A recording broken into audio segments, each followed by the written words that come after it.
This is a reading of the book, The Riddles of Philosophy by Rudolf Steiner. Chapter 1. Guiding Thoughts on the Method of Presentation. If we follow the work of the mind invested by man in his attempts to solve the riddle of world and life, the words, quote, unquote, "Know thyself," which were inscribed as a motto in the temple of Apollo, will suggest themselves to the soul in its contemplation. The understanding for a world conception rests on the fact that the human soul can be stirred by the contemplation of these words. The nature of a living organism involves the necessity of feeling hunger. The nature of the human soul, at a certain stage of its development, causes a similar necessity. It is manifest in the need to gain from life a certain spiritual return that, just as food satisfies hunger, satisfies the soul's challenge, know thyself. This feeling can lay hold on the human soul so powerfully that it can be forced to think, quote, "Only then am I fully human, in the true sense of the word, when I develop within myself a relation to the world that expresses its fundamental character in the challenge, know thyself." Close quote. The soul can reach the point where it considers this feeling as an awakening out of the dream of life that it dreamt before this particular experience. During the first period of his life, man develops the power of memory, through which he will, in later life, recollect his experiences back to a certain moment in his childhood. What lies before this moment he feels as a dream of life from which he awoke. The human soul would not be what it should be if the power of memory did not grow out of the dim soul life of the child. In a similar way, the human soul can, at a more developed stage, think of its experience of the challenge expressed in the words, "Know thyself." It can have the feeling that a soul life that does not awake out of its dream of life through this experience does not live up to its inner potentialities. Philosophers have often pointed out that they are at a loss when asked about the nature of philosophy in the true sense of the word. One thing, however, is certain, namely that one must see in philosophy a special form of satisfying the need of the human soul expressed in the challenge, "Know thyself." Of this challenge, one can know just as distinctly as one can know what hunger is, although one may be at a loss to give an explanation of the phenomenon of hunger that would be satisfactory to everybody. It was probably a thought of this kind that motivated Johann Gottlieb Fichte when he stated that the philosophy a man chooses depends on the kind of man he is. Animated by this thought, one can examine the attempts that have been made in the course of history to find solutions for the riddles of philosophy. In these attempts, one will find the nature of the human being himself revealed. For although man will try to silence his personal interests entirely when he intends to speak as a philosopher, there will nevertheless immediately appear in a philosophy what the human personality can make out of itself by unfolding those forces that are most centrally and most originally its own. Seen from this viewpoint, the examination of the philosophical achievements with regard to the world riddles can excite certain expectations. We can hope that such an examination can yield results concerning the nature of human soul development. And the writer of this book believes that in exploring the philosophical views of the Occident he has found such results. 4 distinctly discernible epochs in the evolution of the philosophical struggle of mankind presented themselves to his view. He had to recognize the difference of these epochs as distinct as the difference of the species of a realm of nature.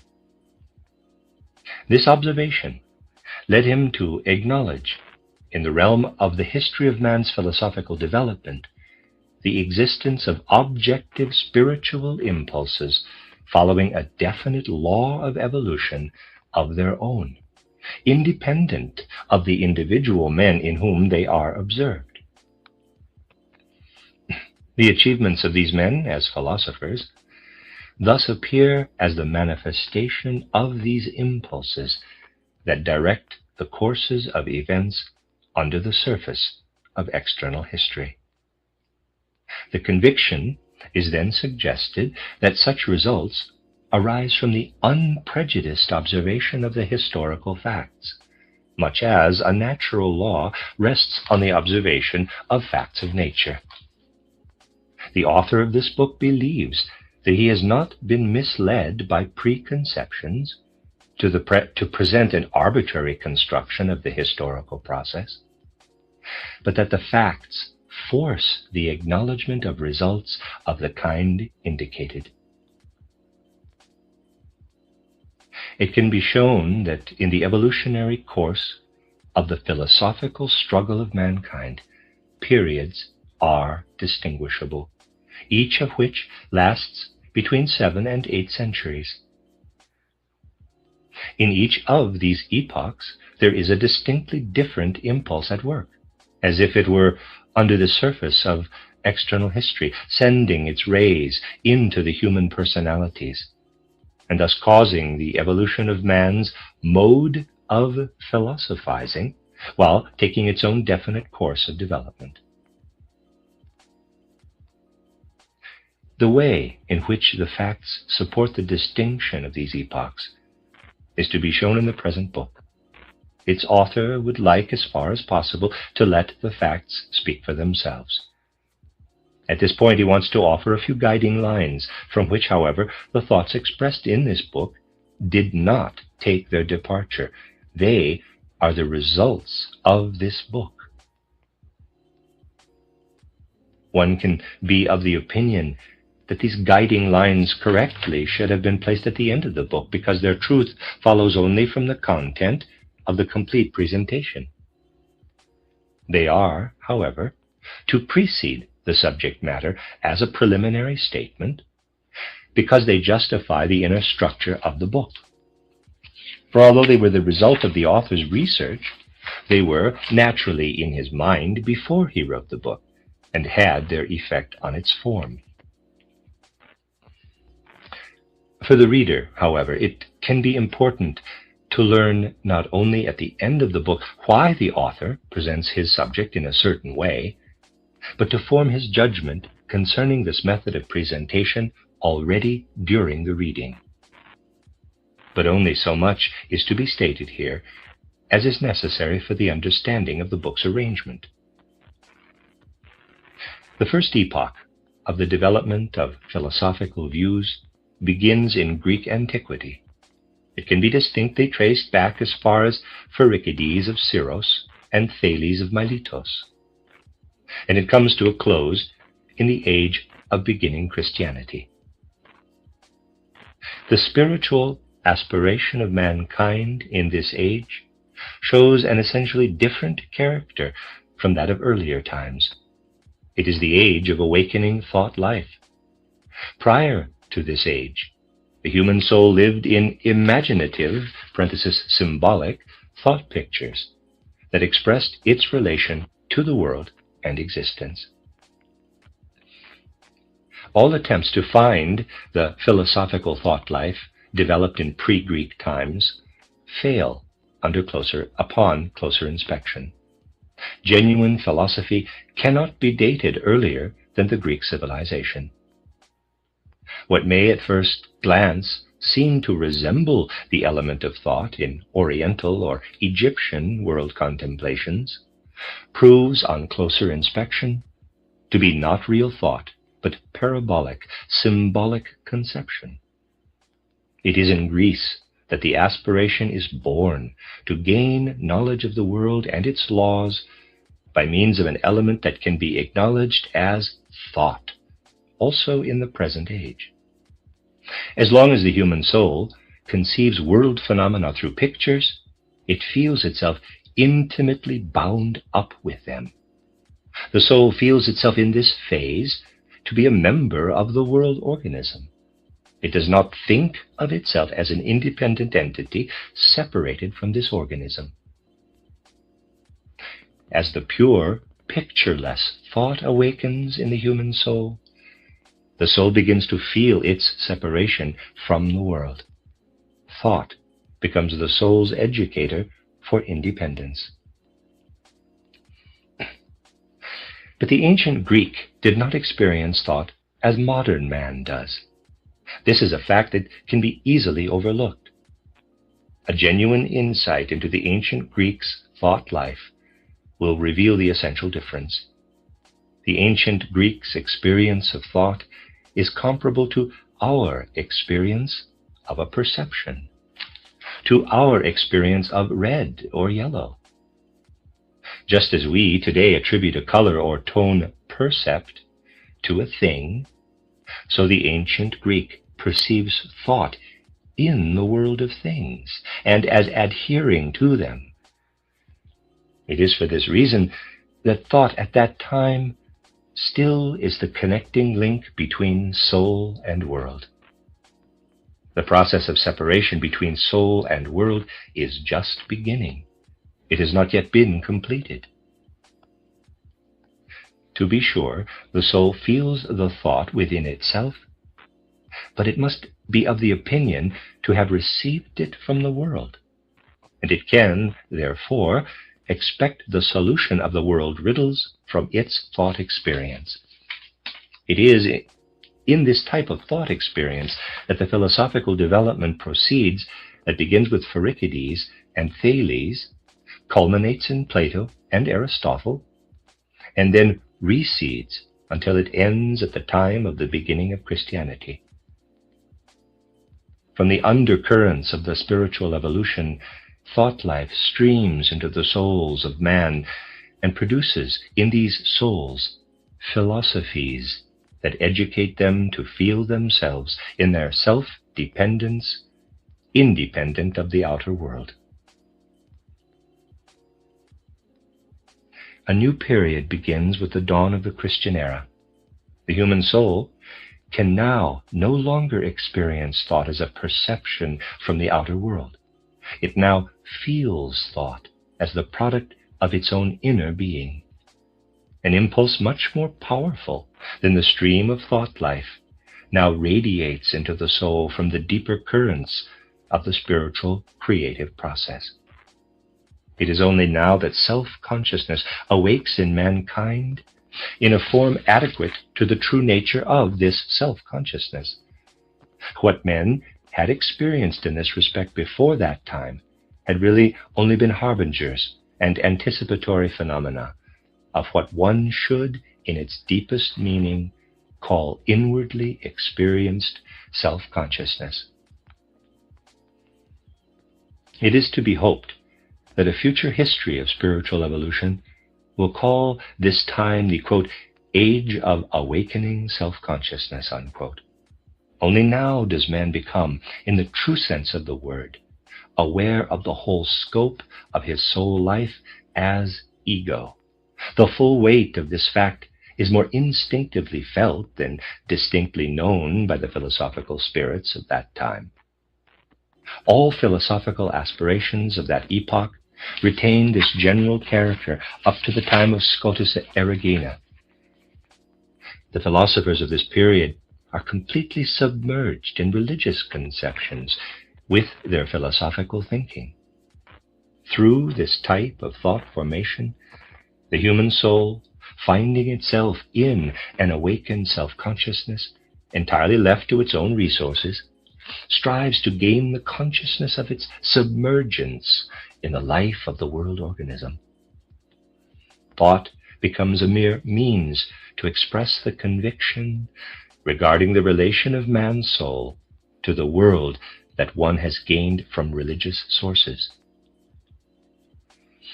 Steeped in this view, nourished by religious conceptions, thought life grows like the seed of a plant in the soul of the earth, until it breaks forth into the light. In Greek philosophy, the life of thought unfolds its own inner forces. It leads the human soul to the point where it feels its self-dependence. Then, from greater depths of spiritual life, an element breaks forth into mankind that is fundamentally different from thought life, an element that filled the soul with a new inner experience, with an awareness of being a world in itself, resting on its inner point of gravitation. Thus, self-consciousness is at first experienced, but it is not as yet conceived in the form of thought. The life of thought continues to be developed, concealed and sheltered in the warmth of religious consciousness. In this way, pass the first 700 or 800 years after the foundation of Christianity. The next period shows an entirely different character. The leading philosophers feel the reawakening of the energy of thought life. For centuries, the human soul had been inwardly consolidated through the experience of its self-dependence. It now begins to search for what it might claim as its innermost self-possession. It finds that this is its thought life. Everything else is given from without. Thought is felt as something the soul has to produce out of its own depth. That is, the soul is present in full consciousness at this process of production. The urge arises in the soul to gain in thought a knowledge through which it can enlighten itself about its own relation to the world. How can something be expressed in thought life that is not itself merely the soul's own product? This becomes the question of the philosophers of that age. The spiritual trends of nominalism, realism, scholasticism, and medieval mysticism reveal this fundamental character of the philosophy of that age. The human soul attempts to examine its thought life with regard to its content of reality. With the close of this third period, the character of philosophical endeavor changes. The self-consciousness of the soul has been strengthened through century-long work performed in the examination of the reality of thought life. One has learned to feel the life of thought as something that is deeply related to the soul's own nature, and to experience in this union an inner security of existence. As a mark of this stage of development, there shines, like a brilliant star in the firmament of the spirit, the words, quote, "I think, therefore I am," close quote, which was spoken by Descartes, 1596 to 1650. One feels the soul flowing in thought life, and in the awareness of this stream, one believes one experiences the true nature of the soul itself. The representative of that time feels himself so secure within this existence, recognized in thought life, that he arrives at the conviction that true knowledge could only be a knowledge that is experienced in the same way as the soul experiences thought life, resting on its own foundation. This becomes the viewpoint of Spinoza, 1632 to 1677. Now, philosophies emerge that shape the world picture as it must be imagined when the self-conscious human soul, conceived by the life of thought, can have its adequate position within that world. How must the world be depicted so that within it the human soul can be thought to correspond adequately to the necessary concept of the self-consciousness. This becomes the question that in an unbiased observation we find at the bottom of the philosophy of Giordano Bruno, 1548 to 1600. It is also distinctly the question for which Leibniz, 1646 to 1716, seeks the answer. With conceptions of a world picture arising from such a question, the fourth epoch in the evolution of the philosophical worldview begins. Our present age is approximately in the middle of this epoch. This book is to show how far philosophical knowledge has advanced in the conception of a world picture in which the self-conscious soul can find such a secure place so that it can understand its own meaning and significance within the existing world.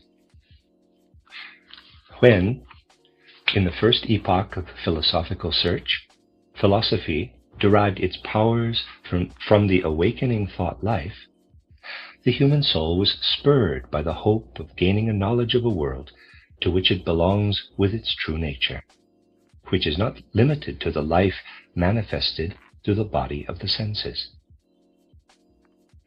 In the fourth epoch, the emerging natural sciences add a view of nature to the philosophical world picture that gradually senses its own independent ground. As this nature picture develops, it retains nothing of a world in which the self-conscious ego, the human soul experiencing itself as a self-conscious entity, must recognize itself. In the first epoch, the human soul begins to detach itself from the experienced external world and to develop a knowledge concerned with the inner life of the soul. This independent soul life finds its power in the awakening thought element. In the fourth period, a picture of nature emerges that has detached itself in turn from the inner soul life. The tendency arises to think of nature in such a way that nothing is allowed to be mixed into its conception that has been derived from the soul and not exclusively from nature itself. Thus the soul is, in this period, expelled from nature and with its inner experiences confined to its subjective world. The soul is not about to be forced to admit that everything it can gain as knowledge by itself can have a significance only for itself. It cannot find in itself anything to point to a world in which this soul could have its roots with its true being. For in the picture of nature, it cannot find any trace of itself. The evolution of thought life has proceeded through four epochs. In the first, thought is experienced as a perception coming from without. In this phase, the human soul finds its self-dependence through the thought process. In the second period, thought had exhausted its power in this direction. The soul now becomes stronger in the experience of its own entity. Thought itself now lives more in the background and blends into self-knowledge. It can no longer be considered as if it were an external perception. The soul becomes used to experiencing it as its own product. It must arrive at the question of what this product of inner soul activity has to do with an external world. The third period passes in the light of this question. The philosophers develop a cognitive life that tests thought itself with regard to its inner power. The philosophical strength of the period manifests itself as a life in the element of thought as such, as a power to work through thought in its own essence. In the course of this epoch, the philosophical life increases in its ability to master the element of thought. At the beginning of the fourth period, the cognitive self-consciousness, on the basis of its thought possession, proceeds to form a philosophical world picture. This picture is now challenged by a picture of nature that refuses to accept any element of this self-consciousness.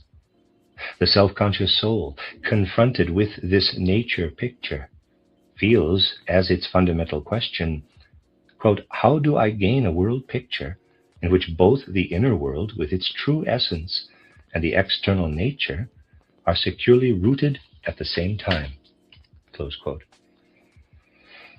The impulse caused by this question dominates the philosophical evolution from the beginning of the fourth period.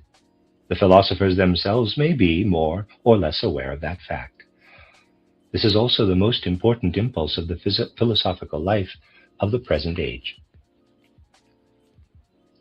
In this book, the facts are to be characterized that show the effect of that impulse. The first volume of the book is to present the philosophical development up to the middle of the 19th century. The second will follow that development into the present time. It is to show at the end how the philosophical evolution leads the soul to aspects toward a future human life in cognition. Through this, the soul should be able to develop a world picture out of its own self-consciousness, in which its true being can be conceived simultaneously with the picture of nature that is the result of the modern scientific development. A philosophical future perspective, adequate to the present, was to be unfolded in this book from the historical evolution of the philosophical view. The end of Chapter 1. This is a reading of the book by Rudolf Steiner entitled The Riddles of Philosophy, Chapter 2, entitled The World Conception of the Greek Thinkers.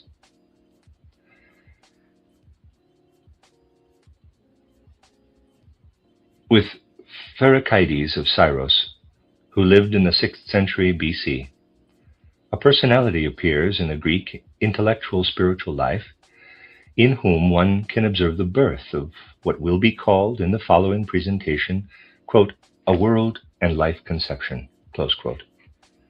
What he has to say about the problems of the world is, on the one hand, still like the mythical, symbolic accounts of a time that lies before the striving for a scientific world conception.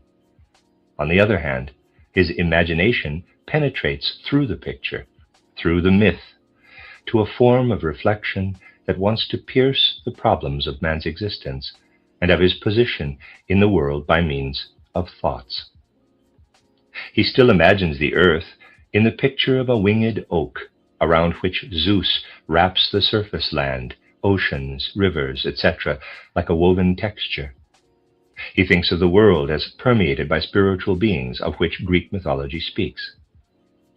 But Pherecydes also speaks of three principles of the world, of Kronos, of Zeus, and of Chthon. Chthon is spelled C-H-T-H-O-N. And I would like to say I'm going to pronounce a word Pherecydes. That's how I was pronouncing it before. I've decided I want to pronounce it Pherecydes. And Syros is S-Y-R-O-S. Throughout the history of philosophy, there has been much discussion as to what is to be understood by these three principles. As the historical sources on the question of what Pherecydes meant to say in his work Heptamikos are contradictory, it is quite understandable that present-day opinions also do not agree. If we reflect on the traditional accounts of Pherecydes, we get the impression that we can really observe in him the beginning of philosophical thought, but that this observation is difficult because his words have to be taken in a sense that is remote from the thought habits of the present time. Its real meaning is yet to be determined. Footnote: this book, which is to give a picture of the world and life conceptions of the 19th century, is, in its second edition, supplemented by a brief account of the preceding philosophies, insofar as they are based on an intellectual conception of the world. I have done this because I feel that the ideas of the last century are better shown in their inner significance if they are not taken by themselves, but if the highlights of thought of the preceding ages fall on them. In such an introduction, not all the documentary materials can be given that must form the basis of this short sketch. If I should have the opportunity to develop the sketch into an independent book, it would become clear that the appropriate basis really exists. I also have no doubt that others who want to see in this sketch a suggestion for new viewpoints will find the documentary evidence in the historical sources that have been traditionally handed down to us. End of footnote. Pherecydes arrives at his world picture in a different way from that of his predecessors. The significant fact is that he feels man to be a living soul in a way different from earlier times. For the earlier worldview, the word soul did not yet have the meaning that it acquired in later conceptions of life, nor did Pherecydes have the idea of the soul in the sense of later thinkers. He simply feels the soul element of man, whereas the later thinkers want to speak clearly about it in the form of thought, and they attempt to characterize it in intellectual terms. Men of earlier times do not, as yet, separate their own soul experience from the life of nature. They do not feel that they stand as a special entity beside nature. They experience themselves in nature, as they experience lightning and thunder in it, the drifting of the clouds, the course of the stars, or the growth of plants. What moves man's hand on his own body, what places his foot on the ground and makes him walk, for the prehistoric man belongs to the same sphere of world forces that also causes lightning, cloud formations, and all other external events. What he at this stage feels can be expressed by saying, quote, "Something causes lightning, thunder, rain, moves my hand, makes my foot step, moves the air of my breath within me, turns my head," close quote. If one expresses what is in this way experienced, one has to use words that at first hearing seem to be exaggerated. But only through these exaggerations will it be possible to understand what is intended to be conveyed. A man who holds a picture, as it is meant here, experiences in the rain that falls to the ground the action of a force that we, at the present time, must call spiritual, and that he feels to be of the same kind as the force he experiences when he is about to exert a personal activity of some kind or other. It should be of interest that this view can be found again in Goethe in his younger years, naturally in a shade of thought that it must assume in a personality of the 18th century. We can read in Goethe's essay, Nature, quote, "She, nature, has placed me in life. She will also lead me out of it. I trust myself into her care. She may hold sway over me. She will not hate her work. It was not I who spoke about her. Nay, what is true and what is false, everything has been spoken by her. Everything is her fault, everything her merit." Close quote. To speak as Goethe speaks here is only then possible if one feels one's own being embedded in nature as a whole, and then expresses this feeling in thoughtful reflection. As Goethe thought, so man of an earlier time felt, without transforming his soul experience into the element of thought. He did not as yet experience thought. Instead of thought, there unfolded within his soul a symbolic image. The observation of the evolution of mankind leads back to a time in which thought-like experiences had not yet come into being, but in which the symbolic picture rose in the soul of man when he contemplated the events of the world. Thought life is born in man at a definite time. It causes the extinction of the previous form of consciousness in which the world is experienced in pictures. For the thought habits of our time, it seems acceptable to imagine that man in archaic times had observed natural elements, wind and weather, the growth of seeds, the course of the stars, and then, poetically, invented spiritual beings as the active creators of these events. It is, however, far from the contemporary mode of thinking to recognize the possibility that man in older times experienced those pictures as he later experienced thought, that is, as an inner reality of his soul life. One will gradually come to recognize that in the course of the evolution of mankind, a transformation of the human organization has taken place.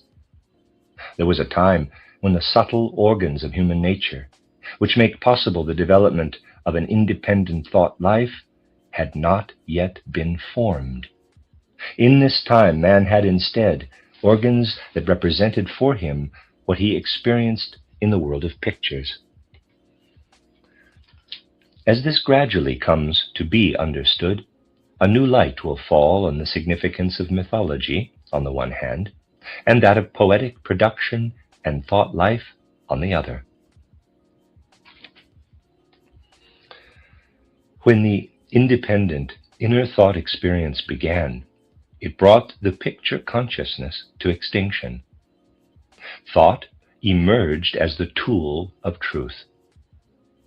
This is only one branch of what survived of the old picture consciousness that had found its expression in the ancient myth. In another branch, the extinguished picture consciousness continued to live, if only as a pale shadow of its former existence, in the creations of fantasy and poetic imagination. Poetic fantasy and the intellectual view of the world are the two children of the one mother, the old picture consciousness that must not be confused with the consciousness of poetic imagination. The essential process that is to be understood is the transformation of the more delicate organization of man. It causes the beginning of thought life.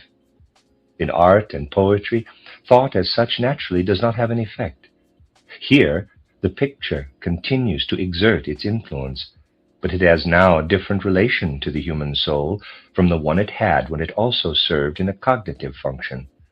As thought itself, the new form of consciousness appears only in the newly emerging philosophy.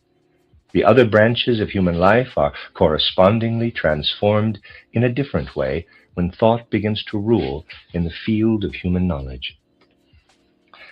The progress in human evolution that is characterized by this process is connected with the fact that man, from the beginning of thought experience, had to feel himself in a much more pronounced way than before, as a separated entity, as a soul.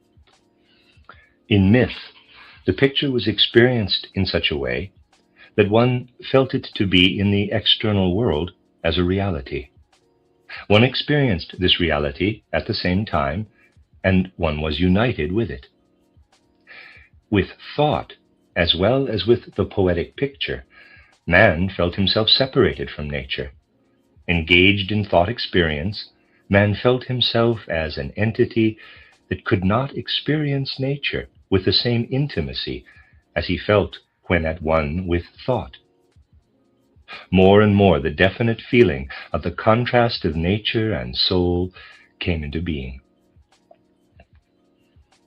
In the civilizations of the different peoples, this transition from the old picture consciousness to the consciousness of thought experience took place at different times. In Greece, we can intimately observe this transition if we focus our attention on the personality of Pherecydes of Syros. He lived in a world in which picture consciousness and thought experience still had an equal share. His three principal ideas, Zeus, Chronos, and Chthon, can only be understood in such a way that the soul, in experiencing them, feels itself as belonging to the events of the external world.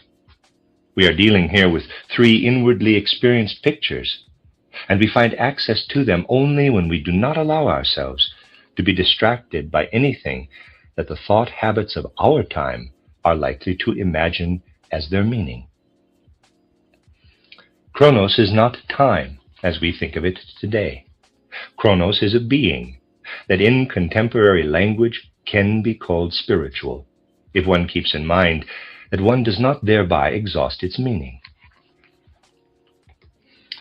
Chronos is alive, and its activity is the devouring, the consumption of the life of another being, chthon. Chronos rules in nature. Chronos rules in man. In nature and man, Chronos consumes chthon. It is of no importance whether one considers the consumption of chthon through Chronos as inwardly experienced or as external events, for in both realms the same process goes on. Zeus is connected with these two beings. In the meaning of Pherecydes, one must no more think of Zeus as a deity in the sense of our present-day conception of mythology, than as of mere space in its present sense, although he is the being through whom the events that go on between Chronos and chthon are transformed into spatial extended form. The cooperation of Chronos, chthon, and Zeus is felt directly as a picture content in the sense of Pherecydes, just as much as one is aware of the idea that one is eating, but it is also experienced as something in the external world, like the conception of the colors blue or red. This experience can be imagined in the following way. We turn our attention to fire as it consumes its fuel. Chronos lives in the activity of fire, of warmth.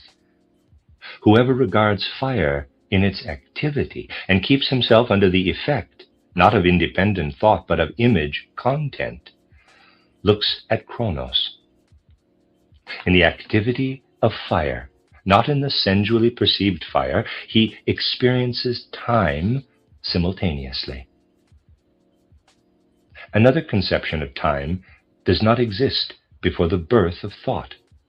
What is called time in our present age is an idea that has been developed only in the age of intellectual world conception. If we turn our attention to water, not as it is as water, but as it changes into air or vapor, or to clouds that are in the process of dissolving, we experience as an image content the force of Zeus, the spatially active, quote-unquote, spreader. One could also say the force of centrifugal extension. If we look at water as it becomes solid, or on the solid as it changes into fluid, we are watching chthon. Chthon is something that later in the age of thought-ruled world conception becomes matter, the stuff things are made of. Zeus has become ether or space. Chronos changes into time.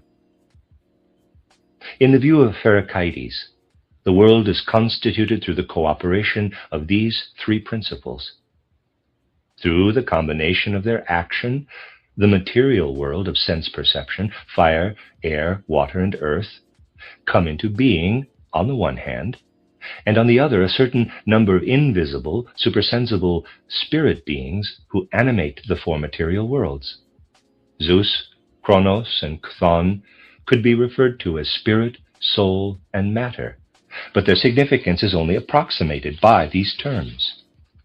It is only through the fusion of these three original beings that the more material realms of the world of fire, air, water, and earth, and the more soul-like and spirit-like, supersensible beings come into existence.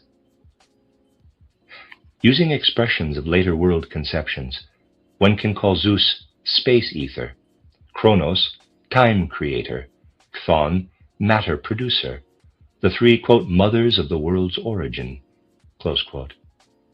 We can still catch a glimpse of them in Goethe's Faust, in the scene of the second part where Faust sets out on his journey to the, quote-unquote, mothers. As these three primordial entities appear in Pherecydes, they remind us of conceptions of predecessors of this personality the so-called Orphics. They represent a mode of conception that still lives completely in the old form of picture consciousness. In them we also find three original beings, Zeus, Kronos, and Chaos. Compared to these primeval mothers, those of Pherecydes are somewhat less picture-like. This is so because Pherecydes attempts to seize, through the exertion of thought, what his Orphic predecessors still held completely as image experience. For this reason, we can say that he appears as a personality in whom the birth of thought life takes place. This is expressed not so much in the more thought-like conception of the Orphic ideas of Pherecydes, as in a certain dominating mood of his soul, which we later find again in several of his philosophizing successors in Greece. For Pherecydes feels that he is forced to see the origin of things in the quote-unquote good, in Greek arizon. He could not combine this concept with the world of mythological deities of ancient times. The beings of this world had soul qualities that were not in agreement with this concept. Into his three original causes, Pherecydes could only think the concept of the good, the perfect. Connected with this circumstance is the fact that the birth of thought life brought with it a shattering of the foundations of the inner feelings of the soul. This inner experience should not be overlooked in a consideration of the time when the intellectual world conception began. One could not have felt this beginning as progress if one had not believed that with thought one took possession of something that was more perfect than the old form of image experience. Of course, at this stage of thought development, this feeling was not clearly expressed. But what one now, in retrospect, can clearly state with regard to the ancient Greek thinkers was then merely felt. They felt that the pictures that were experienced by our immediate ancestors did not lead to the highest, most perfect, original causes. In these pictures, only the less perfect causes were revealed. We must raise our thoughts to still higher causes from which the content of those pictures is merely derived. Through progress into thought life, the world was now conceived as divided into a more natural and a more spiritual sphere. In this more spiritual sphere, which was only now felt as such, one had to conceive what was formerly experienced in the form of pictures. To this was added the conception of a higher principle, something thought of as superior to the older spiritual world and to nature. It was to this sublime element that thought wanted to penetrate. And it is in this region that Pherecydes meant to find his three, quote-unquote, primordial mothers. A look at the world, as it appears, illustrates what kind of conceptions took hold of a personality like Pherecydes. Man finds a harmony in his surroundings that lies at the bottom of all phenomena and is manifested in the motions of the stars, in the course of the seasons with their blessings of thriving plant life, etc. In this beneficial course of things, harmful, destructive powers intervene, as expressed in the pernicious effects of the weather, earthquakes, etc. In observing all this, one can be led to a realization of a dualism in the ruling powers, but the human soul must assume an underlying unity.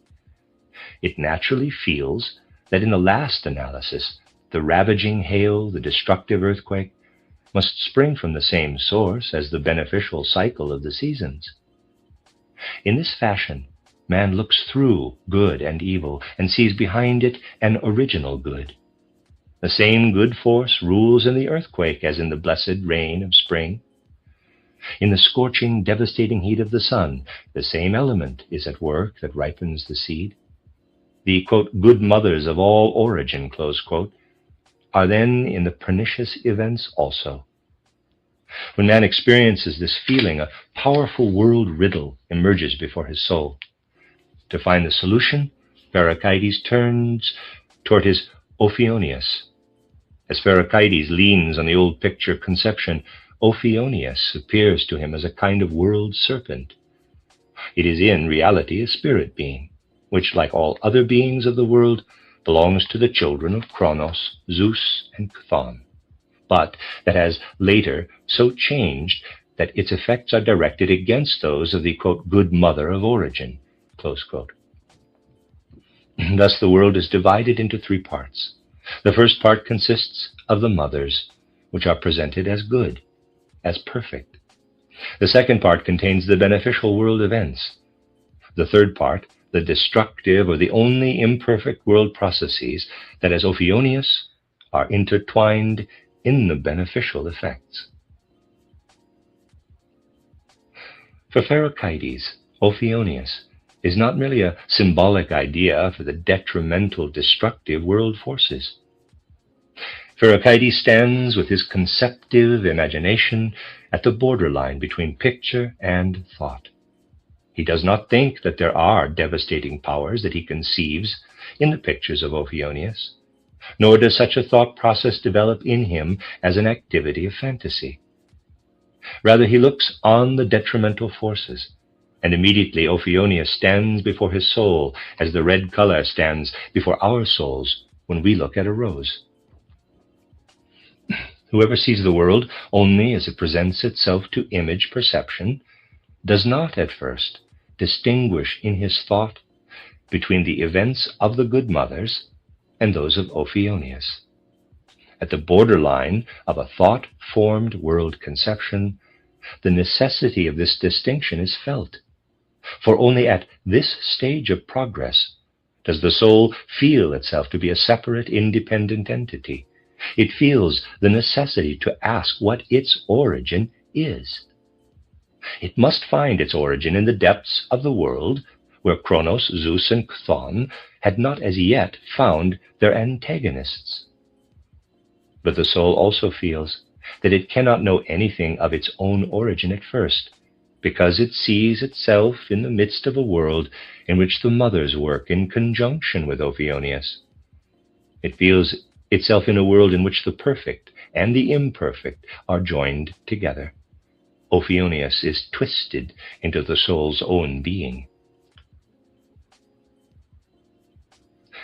We can feel what went on in the souls of individual personalities of the 6th century BC if we allow the feelings described here to make a sufficient impression on us.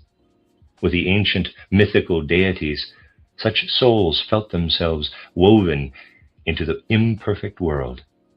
The deities belonged to the same imperfect world as they did themselves. The spiritual brotherhood, which was founded by Pythagoras of Samos between the years 549 and 500 BC in Croton in Magna Graecia, grew out of such a mood. Pythagoras intended to lead his followers back to the experience of the primordial mothers, in which the origin of their souls was to be seen. It can be said in this respect that he and his disciples meant to serve other gods than those of the people. With this fact, something was given that must appear as a break between spirits like Pythagoras and the people who are satisfied with their gods. Pythagoras considered these gods as belonging to the realm of the imperfect. In this difference, we also find the reason for the quote-unquote secret that is often referred to in connection with Pythagoras, and that was not to be betrayed to the uninitiated. It consisted in the fact that Pythagoras had to attribute to the human soul an origin different from that of the gods of the popular religion. In the last analysis, the numerous attacks that Pythagoras experienced must be traced to this secret. How was he to explain to others, than those who carefully prepared themselves for such a knowledge, that in a certain sense they, as souls, could consider themselves as standing even higher than the gods of the popular religion? In what other form than in a brotherhood with a strictly regulated mode of life could the souls become aware of their lofty origin and still find themselves deeply bound up with imperfection? It was just through this feeling of deficiency that the effort was to be made to arrange life in such a way that through the process of self-perfection, it would be led back to its origin. That legends and myths were likely to be formed about such aspirations of Pythagoras is comprehensible.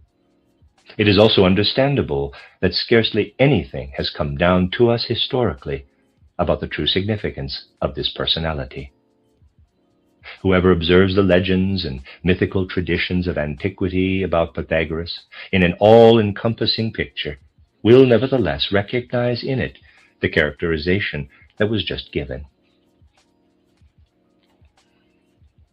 In the picture of Pythagoras, present-day thinking also feels the idea of the so-called, quote, transmigration of souls, close quote, as a disturbing factor. It is even felt to be naive that Pythagoras is reported to have said that he knew that he had already been on earth in an earlier time as another human being. It may be recalled that that great representative of modern enlightenment, Lessing, in his title Education of the Human Race, renewed this idea of man's repeated lives on earth out of a mode of thinking that was entirely different from that of Pythagoras. Lessing could conceive of the progress of the human race only in such a way that the human souls participated repeatedly in the life of the successive great phases of history. A soul brought into its life in a later time as a potential ability what it had gained from experience in an earlier era. Lessing found it natural that the soul had often been on earth in an earthly body, and that it would often return in the future. In this way, it struggles from life to life toward the perfection that it finds possible to obtain. He pointed out that the idea of repeated lives on earth ought not to be considered incredible because it existed in ancient times and, quote, because it occurred to the human mind before academic sophistry had distracted and weakened it, close quote. The idea of reincarnation is present in Pythagoras, but it would be erroneous to believe that he, along with Pherecydes, who is mentioned as his teacher in antiquity, had yielded to this idea because he had, by means of a logical conclusion, arrived at the thought that the path of development indicated above could only be reached in repeated earthly lives. To attribute such an intellectual mode of thinking to Pythagoras would be to misjudge him. We are told of his extensive journeys. We hear that he met together with wise men who had preserved traditions of oldest human insight.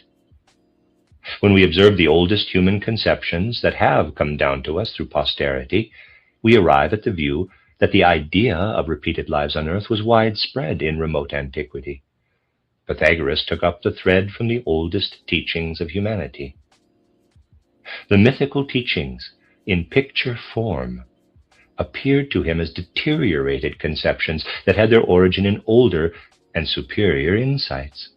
These picture doctrines were to change in his time into a thought-formed world conception.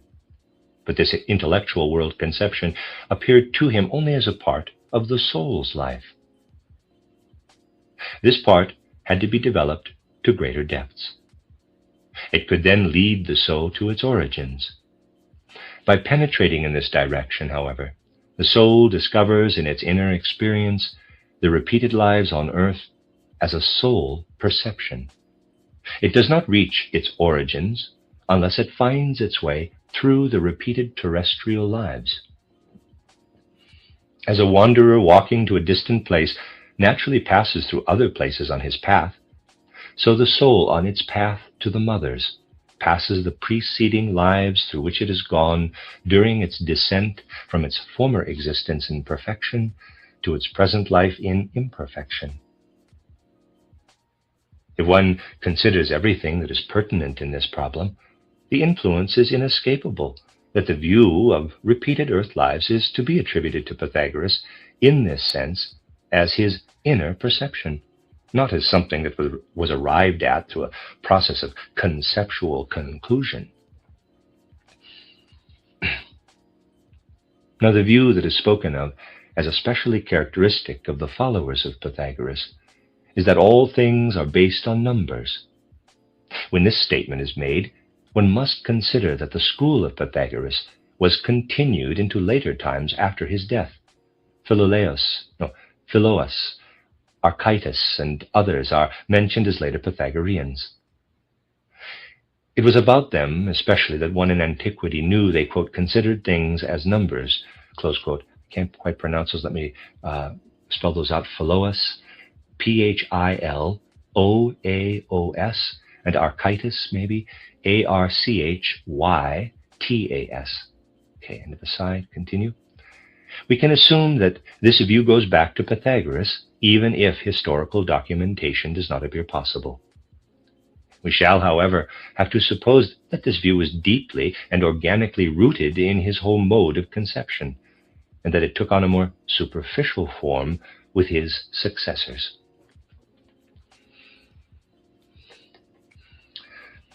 Let us think of Pythagoras as standing before the beginning of intellectual world conception. He saw how thought took its origin in the soul that had, starting from the mother's, descended through its successive lives to its state of imperfection. Because he felt this, he could not mean to ascend to the origins through mere thought. He had to seek the highest knowledge in a sphere in which thought was not yet at home. There he found a life of the soul that was beyond thought life. As the soul experiences proportional numbers in the sound of music, so Pythagoras developed a soul life in which he knew himself as living in a connection with the world that can be intellectually expressed in terms of numbers. But for what is thus experienced, these numbers have no other significance than the physicist's proportional tone numbers have for the experience of music. For Pythagoras, the mythical gods must be replaced by thought. At the same time, he develops an appropriate deepening of the soul life, the soul which, through thought, has separated itself from the world, finds itself at one with the world again. It experiences itself as not separated from the world. This does not take place in a region in which the world participating experience turns into a mythical picture, but in a region in which the soul reverberates with the invisible, sensually imperceptible cosmic harmonies. It brings into awareness not its own thought intentions, but what cosmic powers exert as their will, thus allowing it to become conception in the soul of man. In Pherecydes and Pythagoras, the process of how thought experienced world conception originates in the human soul is revealed. Working themselves free from the older forms of conception, these men arrive at an inwardly independent conception of the soul, distinct from external nature. What is clearly apparent in these two personalities, the process in which the soul wrests its way out of the old picture conceptions, takes place more in the undercurrents of the souls of the other thinkers with whom it is customary to begin the account of the development of Greek philosophy. The thinkers who are ordinarily mentioned first are Thales of Miletus, 640 to 550 BC, Anaximander, born 610 BC, Anaximenes, flourished 600 BC, and Heraclitus, born 500 BC at Ephesus. Whoever acknowledges the preceding arguments to be justified will also find a presentation of these men admissible that must differ from the usual historical accounts of philosophy. Such accounts are, after all, always based on the unexpressed presupposition that these men had arrived at their traditionally reported statements about an imperfect through an imperfect observation of nature. Let me read that again. Such accounts are, after all, always based on the unexpressed presupposition that these men had arrived at their traditionally reported statements through an imperfect observation of nature. Thus the statement is made that the fundamental and original being of all things was to be found in water, according to Thales, in the infinite, according to Anaximander, in air, according to Anaximenes, in fire, in the opinion of Heraclitus. What is not considered in this treatment is the fact that these men are still really living in the process of the genesis of intellectual world conception. To be sure, they feel the independence of the human soul in a higher degree than Heraclitus, but they have not yet completed the strict separation of the life of the soul from the process of nature. One will, for instance, most certainly construct an erroneous picture of Thales' way of thinking if it is imagined that he, as a merchant, mathematician, and astronomer, thought about natural events, and then, in an imperfect yet similar way to that of a modern scientist, had summed up his results in the sentence, quote, "Everything originates from water," close quote. To be a mathematician or an astronomer, etc., in those ancient times, meant to deal in a practical way with the things of these professions, much in the way a craftsman makes use of technical skills rather than intellectual and scientific knowledge. What must be presumed for a man like Thales is that he still experienced the external processes of nature as similar to inner soul processes. What presented itself to him like a natural event, as did the process and nature of water, the fluid, mud-like, earth-formative element, he experienced in a way that was similar to what he felt within himself in soul and body. He then experienced in himself and outside in nature the effect of water, although to a lesser degree than man of earlier times did. Both effects were for him the manifestation of one power.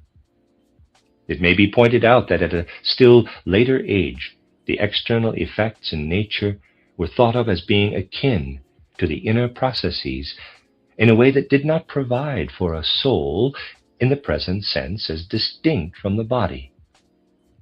Even in the time of intellectual world conception, the idea of the temperaments still preserves this point of view as a reminiscence of earlier times.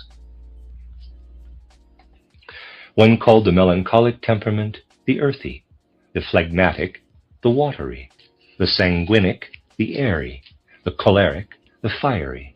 These are not merely allegorical expressions. One did not feel a completely separated soul element, but experienced in oneself a soul-body entity as a unity.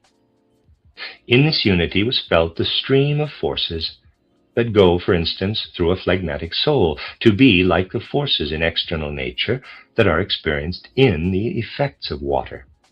One saw these external water effects to be the same as what the soul experienced in a phlegmatic mood.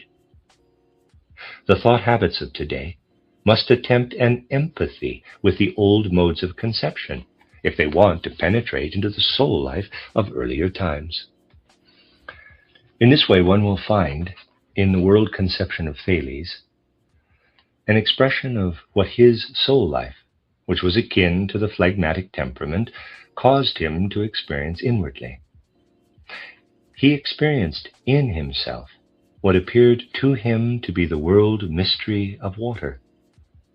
The allusion to the phlegmatic temperament of a person is likely to be associated with the derogatory meaning of the term. Justified as this may be in many cases, it is nevertheless also true that the phlegmatic temperament, when it is combined with an energetic, objective imagination, makes a sage out of a man because of its calmness, collectedness, and freedom from passion. Such a disposition in Thales probably caused him to be celebrated by the Greeks as one of their wise men. For Anaximenes, the world picture formed itself in another way. He experienced in himself the sanguine temperament. A word of his has been handed down to us that immediately shows how he felt the air element as an expression of the world mystery. Quote, "As our soul, which is a breath, holds us together, so air and breath envelop the universe." Close quote. The world conception of Heraclitus will, in an unbiased contemplation, be felt directly as a manifestation of his choleric inner life. A member of one of the most noble families of Ephesus, he became a violent antagonist of the Democratic Party because he had arrived at certain views, the truth of which was apparent to him in his immediate inner experience. The views of those around him, compared with his own, seemed to him to prove directly, in a most natural way, the foolishness of his environment. Thus he got into such conflicts that he left his native city and led a solitary life at the temple of Artemis. Consider these few of his sayings that have come down to us. Quote, "It would be good if the Ephesians hanged themselves as soon as they grew up and surrendered their city to those under age." Close quote. Or the one about men, quote, "Fools, in their lack of understanding, even if they bear the truth, are like the deaf. Of them does the saying bear witness that they are absent when present." Close quote. The feeling that is expressed in such a choleric temperament finds itself akin to the consuming activity of fire. It does not live in the restful calm of being. It feels itself as one with eternal becoming. Such a soul feels stationary existence to be an absurdity. "Everything flows" is therefore a famous saying of Heraclitus. It is only apparently so if somewhere an unchanging being seems to be given. We are lending expression to a feeling of Heraclitus if we say, quote, "The rock seems to represent an absolute unchanging state of being, but this is only appearance. It is inwardly in the wildest commotion. All its parts act upon one another." Close quote. The mode of thinking of Heraclitus is usually characterized by his saying, quote, "One cannot twice enter the same stream, for the second time the water is not the same." Close quote. A disciple of Heraclitus, Cratylus, goes still further by saying that one could not even enter the same stream once. Thus it is with all things. While we look at what is apparently unchanging, it has already turned into something else in the general stream of existence. We do not consider a world conception in its full significance if we accept only its thought content. Its essential element lies in the mood it communicates to the soul, that is, in the vital force that grows out of it. One must realize how Heraclitus feels himself with his own soul in the stream of becoming. The world soul pulsates in his own human soul and communicates to it of its own life as long as the human soul knows itself as living in it.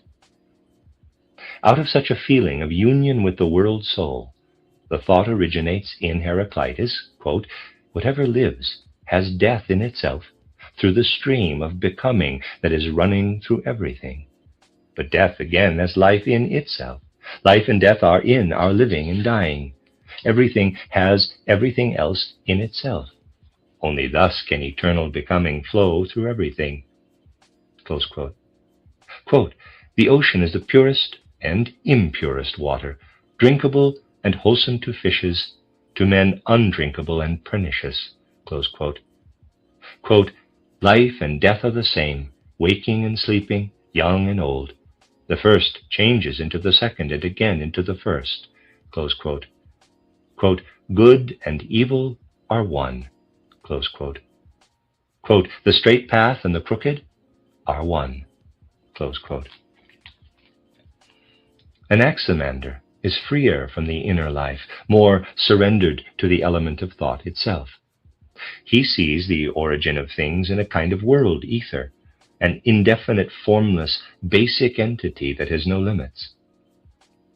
Take the Zeus of Pherecydes, deprive him of every image content that he still possesses, and you have the original principle of Anaximander, Zeus turned into thought. A personality appears in an Anaximander in whom thought life is born out of the mood of soul that still has in the preceding thinkers the color of temperament. Such a personality feels united as a soul with the life of thought, and thereby is not so intimately interwoven with nature as the soul that does not yet experience thought as an independent element. It feels itself connected with a world order that lies above the events of nature.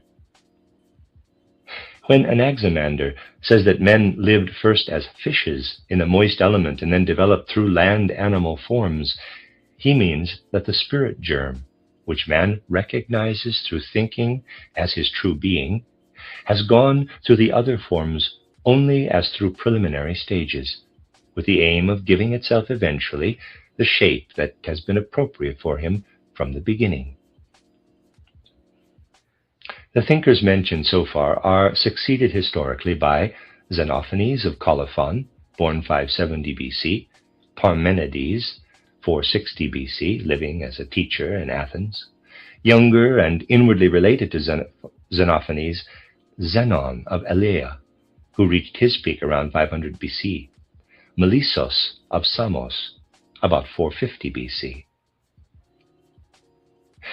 The thought element is already alive to such a degree in these thinkers that they demand a world conception in which the life of thought is fully satisfied. They recognize truth only in this form. How must the world ground be constituted so that it be fully absorbed within thinking? This is their question. Xenophanes finds that the popular gods cannot stand the test of thought. Therefore, he rejects them. His God must be capable of being thought. What the senses perceive as changeable is burdened with qualities not appropriate to thought, whose function is to seek what is permanent. Therefore, God is the unchangeable, eternal unity of all things to be seized in thought. Parmenides sees the untrue, the deceiving in sense-perceived external nature. He sees what alone is true in the unity, the imperishable, that is seized by thought. Zeno tries to come to terms with and do justice to the thought experience by pointing out the contradictions that result from a worldview that sees truth in the change of things, in the process of becoming, in the multiplicity that is shown by the external world. One of the contradictions pointed out by Zeno is that the fastest runner, Achilles, could not catch up with a turtle, no matter how slowly it moved. The moment Achilles arrived at the point it had just occupied, it would have moved on a little. Through such contradictions, Zeno intimates how a conceptual imagination that leans on the external world is caught in self-contradiction. He points to the difficulty such thought meets when it attempts to find the truth. One will recognize the significance of this world conception, which is called the Eleatic view. Parmenides and Zeno are from Elea, if one considers that those who hold this view have advanced with the development of thought experience to the point of having transformed it into a special art, the so-called dialectic. In the art of thought, the soul learns to feel itself in its self-dependence and its inward self-sufficiency. With this step, the reality of the soul is felt to be what it is through its own being. It experiences itself through the fact that it no longer, as in earlier times, follows the general world experience with its life, but unfolds independent thought experience within itself.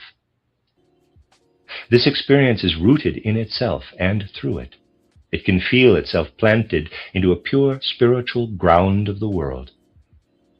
At first, this feeling is not expressed as a distinctly formulated thought, but in the esteem it enjoyed, it can be sensed vividly as a feeling in this age. According to a dialogue of Plato, the young Socrates is told by Parmenides that he should learn the art of thought from Zeno. Otherwise, truth would be unattainable for him. This art of thought was felt to be a necessity for the human soul intending to approach the spiritual fundamental grounds of existence. Whoever does not see how in the progress of human development toward the stage of thought experience, real experiences, the picture experiences, came to an end with the beginning of this thought life, will not see the special quality of the Greek thinkers from the 6th to the 4th pre-Christian centuries in the light in which they must appear in this presentation. Thought formed a wall around the human soul, so to speak. The soul had formerly felt as if it were within the phenomena of nature. What it experienced in these natural phenomena, like the activities of its own body, presents itself to the soul in the form of images that appeared in vivid reality. Through the power of thought, this entire panorama was now extinguished. Where previously images saturated in content prevailed, thought now expanded through the external world. The soul could experience itself in the surroundings of space and time only if it united itself with thought. One senses such a mood of soul in Anaxagoras of Clazomene in Asia Minor, born 500 BC. He found himself deeply bound up in his soul with thought life. His thought life encompassed what is extended in space and time.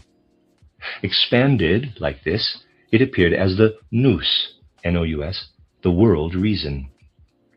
It penetrates the whole of nature as an entity. Nature, however, presents itself as composed only of little basic entities. The events of nature that result from the combined actions of these fundamental entities are what the senses perceive after the texture of imagery has vanished from nature. These fundamental entities are called homoi amoris. The soul experiences in thought the connection with the world reason, the nous, inside its wall. Through the windows of the senses, it watches what the world reason causes to come into being through the action of the homoi amoris on each other. Empedocles, born 490 BC in Agrigent, was a personality in whose soul the old and the new modes of conception clash as in a violent antagonism. He still feels something of the old mode of being, in which the soul was more closely interwoven with external existence. Hatred and love, antipathy and sympathy live in the human soul. They also live outside the wall that encloses it. The life of the soul is thus homogeneously extended beyond its boundaries, and it appears in forces that separate and connect the elements of external nature, air, fire, water, and earth, thereby causing what the senses perceive in the outer world.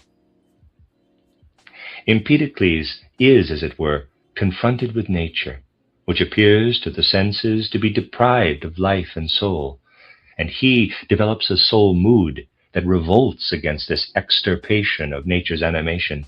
His soul cannot believe that nature really is what thought wants to make of it. Least of all can it admit that it should stand in such a relation to nature as it appears according to the intellectual world conception.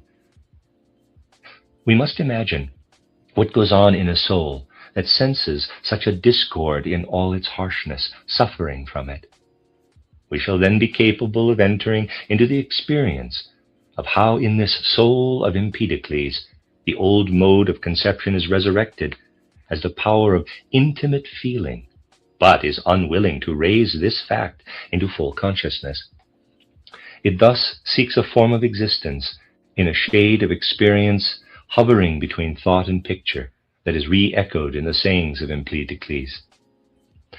These lose their strangeness if they are understood in this way. The following aphorism is attributed to him. Quote, "Farewell, a mortal no longer, but an immortal god I wander about. And as soon as I come into the flourishing cities, I am worshipped by men and women. They follow me by the thousands, seeking the path of their salvation with me, some expecting prophecies, others curative charms for many diseases." Close quote. In such a way, a soul that is haunted by an old form of consciousness, through which it feels its own existence as that of a banished god, who is cast out of another form of existence into the soul-deprived world of the senses, is dazed. He therefore feels the earth to be an unaccustomed place, into which he is cast as in punishment. There are certainly other sentiments also to be found in the soul of Empedocles, because significant flashes of wisdom shine in his aphorisms. His feeling with respect to the, quote, birth of the intellectual world conception, close quote, is characterized, however, by the thought mood mentioned above. The thinkers who are called the atomists regarded what nature had become for the soul of man through the birth of thought in a different way. The most important among them is Democritus, born 460 BC in Abdera. Leucippus is a kind of forerunner of him. With Democritus, the homoiameres of Anaxagoras have become to a considerable degree more material. In Anaxagoras, one can still compare the entities of the basic parts with living germs. With Democritus, they become dead, indivisible particles of matter, which in their different combinations make up the things of the outer world. They mix freely as they move to and fro. Thus the events of nature come to pass. The world reason, nous, of Anaxagoras, which has the world processes, grow out of the combined action of the homoiameres like a spiritual, incorporeal consciousness.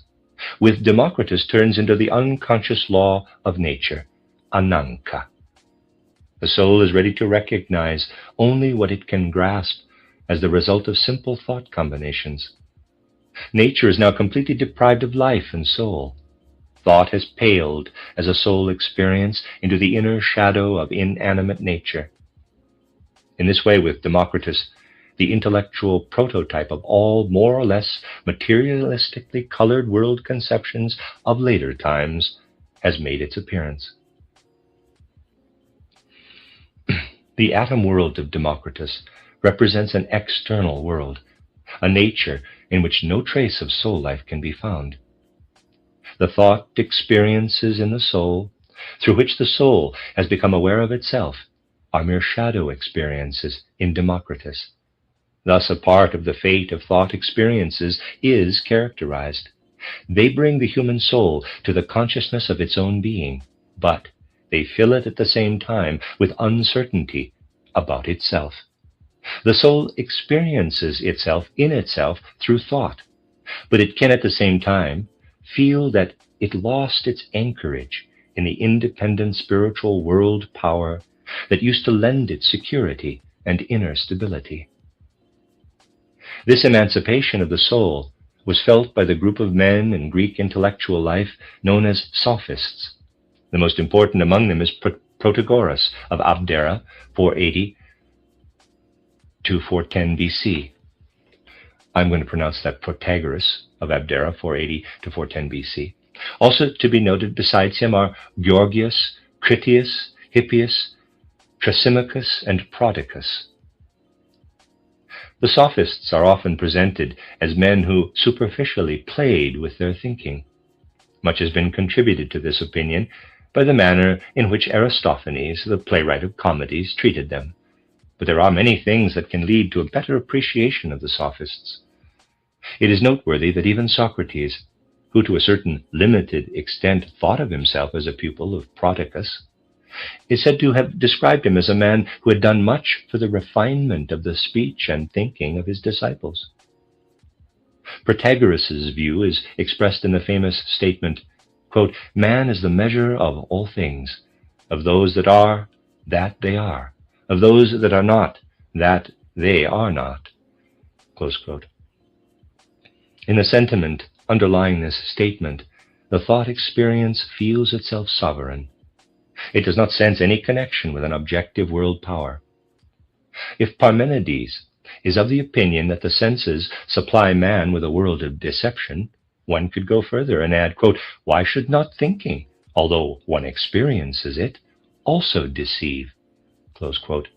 Protagoras, however, would reply to this, quote, "Why should it be man's concern if the world outside him is not as he perceives and thinks of it? Does he imagine it for anyone else but himself? No matter how it may be for another being, this should be of no concern to man. The contents of his mind are only to serve him. With their aid, he is to find his way through the world. Once he achieves complete clarity about himself, he cannot wish for any thought contents about the world except those that serve him. Close quote. Protagoras means to be able to build on thinking. For this purpose, he intends to have it rest exclusively on his own sovereign power. With this step, however, Protagoras places himself in contradiction to the spirit that lives in the depths of Greek life. This spirit is distinctly perceptible in the Greek character. It manifests itself in the inscription, quote-unquote, "Know thyself," at the Temple of Delphi.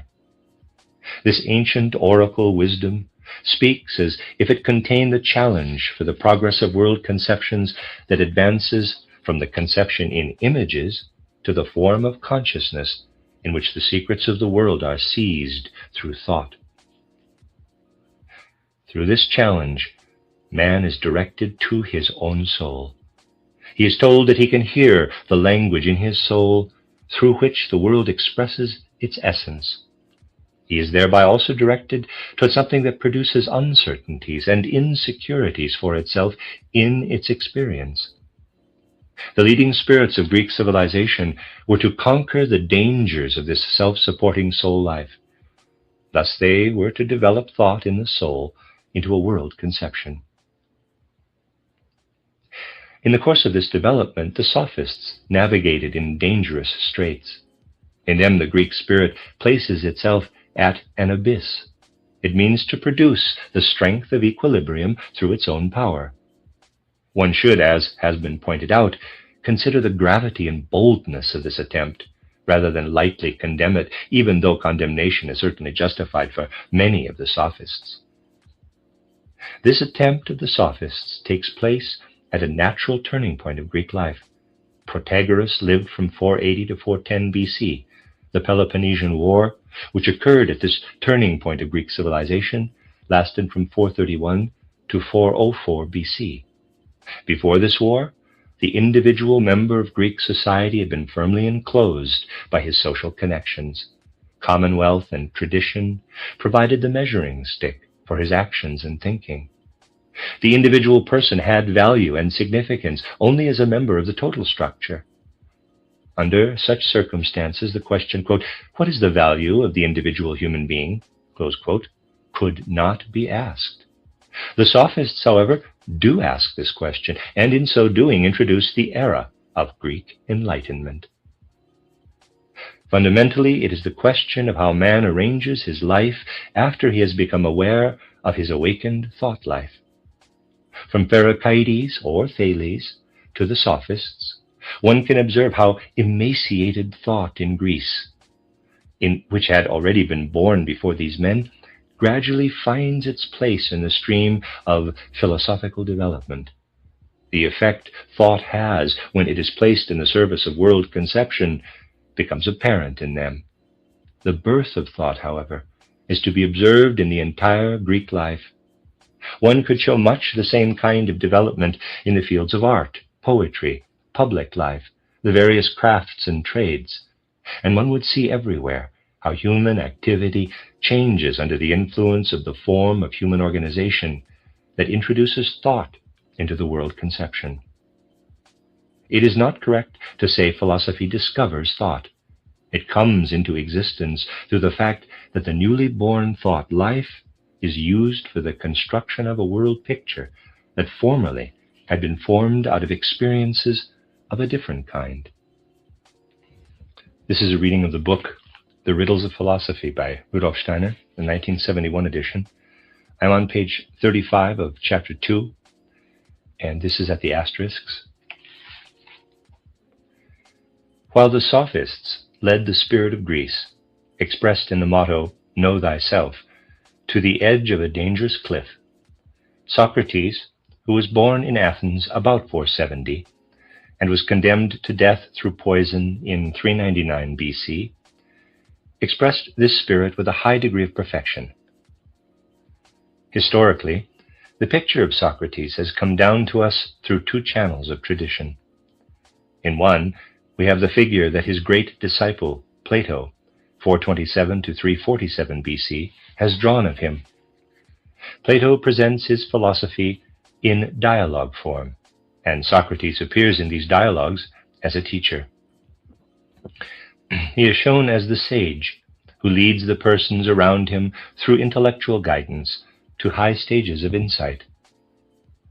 A second picture has been drawn by Xenophon in his title Memorabilia of Socrates.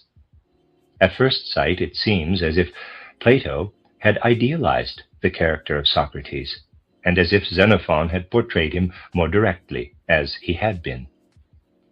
But a more intimate inspection would likely show that both Plato and Xenophon each drew a picture of Socrates as they saw him from a special point of view. One is justified, therefore, in considering the question as to how these pictures supplement and illuminate each other. The first thing that must appear significant here is that Socrates' philosophy has come down to posterity entirely as an expression of his personality, of the fundamental character of his soul life. Both Plato and Xenophon present Socrates in such a way that in him his personal opinion speaks everywhere. This personality carries in itself the awareness that whoever expresses his personal opinion out of the true ground of the soul expresses something that is more than just human opinion, something that is a manifestation of the purposes of the world order through human thinking.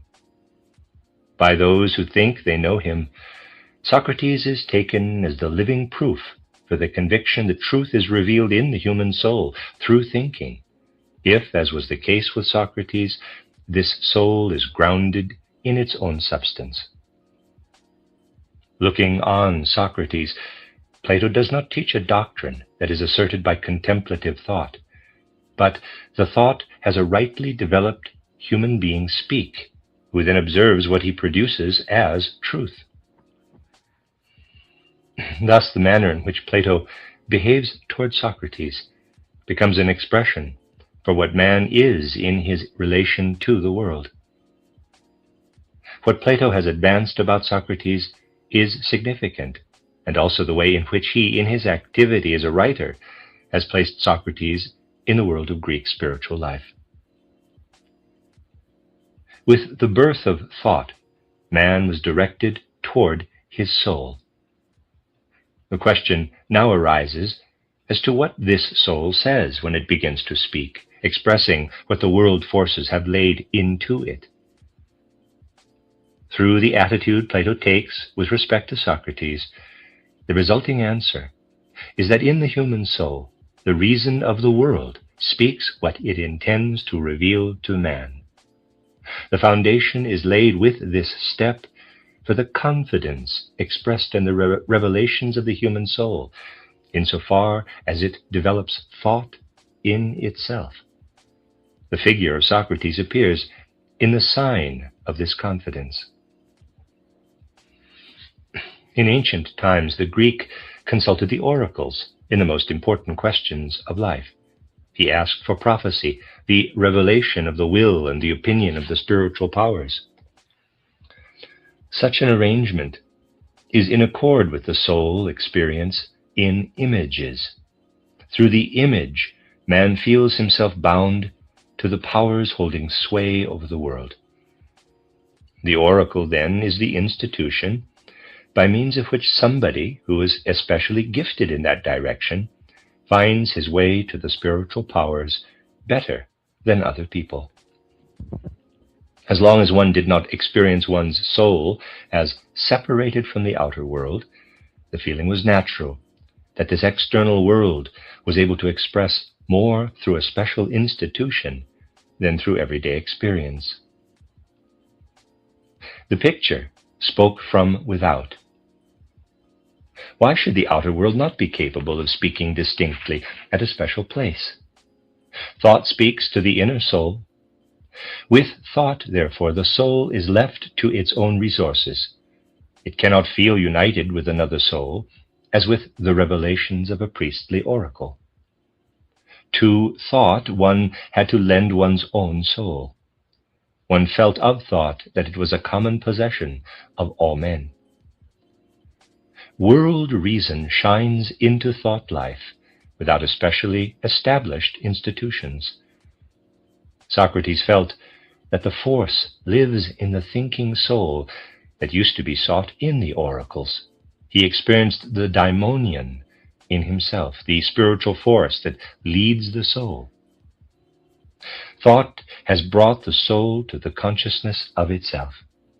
With his conception of the daimonion speaking in him, that always leading him, told him what to do, Socrates meant to say, quote, "The soul that has found its way to the thought life is justified to feel as if it communicated in itself with the world reason.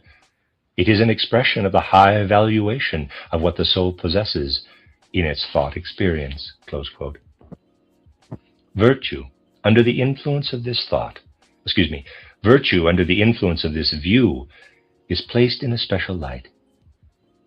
Because Socrates values thought, he must presuppose that true virtue in human life reveals itself in the life of thought. True virtue must be found in thought life because it is from thought life that man derives his value. Virtue is teachable. In this way is Socrates' conception most frequently expressed. It is teachable because whoever really seizes thought life must be in its possession. What Xenophon says about Socrates is significant in this respect. Socrates teaches a disciple about virtue, and the following dialogue develops. Socrates says, "Do you believe there is a doctrine and science of justice, just as there is a doctrine of grammar?" The disciple, "Yes, I do." Socrates, "Whom do you consider now as better versed in grammar, the one who intentionally writes and reads incorrectly, or the one who does so without intention?" The disciple, "I should think the one who does it intentionally, for if he meant to, he could also do it correctly." Socrates, "Does it not seem to you that the one who intentionally writes incorrectly knows how to write, but the other one does not?" The disciple, "Without doubt."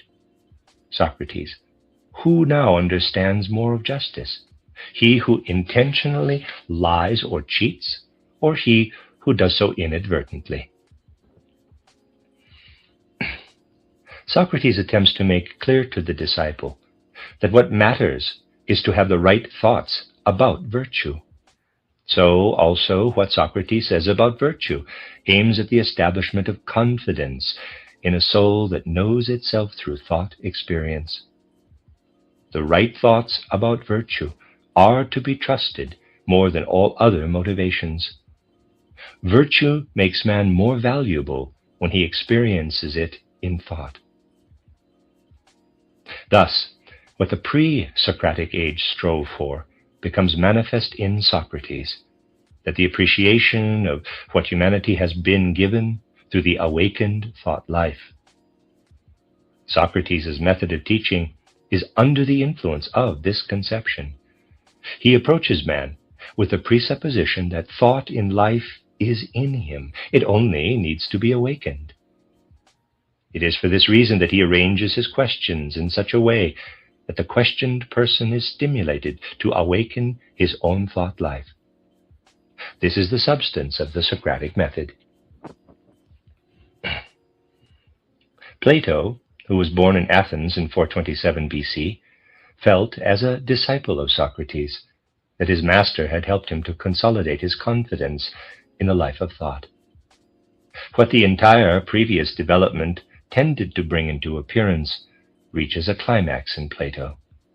This is the conception that in thought life the world spirit reveals itself. The awareness of this conception sheds, to begin with, its light over all of Plato's soul life. Nothing that man knows, through the senses or otherwise, has any value, as long as the soul has not exposed it to the light of thought. Philosophy becomes for Plato the science of ideas as the world of true being, and the idea is the manifestation of the world spirit through the revelation of thought. The light of the world spirit shines into the soul of man and reveals itself there in the form of ideas. The human soul, in seizing the idea, unites itself with the force of the world spirit. The world that is spread in space and time is like the mass of the ocean water in which the stars are reflected, but what is real is only reflected as idea. Thus for Plato, the whole world changes into ideas that act upon each other. Their effect in the world is produced through the fact that the ideas are reflected in Hyle, Hyle, the original matter. What we see as the many individual things and events comes to pass through this reflection. We need not extend knowledge to Hyle, the original matter, however, for in it is no truth. We reach truth only if we strip the world picture of everything that is not idea. For Plato, the human soul is living in the idea. But this life is so constituted that the soul is not a manifestation of its life in the ideas in all its utterances. Insofar as it is submerged in the life of ideas, it appears as the rational soul, or thought-bearing soul. And as such, the soul appears to itself when it becomes aware of itself in thought perception. It must also manifest itself in such a way that it appears as the non-rational soul, the not thought-bearing soul. As such, it again appears in a twofold way as courage developing and as appetitive soul. Thus, Plato seems to distinguish three members or parts in the human soul: the rational soul, the courage-like or will-exertive soul, and the appetitive soul. We shall, however, describe the spirit of his conceptual approach better if we express it in a different way. According to its nature, the soul is a member of the world of ideas, but it acts in such a way that it adds an activity to its life in reason through its courage life and its appetitive life. In this threefold mode of utterance, it appears as earthbound soul. It descends as a rational soul through physical birth into a terrestrial existence, and with death, again, enters the world of ideas. Insofar as it is rational soul, it is immortal, for as such it shares with its life the eternal existence of the world of ideas. Plato's doctrine of the soul emerges as a significant fact in the age of thought perception. The awakened thought directed man's attention toward the soul. A perception of the soul develops in Plato that is entirely the result of thought perception. Thought in Plato has become bold enough not only to point toward the soul, but to express what the soul is, as it were, to describe it. What thought has to say about the soul gives it the force to know itself in the eternal. Indeed, thought in the soul even sheds light on the nature of the temporal by expanding its own being beyond this temporal existence. The soul perceives thought. As the soul appears in its terrestrial life, it could not produce in itself the pure form of thought. Where does the thought experience come from if it cannot be developed in the life on earth? It represents a reminiscence of a pre-terrestrial, purely spiritual state of being. Thought has seized the soul in such a way that it is not satisfied by the soul's terrestrial form of existence. It has been revealed to the soul in an earlier state of being, pre-existence in the spiritual world, the world of ideas, and the soul recalls it during its terrestrial existence through the reminiscence of the life it has spent in the spirit. What Plato has to say about the moral life follows from this soul conception. The soul is moral if it so arranges life that it exerts itself to the largest possible measure as rational soul. Wisdom is the virtue that stems from the rational soul. It ennobles human life. Fortitude is the virtue of the will-exertive soul. Temperance is that of the appetitive soul. These virtues come to pass when the rational soul becomes the ruler over the other manifestations of the soul. When all three virtues harmoniously act together, there emerges what Plato calls justice, the direction toward the good. Dikaiosine. Plato's disciple, Aristotle, born 384 BC in Stagira, Thracia, died 321 BC, together with his teacher, represents a climax in Greek thinking. With him, the process of the absorption of thought life into the world conception has been completed and come to rest. Thought takes its rightful possession of its function to comprehend, out of its own resources, the being and events of the world. Plato still uses his conceptual imagination to bring thought to its rightful authority and to lead it into the world of ideas. With Aristotle, this authority has become a matter of course. It is now a question of confirming it everywhere in the various fields of knowledge. Aristotle understands how to use thought as a tool that penetrates into the essence of things. For Plato, it had been the task to overcome the thing or being of the external world. When it has been overcome, the soul carries in itself the idea of which the external being had only been overshadowed, but which had been foreign to it, hovering over it in a spiritual world of truth. Aristotle intends to submerge into the beings and events, and what the soul finds in this submersion, it accepts as the essence of the thing itself. The soul feels as if it had only lifted this essence out of the thing, and as if it had brought this essence for its own consumption into the thought form in order to be able to carry it in itself as a reminder of the thing. To Aristotle's mind, the ideas are in the things and events.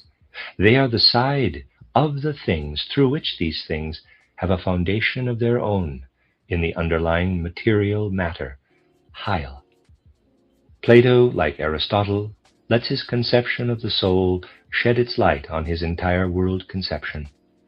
In both thinkers, we describe the fundamental constitution of their philosophy as a whole. If we succeed in determining the basic characteristics of their soul conceptions, to be sure, for both of them, many detailed studies would have to be considered that cannot be attempted in this sketch. But the direction their mode of conception took is, for both, indicated in their soul conceptions. Plato is concerned with what lives in the soul, and as such shares in the spirit world. What is important for Aristotle is the question of how the soul presents itself for man in his own knowledge. As it does with other things, the soul must also submerge into itself in order to find what constitutes its own essence. The idea, which according to Aristotle man finds in a thing outside his soul, is the essence of the thing. But the soul has brought this essence into the form of an idea in order to have it for itself. The idea does not have its reality in the cognitive soul, but in the external thing in connection with its material, Heil. If the soul submerges into itself, however, it finds the idea as such, in reality. The soul, in this sense, is idea, but active idea, an entity exerting action. And it behaves also in the life of man as such, an active entity. In the process of germination of man, it lays hold upon material existence.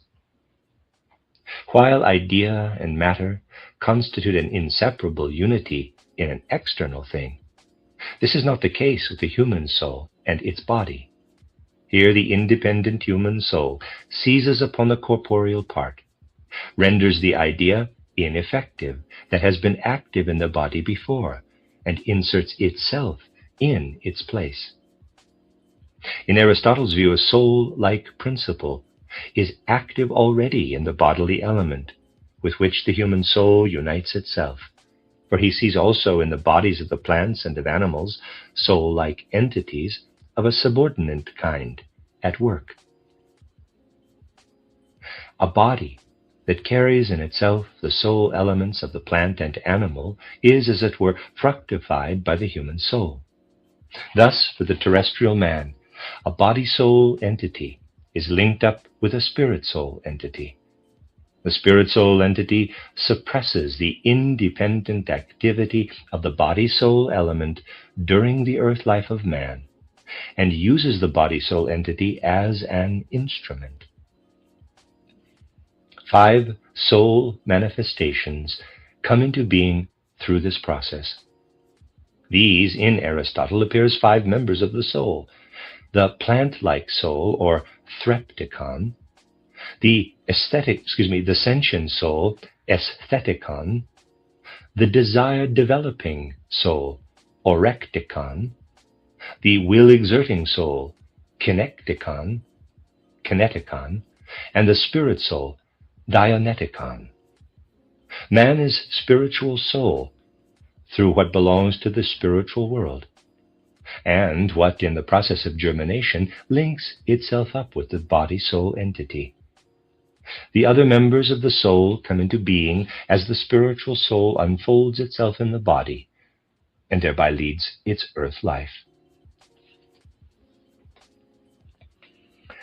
With Aristotle's focus on a spiritual soul, a perspective toward a spiritual world in general is naturally given. The world picture of Aristotle stands before our contemplative eye, EYE, in such a way that we see below the life of things and events, thus presenting matter and idea. The higher we lift our eye, the more we see vanish whatever bears a material character. Pure spiritual essence appears, representing itself to man as idea, that is, the sphere of the world in which deity, as pure spirituality that moves everything, has its being. The spiritual soul of man belongs to this world sphere. Before it is united with a body-soul entity, it does not exist as an individual being, but only as a part of the world spirit. Through this connection, it acquires its individual existence, separated from the world spirit, and continues to live after the separation from the body as a spiritual being. Thus, the individual soul entity has its beginning with the human earthly life, and then lives on as immortal. A pre-existence of the soul before earth life is assumed by Plato, but not by Aristotle. The denial of the soul's pre-existence is as natural to Aristotle, who has the idea exist in the thing, as the opposite view is natural to Plato, who conceives of the idea as hovering over the thing. Aristotle finds the idea in the thing, and the soul acquires in its body what it is to be in the spirit world as an individuality. Aristotle is the thinker who has brought thought to the point where it unfolds to a world conception through its contact with the essence of the world. The age before Aristotle led to the experience of thought. Aristotle seizes the thoughts and applies them to whatever he finds in the world. The natural way, peculiar to Aristotle, in which he lives in thought as a matter of course, leads him also to investigate logic, the laws of thought itself. Such a science could only come into being after the awakened thought had reached a stage of great maturity, and of such a harmonious relationship to the things of the outer world as we find it in Aristotle. Compared with Aristotle, the other thinkers of antiquity, who appear as his contemporaries or as his successors, seem to be of much less significance. They give the impression that their abilities lack a certain energy that prevents them from attaining the stage of insight Aristotle has reached. One gets the feeling that they disagree with him because they are stating opinions about things they do not understand as well as he. One is inclined to explain their views by pointing to the deficiency that led them to utter opinions that have already been disproved essentially in Aristotle's work. To begin with, one can receive such an impression from the Stoics and the Epicureans. Zeno of Citium, 342 to 270 BC, Cleanthes, born 200 BC, Chrysippus, 282 to 209 BC, and others belonged to the Stoics, whose name was derived from the Hall of Columns in Athens, the Stoa. They accept what appears reasonable to them in earlier world conceptions, but they are mainly concerned with finding out what man's position is in the world by contemplation of it.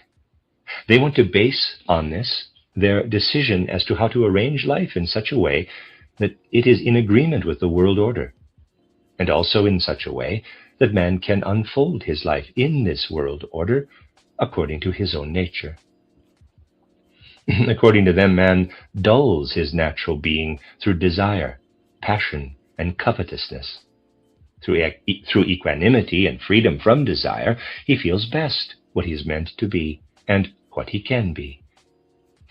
The ideal man is the sage who does not hamper the process of the inner development of the human being by any vice. As the thinkers before Aristotle were striving to obtain the knowledge that after him becomes accessible to man through the ability to perceive thoughts in the full consciousness of his soul, with the Stoics, reflection concentrates on the question as to what man is to do in order to express his nature as a human being in the best way. Epicurus, born 327 BC, died 270 BC, developed in his own way the elements that had already been latent in the earlier atomistic thinkers. He builds a view of life on this foundation that can be considered to be an answer to the question, as the human soul emerges as the blossom of world processes, how is it to live in order to shape its separate existence, its self-dependence, in accordance with thinking, guided by reason? Epicurus could answer this question only by a method that considered life only between birth and death. For nothing else can, with perfect intellectual honesty, be derived from the atomistic world conception. The fact of pain must appear to such a conception as a peculiar enigma of life, for pain is one of those facts that drive the soul out of the consciousness of its unity with the things of the world. One can consider the motion of the stars and the fall of rain to be like the motion of one's own hand, as was done in the world conception of more remote antiquity. That is to say, one can feel in both kinds of events the same uniform spirit-soul reality. The fact that events can produce pain in man, but cannot do so in the external world, however, drives the soul to the recognition of its own special nature. A doctrine of virtues, which, like the one of Epicurus, endeavors to live in harmony with world reason, can, as may easily be conceived, appreciate an ideal of life that leads to the avoidance of pain and displeasure.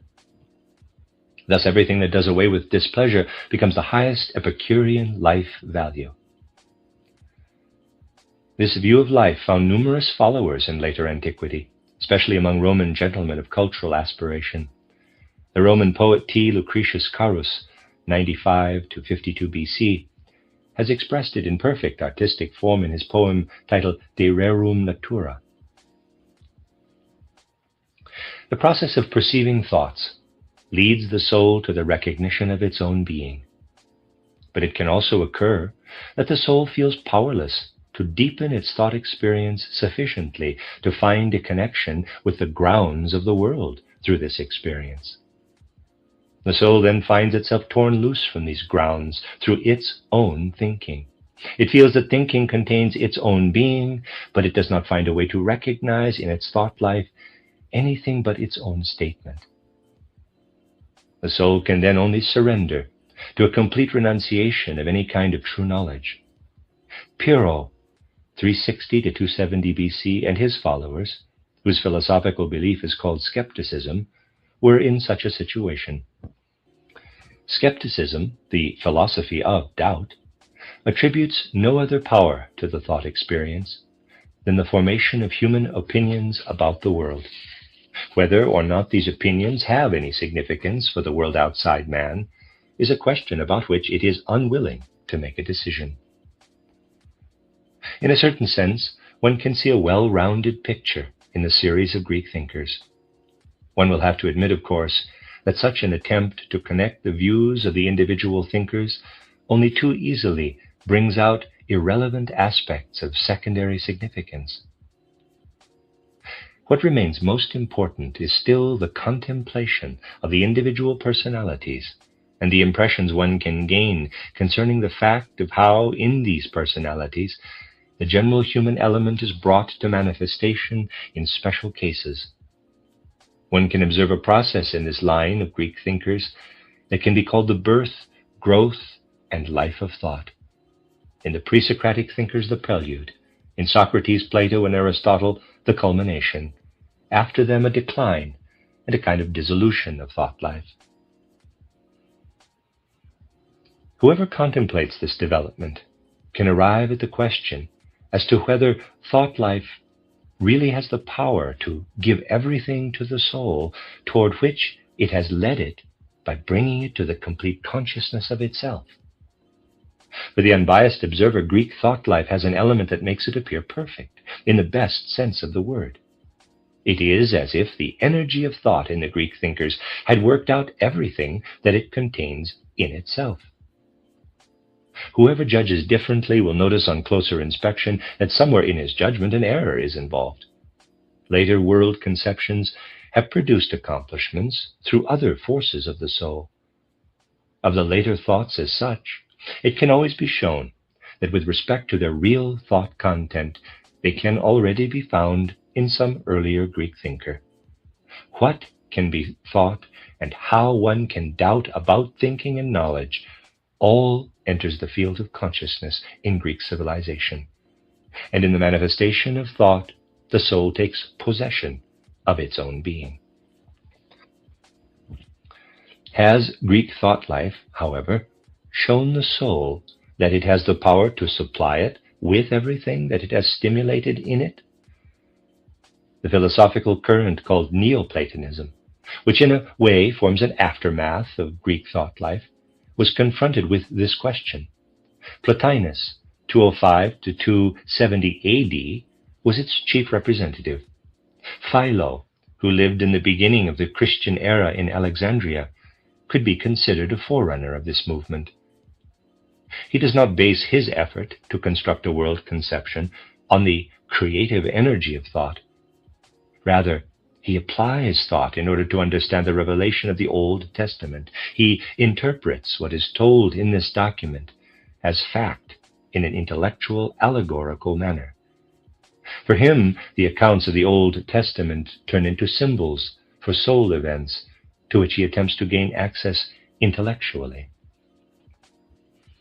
Plotinus does not regard thought experience as something that embraces the soul in its full life.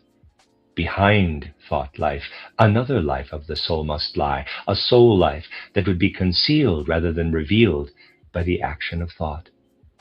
The soul must overcome this life in thought, must extinguish it in itself, and only after this extinction can it arrive at a form of experience that unites it with the origin of the world.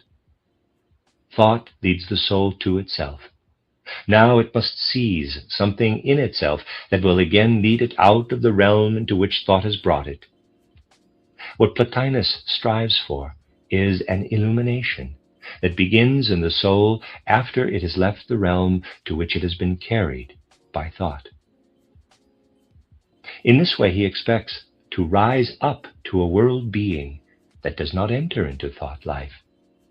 World reason, therefore, toward which Plato and Aristotle strive, is not, according to Plotinus, the last reality at which the soul arrives. It is rather the outgrowth of a still higher reality that lies beyond all thinking. From this reality beyond all thought, which cannot be compared with anything that could be a possible object of thought, all world processes emanate. Thought, as it could manifest itself in Greek spiritual life, has, as it were, gone through a complete revolution, and thereby all possible relationships of man to thought seem to be exhausted. Plotinus looks for sources other than those given in thought revelation.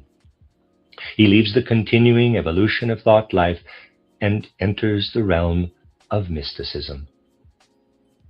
It is not intended to give a description of the development of mysticism here, but only the development of thought life, and what has its origin in this process is to be outlined.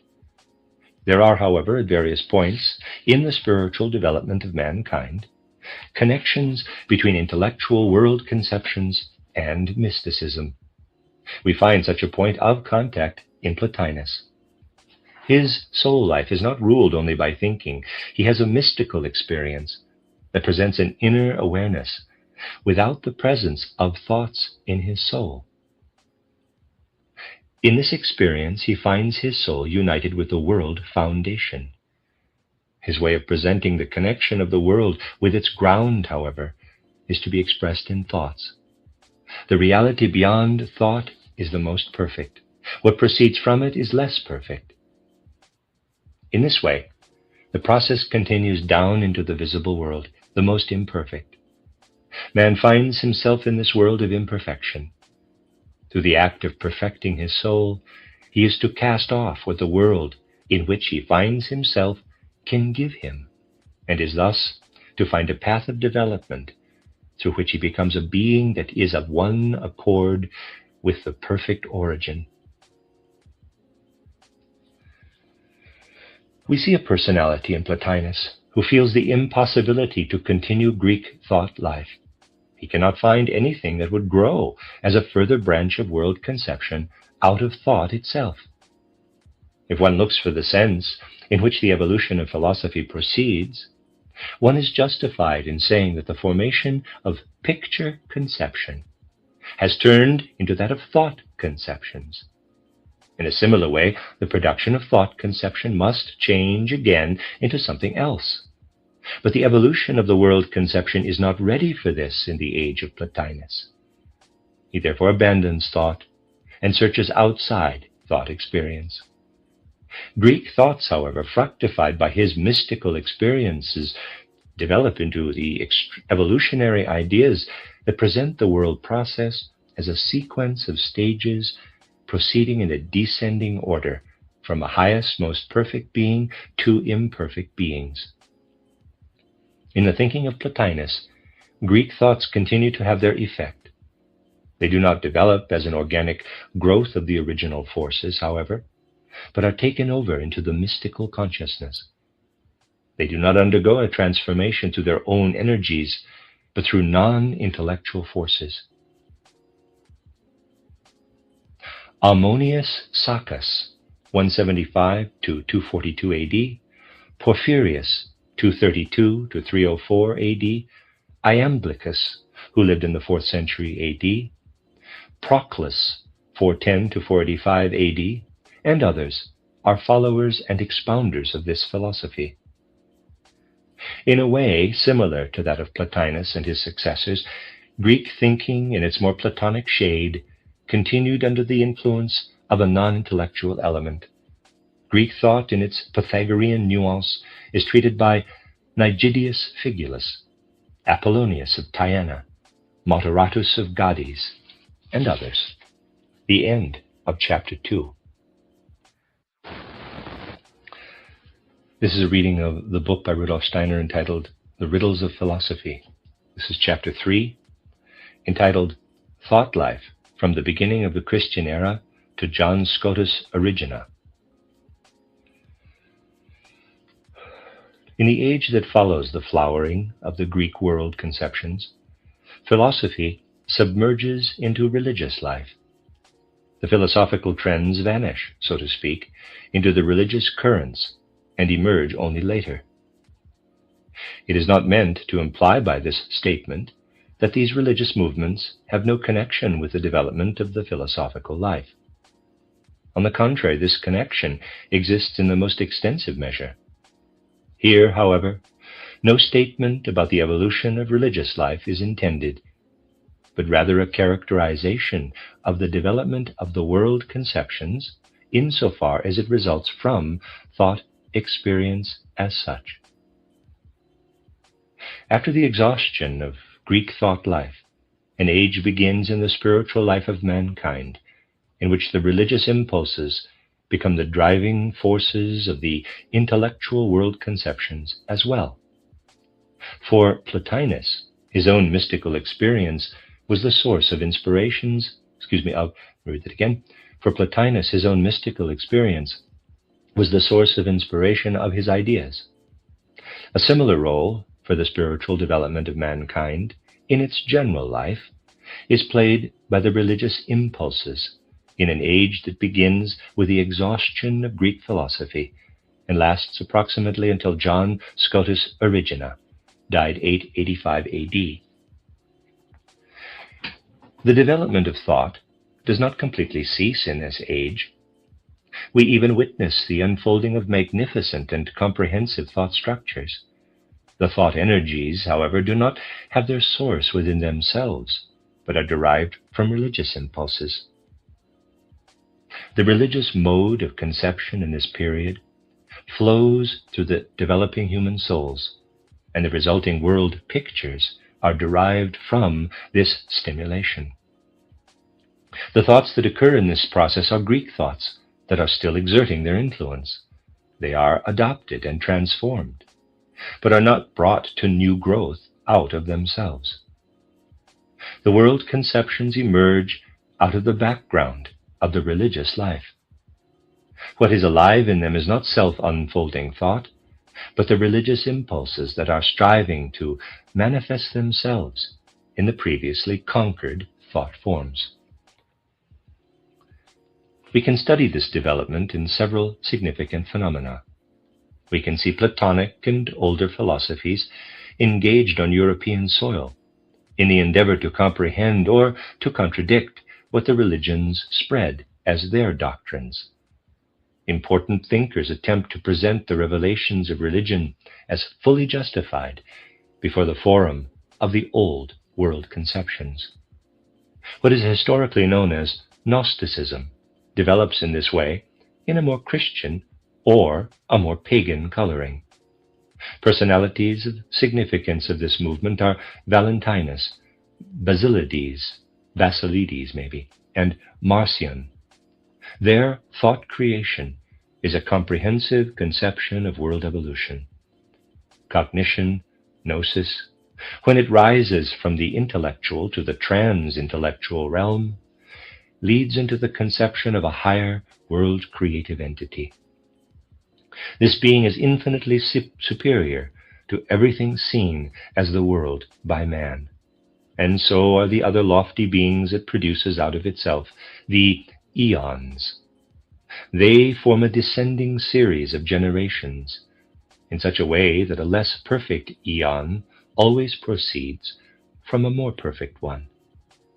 As such, in a later stage of evolution, an eon has to be considered to be also the creator of the world that is visible to man, and to which man himself belongs.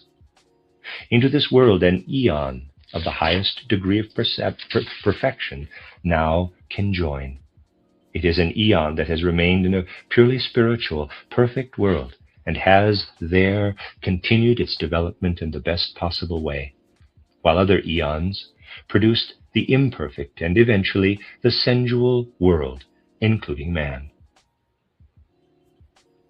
In this manner, the connection of the two worlds that have gone through different paths of evolution is thinkable for the Gnostic. The imperfect world receives its stimulation at a certain point of evolution by the perfect one, in order that it may begin to strive toward the perfect. The Gnostics, who were inclined toward Christianity, saw in Christ Jesus the perfect eon, which has united with the terrestrial world. Eon here is spelled A-E-O-N. Personalities like Clemens of Alexandria, died circa 211 AD, and Origen, born circa 185 AD, stood out more on a dogmatic Christian ground. Clemens accepts the Greek world conceptions as a preparation of the Christian revelation and uses them as instruments to express and defend the Christian impulses. Origen proceeds in a similar way. We find a thought life inspired by religious impulses flowing together in a comprehensive stream of conceptions in the writings of Dionysius the Areopagite, which are mentioned from 533 AD on. They probably had not been composed much earlier, but they do go back, not in their details, but in their characteristic features, to earlier thinking of this age. Their content can be sketched in the following way. When the soul liberates itself from everything that it can perceive and think as being, when it also transcends beyond what it is capable of thinking as non-being, then it can spiritually divine the realm of the overbeing, the hidden Godhead. In this entity, primordial being is united with primordial goodness and primordial beauty. Starting from this primeval trinity, the soul witnesses a descending order of beings that lead down to man in hierarchical array.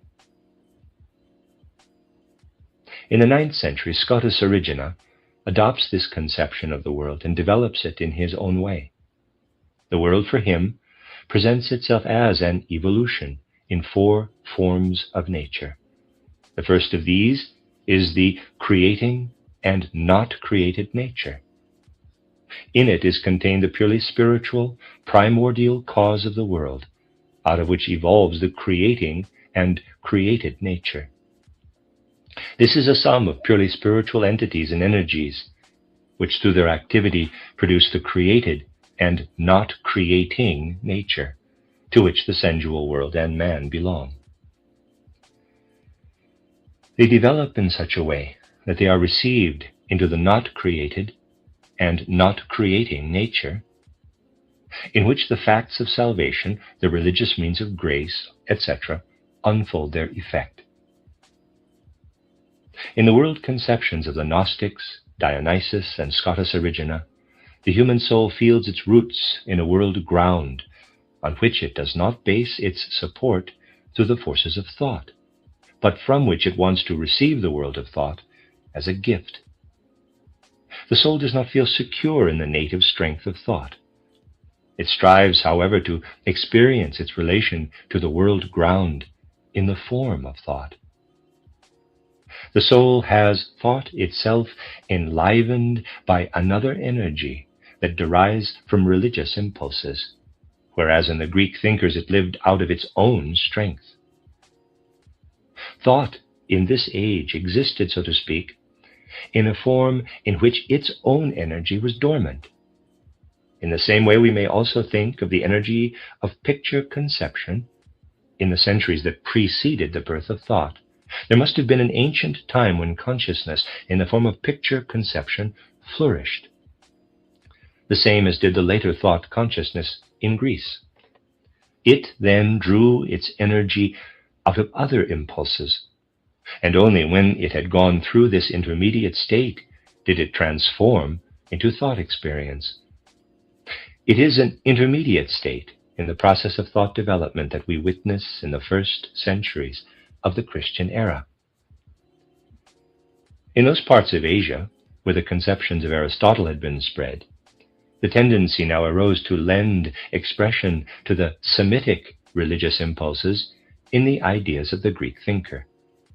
This tendency was then transplanted also to European soil, and so entered into the European spiritual life through such thinkers as the great Aristotelians, Averroes, 1126 to 1198 AD, Maimonides, 1135 to 1204, and others. In Averroes, we find the view that it is an error to assume that a special thought world exists in the personality of man. There is only one homogeneous thought world in the divine primordial being. As light can be reflected in many mirrors, so also one thought world is revealed in many human beings. During human life on earth, to be sure, a further transformation of the thought world takes place. But this is, in reality, only a process in a spiritually homogeneous primordial ground. With man's death, the individual revelation through him simply comes to an end. His thought life now exists only in the one thought life. This world conception allows the Greek thought experience to continue its effect, but does it in such a way that it is now anchored in the uniform divine world ground. It leaves us with the impression of being a manifestation of the fact that the developing human soul did not feel in itself the intrinsic energy of thought. It therefore projected this energy into an extra-human world power. The end of chapter 3.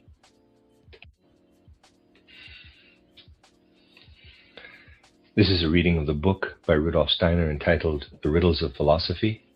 This is chapter 4, entitled The World Conceptions of the Middle Ages. A foreshadowing of a new element produced by thought life itself emerges in St. Augustine, 354 to 430. This element soon vanishes from the surface, however, to continue unnoticeably under the cover of religious conception, becoming distinctly discernible again only in the later Middle Ages. In St. Augustine, the new element appears as if it were a reminiscence of Greek thought life. He looks into the external world and into himself and comes to the conclusion, may everything else the world reveals contain nothing but uncertainty and deception. One thing cannot be doubted, that is, the certainty of the soul's experience itself. I do not owe this inner experience to a perception that could deceive me. I am in it myself. It is, for I am present when its being is attributed to it. One can see a new element in these conceptions, as against Greek thought life, in spite of the fact that they seem at first like a reminiscence of it. Greek thinking points toward the soul. In St. Augustine, we are directed toward the center of the life of the soul. The Greek thinkers contemplated the soul in its relation to the world. In St. Augustine's approach, something in the soul life confronts this soul life and regards it as a special self-contained world. One can call the center of the soul life the quote-unquote ego of man. To the Greek thinkers, the relation of the soul to the world becomes problematic. To the thinkers of modern times, that of the ego to the soul. In St. Augustine, we have only the first indication of this situation. The ensuing philosophical currents are still too much occupied with the task of harmonizing world conception and religion to become distinctly aware of the new element that has not entered into spiritual life. But the tendency to contemplate the riddles of the world in accordance with the demand of this new element lives more or less unconsciously in the souls of the time that now follows. In thinkers like Anselm of Canterbury, 1033 to 1109, and Thomas Aquinas, 1227 to 1274, this tendency still shows itself in such a way that they attribute to self-supportive thinking the ability to investigate the processes of the world to a certain degree, but they limit this ability. There is for them a higher spiritual reality to which thinking, left to its own resources, can never attain. but that must be revealed to it in a religious way. Man is, according to Thomas Aquinas, rooted with his soul life in the reality of the world. But this soul life cannot know this reality in its full extent through itself alone.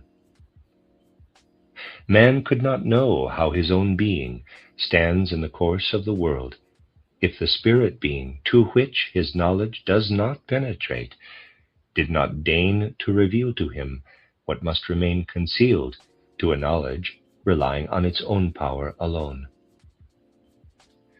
Thomas Aquinas constructs his world picture on this presupposition. It has two parts, one of which consists of the truths that are yielded to man's own thought experience about the natural course of things.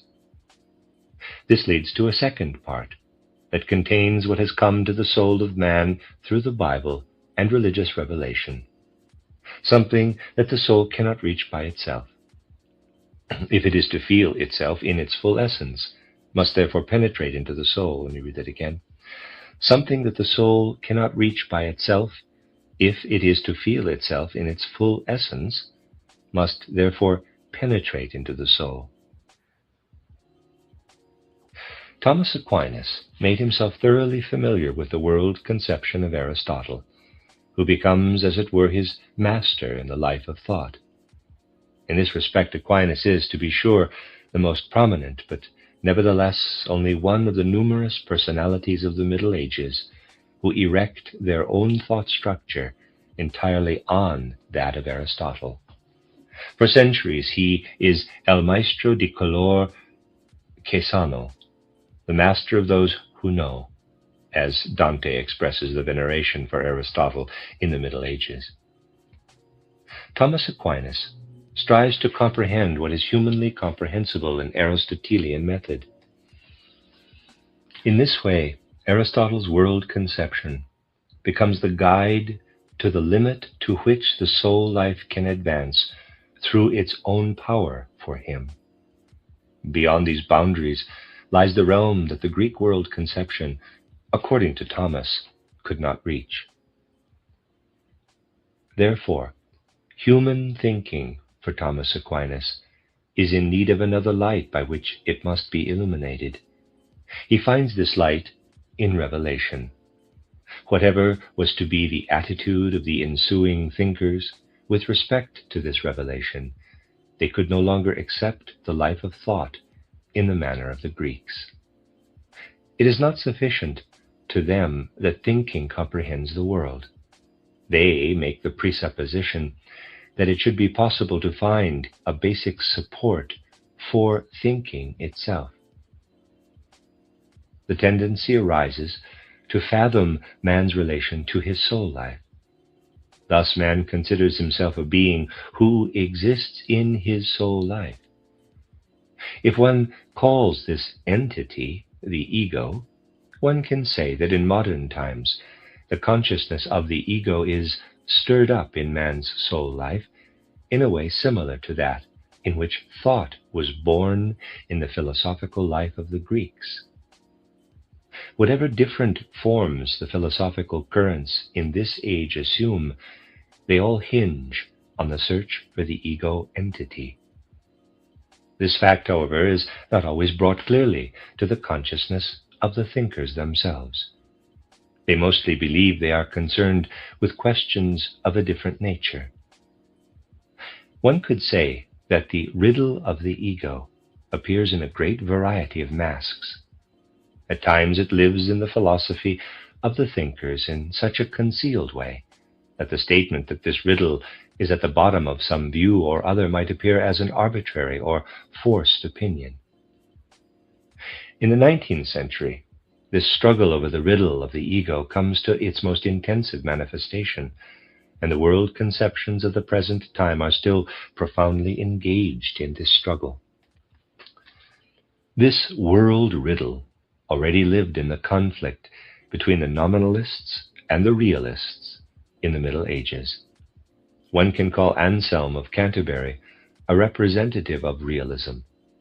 For him, the general ideas that man forms when he contemplates the world are not mere nomenclatures that the soul produces for itself, but they have their roots in a real life. If one forms the general idea, lion, in order to designate all lions with it, it is certainly correct to say that for sense perception, only the individual lions have reality. The general concept lion is not, however, only a summary designation with significance only for the human mind. It is rooted in a spiritual world, and the individual lions of the world of sense perception are the various embodiments of the one lion nature expressed in the idea of lion. Such a, quote, reality of ideas, close quote, was opposed by nominalists like Roscelin, Roscellin, also in the 11th century. The, quote, general ideas, close quote, are only summary designations for him, names that the mind forms for its own use, for its orientation, but they do not correspond to any reality.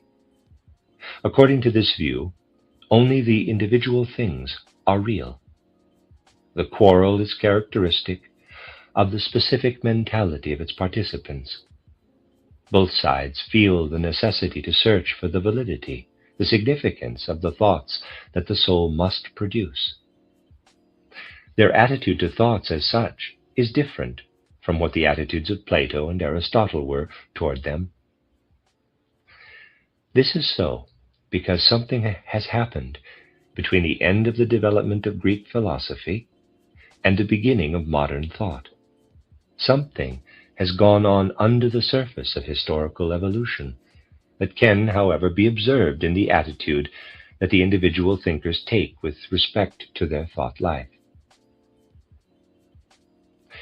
To the Greek thinker, thought came as a perception. It arose in the soul as the red color appears when a man looks at a rose, and the thinker received it as a perception. As such, the thought had the immediate power of conviction. The Greek thinker had the feeling when he placed himself with his soul receptively before the spiritual world, that no incorrect thought could enter from this world into the soul, just as no perception of a winged horse could come from the sense world, as long as the sense organs were properly used. For the Greeks, it was a question of being able to garner thoughts from the world. They were then themselves the witnesses of their truth. The fact of this attitude is not contradicted by the sophists, nor is it denied by ancient skepticism. Both currents have an entirely different shade of meaning in antiquity from similar tendencies in modern times. They are not evidence against the fact that the Greek experienced thought in a much more elementary, content-saturated, vivid, and real way than it can be experienced by the man of modern times.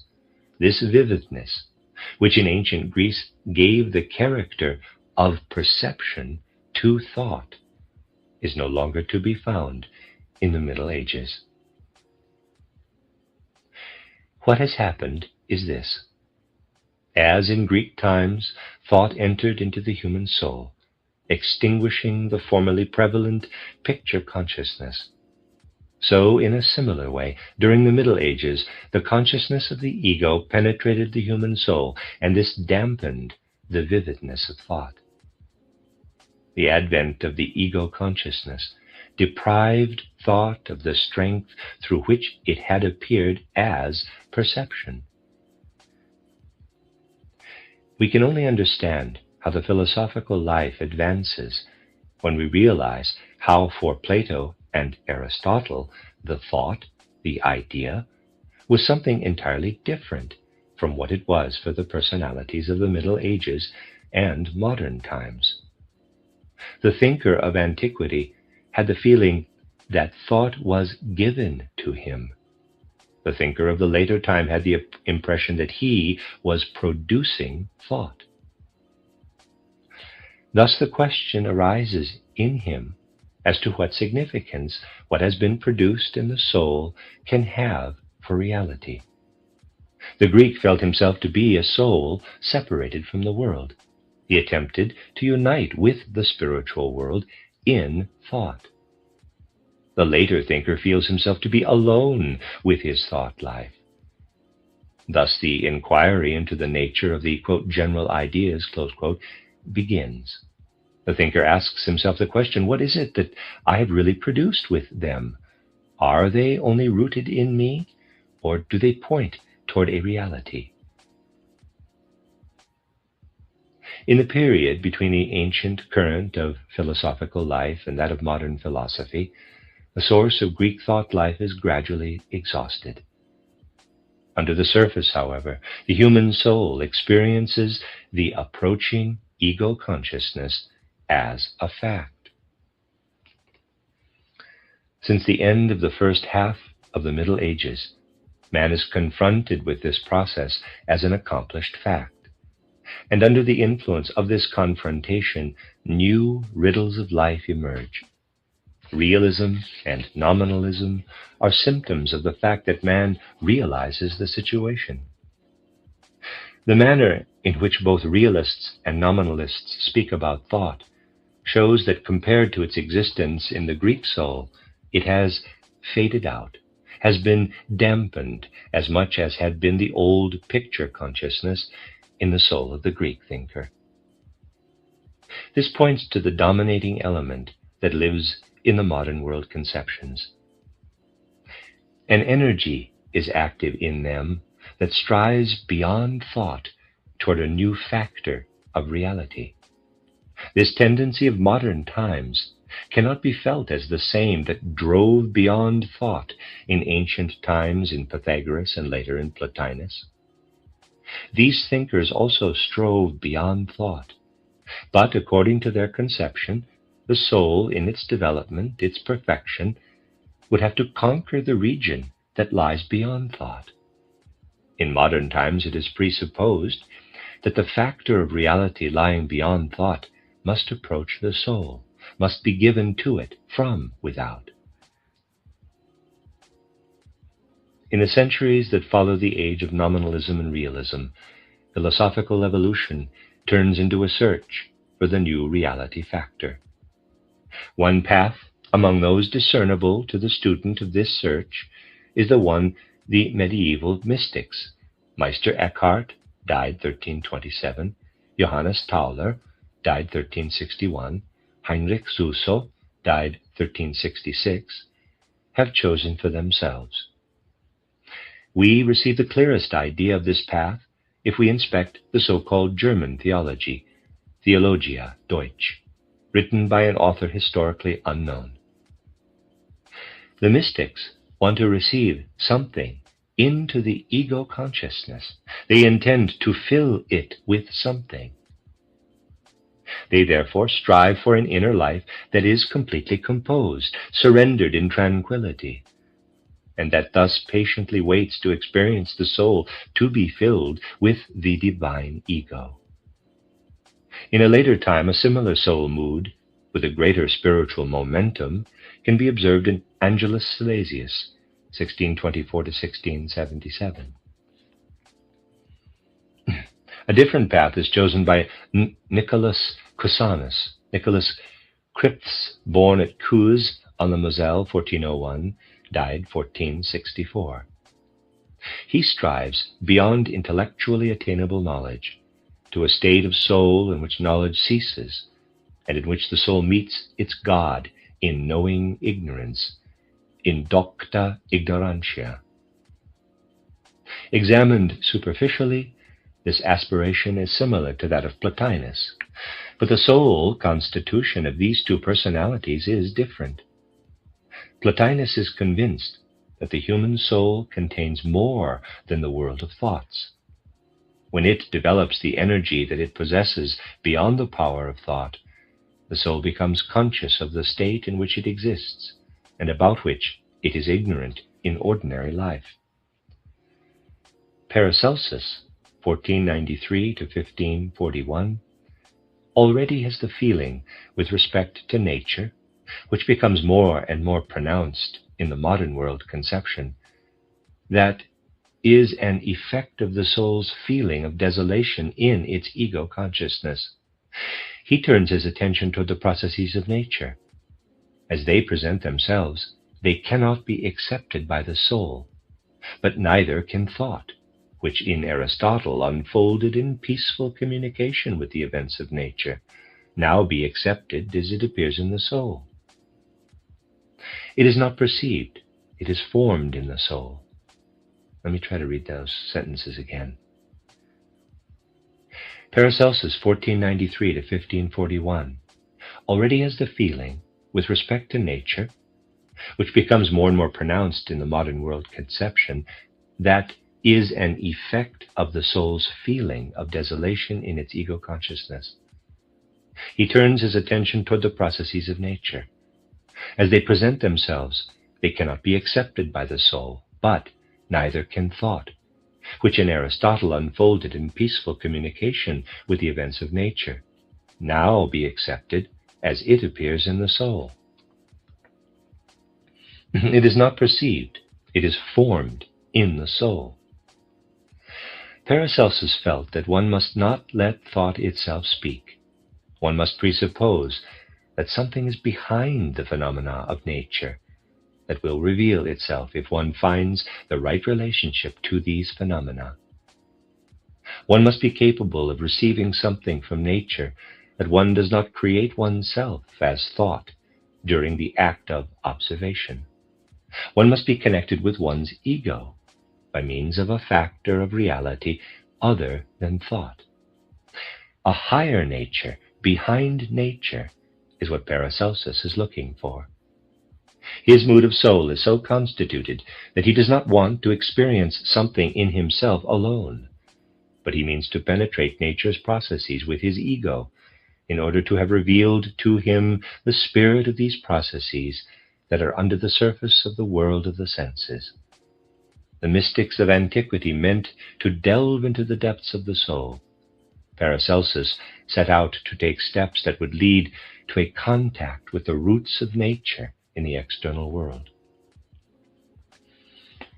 Jacob Böhme, 1575 to 1624, who, as a lonely, persecuted craftsman, formed a world picture as though out of an inner illumination, nevertheless implants into this world picture the fundamental character of modern times. In the solitude of his soul life, he develops this fundamental trait most impressively, because the inner dualism of the life of soul, the contrast between the ego and the other soul experiences, stands clearly before the eye of his spirit. He experiences the ego as it creates an inner counterpart in its own soul life, reflecting itself in the mirror of his own soul. He then finds this inner experience again in the processes of the world. Quote, "In such a contemplation, one finds two qualities, a good and an evil one, which are intertwined in this world in all forces, in stars and in elements, as well as in all creatures." Close quote. The evil in the world is opposed to the good as its counterpart. It is only in the evil that the good becomes aware of itself, as the ego becomes aware of itself in its inner soul experiences. The end of chapter 4. This is a reading of the book, The Riddles of Philosophy by Rudolf Steiner. This is chapter 5, The World Conceptions of the Modern Age of Thought Evolution. The rise of natural science in modern times had as its fundamental cause the same search as the mysticism of Jacob Böhme. This becomes apparent in a thinker who grew directly out of the spiritual movement, which in Copernicus, 1473 to 1543, Kepler, 1571 to 1630, Galileo, 1564 to 1642, and others, led to the first great accomplishments of natural science in modern times. This thinker is Giordano Bruno, 1548 to 1600. When one sees how his world consists of infinitely small, animated, psychically self-aware, fundamental beings, the monads, which are uncreated and indestructible, producing in their combined activity the phenomena of nature, one could be tempted to group him with Anaxagoras, for whom the world consists of the homoiameres. Yet there is a significant difference between these two thinkers. For Anaxagoras, the thought of the homoiameres unfolds while he is engaged in the contemplation of the world. The world suggests these thoughts to him. Giordano Bruno feels that what lies behind the phenomena of nature must be thought of as a world picture in such a way that the entity of the ego is possible in this world picture. The ego must be a monad, otherwise it could not be real. Thus the assumption of the monads becomes necessary. As only the monad can be real, therefore, the truly real entities are monads with different inner qualities. In the depths of the soul of a personality like Giordano Bruno, something happens that is not raised into full consciousness. The effect of this inner process is then the formation of the world picture. What goes on in the depths is an unconscious soul process. The ego feels that it must form such a conception of itself, that its reality is assured, and it must conceive the world in such a way that the ego can be real in it. Giordano Bruno has to form the conception of the monad in order to render possible the realization of both demands. In his thought, the ego struggles for its existence in the world conception of the modern age, and the expression of this struggle is the view, I am a monad. Such an entity is uncreated and indestructible. A comparison shows how different the ways are in which Aristotle and Giordano Bruno arrive at the conception of God. Aristotle contemplates the world. He sees the evidence of reason in natural processes. He surrenders to the contemplation of this evidence. At the same time, the processes of nature are, for him, evidence of the thought of the first mover of these processes. Giordano Bruno fights his way through to the conception of the monads. The processes of nature are, as it were, extinguished in the picture in which innumerable monads are presented as acting on each other.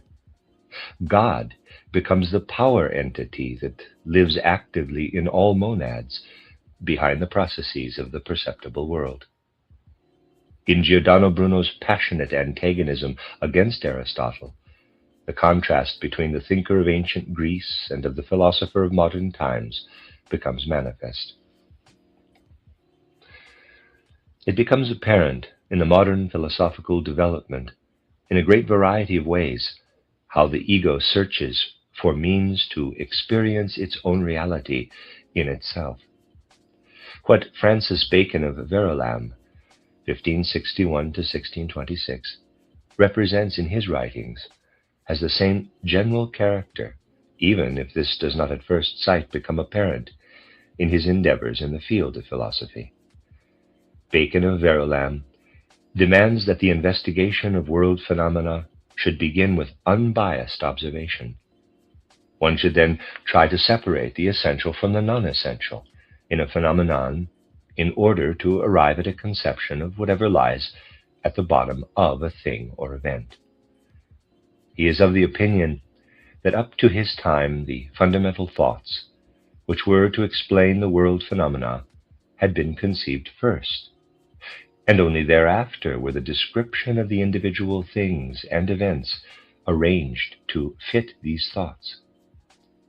He presupposed that the thoughts had not been taken out of the things themselves. Bacon wanted to combat this deductive method with his inductive method. The concepts are to be formed in direct contact with the things. One sees, so Bacon reasons, how an object is consumed by fire. One observes how a second object behaves with relation to fire, and then observes the same process with many objects. In this fashion, one arrives eventually at a conception of how things behave with respect to fire.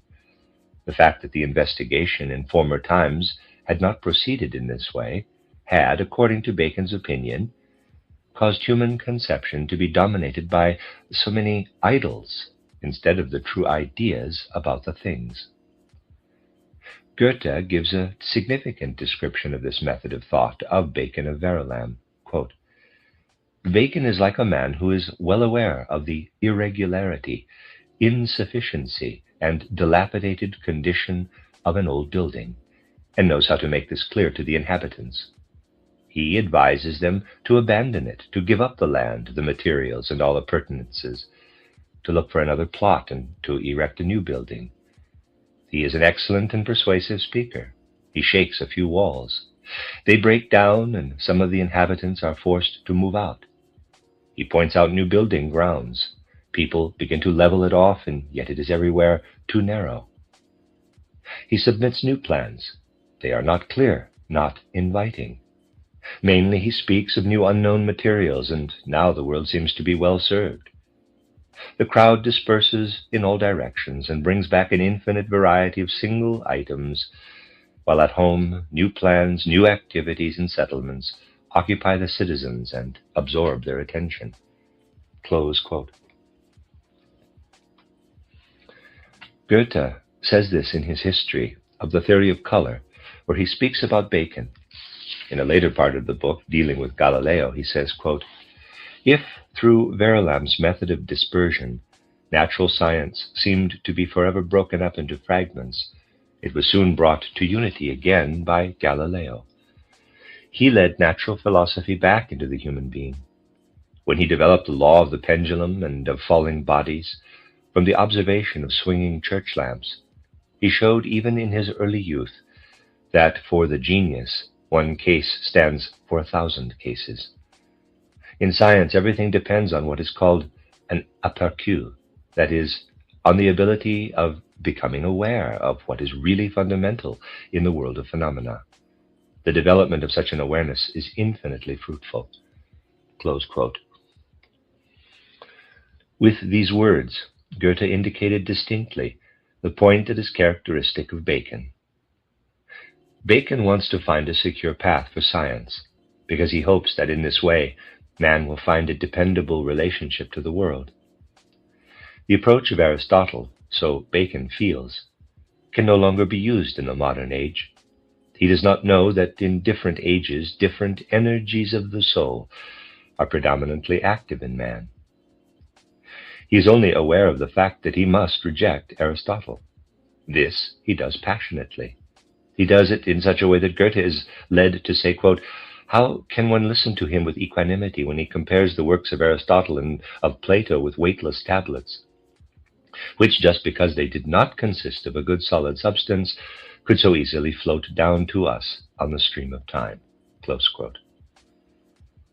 Bacon does not understand that he is aiming at the same objective that has been reached by Plato and Aristotle, and that he must use different means for the same aim, because the means of antiquity can no longer be those of the modern age. He points toward a method that could appear fruitful for the investigation in the field of external nature. But, as Goethe shows in the case of Galileo, even in this field, something more is necessary than what Bacon demands. The method of Bacon proves completely useless, however, when the soul searches not only for an access to the investigation of individual facts, but also to a world conception. What good is a groping search for isolated phenomena and a derivation of general ideas from them, if these general ideas do not, like strokes of lightning, flash up out of the ground of being in the soul of man, rendering account of their truth through themselves? In antiquity, thought appeared like a perception to the soul. This mode of appearance has been dampened through the brightness of the new ego consciousness. What can lead to thoughts capable of forming a world conception in the soul must be so formed as if it were the soul's own invention, and the soul must search for the possibility of justifying the validity of its own creation. Bacon has no feeling for all this. He, therefore, points to the materials of the building for the construction of the new world conception, namely the individual natural phenomena. It is, moreover, no more possible than one can ever build a house by merely observing the form of the building stones that are to be used, than that a fruitful world conception could ever arise in a soul that is exclusively concerned with the individual processes of nature. Contrary to Bacon of Verulam, who pointed toward the bricks of the building, Descartes, Cartesius, and Spinoza turned their attention toward its plan. Descartes was born in 1596 and died in 1650. The starting point of his philosophical endeavor is significant with him. With an unbiased, questioning mind, he approaches the world, which offers him much of its riddles, partly through revealed religion, partly through the observation of the senses. He now contemplates both sources in such a way that he does not simply accept and recognize as truth what either of them offers to him. Instead, he sets against the suggestions of both sources the ego, which answers out of its own initiative with its doubt against all revelation and against all perception. In the development of modern philosophical life, this move is a fact of the most telling significance. Amidst the world, the thinker allows nothing to make an impression on his soul, but sets himself against everything with a doubt that can derive its support only from the soul itself. Now, the soul apprehends itself in its own action. I doubt, that is to say, I think. Therefore, no matter how things stand with the entire world, in my doubt-exerting thinking, I come to the clear awareness that I am. In this manner, Cartesius arrives at his cogito ergo sum. I think, therefore I am. The ego in him conquers the right to recognize its own being through the radical doubt directed against the entire world. Descartes derives the further development of his world conception out of this root. In the ego, he had attempted to seize existence. Whatever can justify its existence together with the ego may be considered truth. The ego finds in itself innate to it the idea of God. This idea presents itself to the ego as true, as distinct as the ego itself, but it is so sublime, so powerful, that the ego cannot have it through its own power. Therefore it comes from transcendent reality to which it corresponds. Descartes believes in the reality of the external world, not because this external world presents itself as real, but because the ego must believe in itself and then subsequently in God, and because God must be thought as truthful. For it would be untrue of God to suggest a real external world to man if the latter did not exist. It is only possible to arrive at the recognition of the reality of the ego, as Descartes does, through a thinking that in the most direct manner aims at the ego in order to find a point of support for the act of cognition. That is to say, this possibility can be fulfilled only through an inner activity, but never through a perception from without. Any perception that comes from without gives only the qualities of extension. In this manner, Descartes arrives at the recognition of two substances in the world, one to which extension and the other to which thinking is to be attributed, and that has its roots in the human soul. The animals, which in Descartes' sense cannot apprehend themselves in inner self-supporting activity, are accordingly mere beings of extension, automata, machines. The human body, too, is nothing but a machine. The soul is linked up with this machine. When the body becomes useless through being worn out or destroyed in some way, the soul abandons it to continue to live in its own element. Descartes lives in a time in which a new impulse in the philosophical life is already discernible. The period from the beginning of the Christian era until about the time of Scotus Erigena develops in such a way that the inner experience of thought is enlivened by a force that enters the spiritual evolution as a powerful impulse. The energy of thought as it awakened in Greece is outshone by this power. Outwardly, the progress in the life of the human soul is expressed in the religious movements, and by the fact that the forces of the youthful nations of Western and Central Europe become the recipients of the effects of the older forms of thought experience. They penetrate this experience with the younger, more elementary impulses, and thereby transform it. In this process, one forward step in the progress in human evolution becomes evident that is caused by the fact that older and subtle traces of spiritual currents that have exhausted their vitality but not their spiritual possibilities are continued by youthful energies emerging from the natural spring of mankind. In such processes, one will be justified in recognizing the essential laws of the evolution of mankind. They are based on rejuvenating tendencies of the spiritual life. The acquired forces of the spirit can only then continue to unfold if they are transplanted into young natural energies of mankind. The first 8 centuries of the Christian era present a continuation of the thought experience in the human soul in such a way that the new forces about to emerge are still dormant in hidden depths, but they tend to exert their formative effect on the evolution of world conception. In Descartes, these forces already show themselves at work in a high degree.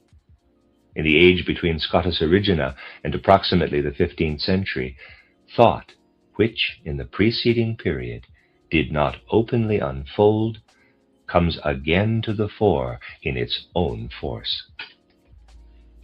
Now, however, it emerges from a direction quite different from that of the Greek age. With the Greek thinkers, thought is experienced as a perception. From the 8th to the 15th centuries, it comes from out of the depth of the soul, so that man has the feeling thought generates itself within me. In the Greek thinkers, a relation between thought and the processes of nature was still immediately established. In the age just referred to, thought stands out as the product of self-consciousness. The thinker has the feeling that he must prove thought as justified. This is the feeling of the nominalists and the realists. This is also the feeling of Thomas Aquinas, who anchors the experience of thought in religious revelation. The 15th and 16th centuries introduce a new impulse to the souls. This is slowly prepared and slowly absorbed in the life of the soul. A transformation takes place in the organization of the human soul. In the field of philosophical life, this transformation becomes manifest through the fact that thought cannot now be felt as a perception, but as a product of self-consciousness. This transformation in the organization of the human soul can be observed in all fields of the development of humanity. It becomes apparent in the renaissance of art and science and of European life, as well as in the reformatory religious movements. One will be able to discover it if one investigates the art of Dante and Shakespeare with respect to their foundations in the human soul development. Here these possibilities can only be indicated, since this sketch is intended to deal only with the development of the intellectual world conception. The advent of the mode of thought of modern natural science appears as another symptom of this transformation of the human soul organization. Just compare the state of the form of thinking about nature as it develops in Copernicus, Galileo, and Kepler with what has preceded them. This natural scientific conception corresponds to the mood of the human soul at the beginning of the modern age in the 16th century. Nature is now looked at in such a way that the sense observation is to be the only witness of it. Bacon is one, Galileo another personality in whom this becomes apparent. The picture of nature is no longer drawn in a manner that allows thought to be felt in it as a power revealed by nature. Out of this picture of nature, every trait that could be felt as only a product of self-consciousness gradually vanishes. Thus, the creations of self-consciousness and the observation of nature are more and more abruptly contrasted, separated by a gulf. From Descartes on, a transformation of the soul organization becomes discernible that tends to separate the picture of nature from the creations of the self-consciousness. With the 16th century, a new tendency in the philosophical life begins to make itself felt. While in the preceding centuries, thought had played a part of an element which, as a product of self-consciousness, demanded its justification through the world picture, since the 16th century it proves to be clearly and distinctly resting solely on its own ground in the self-consciousness. Previously, thought had been felt in such a manner that the picture of nature could be considered a support for its justification. Now it becomes the task of this element of thought to uphold the claim of its validity through its own strength. The thinkers of the time that now follows feel that in the thought experience itself, something must be found that proves this experience to be the justified creator of a world conception. The significance of the transformation of the soul life can be realized if one considers the way in which philosophers of nature like H. Cardanus, 1501 to 1576, and Bernardinus Talesius, 1508 to 1588, still spoke of natural processes. In them, a picture of nature still continued to show its effect and was to lose its power through the emergence of the mode of conception of natural science of Copernicus, Galileo, and others. Something still lives in the mind of Cardanus of the processes of nature, which he conceives as similar to those of the human soul. Such an assertion would also have been possible to Greek thinking. Galileo is already compelled to say that what man has as the sensation of warmth within himself, for instance, exists no more in external nature than the sensation of tickling that a man feels when the sole of his foot is touched by a feather. Talesius still feels justified to say that warmth and coldness are the driving forces of the world processes, and Galileo must already make the statement that man knows warmth only as an inner experience. In the picture of nature, he allows as thinkable only what contains nothing of this inner experience. Thus the conceptions of mathematics and mechanics become the only ones that are allowed to form the picture of nature. In a personality like Leonardo da Vinci, 1452 to 1519, who was just as great as a thinker as he was an artist, we can recognize the striving for a new law-determined picture of nature. Such spirits feel it necessary to find an access to nature not yet given to the Greek way of thinking and its after-effects in the Middle Ages. Man now has to rid himself of whatever experiences he has about his own inner being if he is to find access to nature. He is permitted to depict nature only in conceptions that contain nothing of what he experiences as the effects of nature in himself. Thus, the human soul dissociates itself from nature. It takes its stand on its own ground. As long as one could think that the stream of nature contained something that was the same as what was immediately experienced in man, one could, without hesitation, feel justified to have thought bear witness to the events of nature. The picture of nature of modern times forces the human consciousness to feel itself outside nature with its thought. This consciousness further establishes a validity for its thought, which is gained through its own power. From the beginning of the Christian era to Scotus Erigena, the experience of thought continues to be effective in such a way that its form is determined by the presupposition of a spiritual world, namely the world of religious revelation. From the 8th to the 16th century, thought experience wrests itself free from the inner self-consciousness, but allows, besides its own germinating power, the other power of consciousness, revelation, to continue in its existence. From the 16th century on, it is the picture of nature that eliminates the experience of thought itself. Henceforth, the self-consciousness attempts to produce out of its own energies the resources through which it is possible to form a world conception with the help of thought. It is with this task that Descartes finds himself confronted. It is the task of the thinkers of the new period of world conception.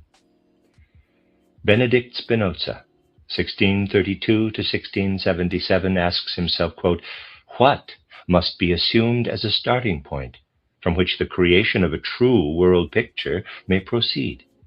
This beginning is caused by the feeling that innumerable thoughts may present themselves in my soul as true. I can admit as the cornerstone for a world conception only an element whose properties I must first determine." Close quote. Spinoza finds that one can only begin with something that is in need of nothing else for its being. He gives the name, substance, to this being. He finds that there can be only one such substance, and that this substance is God. If one observes the method by which Spinoza arrives at this beginning of his philosophy, one finds that he has modeled it after the method of mathematics. Just as the mathematician takes his start from general truths, which the human ego forms itself in free creation, so Spinoza demands that philosophy should start from such spontaneously created conceptions. The one substance is as the ego must think it to be. Thought in this way, it does not tolerate anything existing outside itself as a peer, for then it would not be everything. It would need something other than itself for its existence.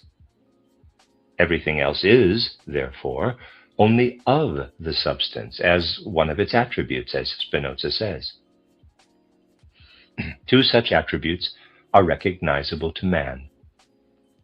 He sees the first when he looks at the outer world, the second when he turns his attention inward. The first attribute is extension, the second, thinking.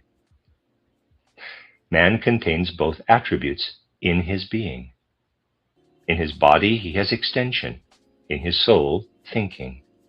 When he thinks, it is the divine substance that thinks. When he acts, it is this substance that acts. Spinoza obtains the existence, Dasein, for the ego in anchoring it in the general, all-embracing divine substance.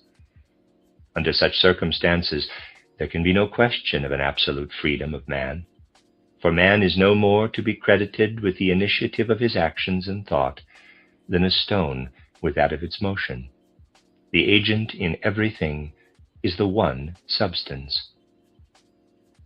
We can speak of a relative freedom in man only when he considers himself not as an individual entity, but knows himself as one with the one substance. Spinoza's world conception, if consistently developed to its perfection, leads a person to the consciousness, I think of myself in the right way if I no longer consider myself, but know myself in my experience as one with the divine whole. This consciousness, then, to follow Spinoza, endows the whole human personality with the impulse to do what is right, that is to say, God-filled action. This results as a matter of course for the one for whom the right world conception is realized as the full truth. For this reason, Spinoza calls the book in which he presents his world conception Ethics, titled Ethics. For him, ethics, that is to say, moral behavior, is in the highest sense the result of the true knowledge of man's dwelling in the one substance. One feels inclined to say that the private life of Spinoza, of the man who was first persecuted by fanatics and then out of his own free will give away his fortune and sought his subsistence in poverty as a craftsman, was in the rarest fashion the outer expression of his philosophical soul, which knew its ego in the divine whole and felt its inner experience, indeed all experience, illumined by this consciousness. Spinoza constructs a total world conception out of thoughts. These thoughts have to satisfy the requirement that they derive their justification for the construction of the picture out of the self-consciousness. In it, their certainty must be rooted. Thoughts that are conceived by human consciousness in the same way as the self-supporting mathematical ideas are capable of shaping a world picture that is the expression of what in truth exists behind the phenomena of the world. In a direction that is entirely different from that of Spinoza, Gottfried Wilhelm von Leibniz, 1646 to 1716, seeks the justification of the ego consciousness in the actual world. His point of departure is like that of Giordano Bruno, insofar as he thinks of the soul or the ego as a monad. Leibniz finds the self-consciousness in the soul, that is, the knowledge of the soul of itself, a manifestation, therefore, of the ego. There cannot be anything else in the soul that thinks and feels except the soul itself. For how should the soul know of itself if the subject of the act of knowing were something other than itself? Furthermore, it can only be a simple entity, not a composite being, for the parts in it could and would have to know of each other. Thus the soul is a simple entity, enclosed in itself and aware of its being, a monad. Nothing can come into this monad that is external to it, for nothing but itself can be active in it. All its experience, cognitive, imagination, sensation, etc., is the result of its own activity. It could only perceive any other activity in itself through its defense against this activity. That is to say, it would at any rate perceive only itself in its defense. Thus nothing external can enter this monad. Leibniz expresses this by saying that the monad has no windows. According to him, all real beings are monads, and only monads truly exist. These different monads are, however, differentiated with respect to the intensity of their inner life. There are monads of an extremely dull inner life that are as if in a continual state of sleep. There are monads that are as it were dreaming. There are, furthermore, the human monads in wake consciousness, etc., up to the highest degree of intensity of the inner life of the divine principal monad. That man does not see monads in his sense perception is caused by the circumstance that the monads are perceived by him like the appearance of fog, for example. That is not really fog, but a swarm of gnats. What is seen by the senses of man is like the appearance of a fog formed by the accumulated monads. Thus, for Leibniz, the world in reality is a sum of monads, which do not affect each other, but constitute self-conscious beings, leading their lives independently of each other, that is, egos. Nevertheless, if the individual monad contains an after-image of the general life of the world in its inner life, it would be wrong to assume that this is caused by an effect that the individual monads exert on each other. It is caused by the circumstance that in a given case, one monad experiences inwardly by itself what is also independently experienced by another monad. The inner lives of the monads agree like clocks that indicate the same hours, in spite of the fact that they do not affect each other. Just as the clocks agree because they have been originally matched, so the monads are attuned to each other through the pre-established harmony that issues from the divine principle monad. This is the world picture to which Leibniz is driven, because he has to form the picture in such a way that in it the self-conscious life of the soul, the ego, can be maintained as a reality. It is a world picture completely formed out of the ego itself. In Leibniz's view, this can indeed not be otherwise. In Leibniz, the struggle for a world conception leads to a point where, in order to find the truth, it does not accept anything as truth that is revealed in the outer world. According to Leibniz, the life of man's senses is caused in such a way that the monad of the soul is brought into connection with other monads, with a somnolent, sleeping, and less acute self-consciousness. The body is a sum of such monads. The one waking soul monad is connected with it.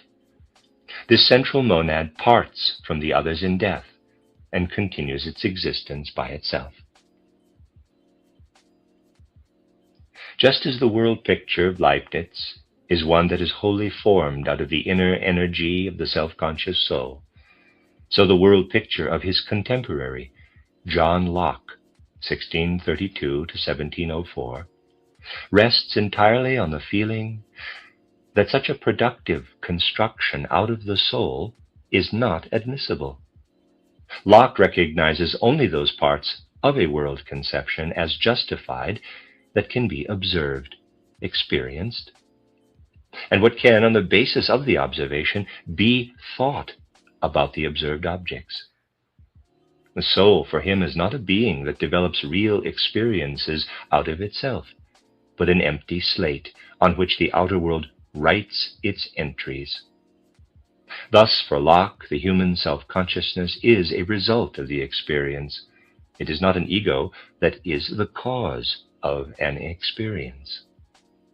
When a thing of the external world makes an impression on the soul, it can be said that the thing contains only extension, shape, motion in reality.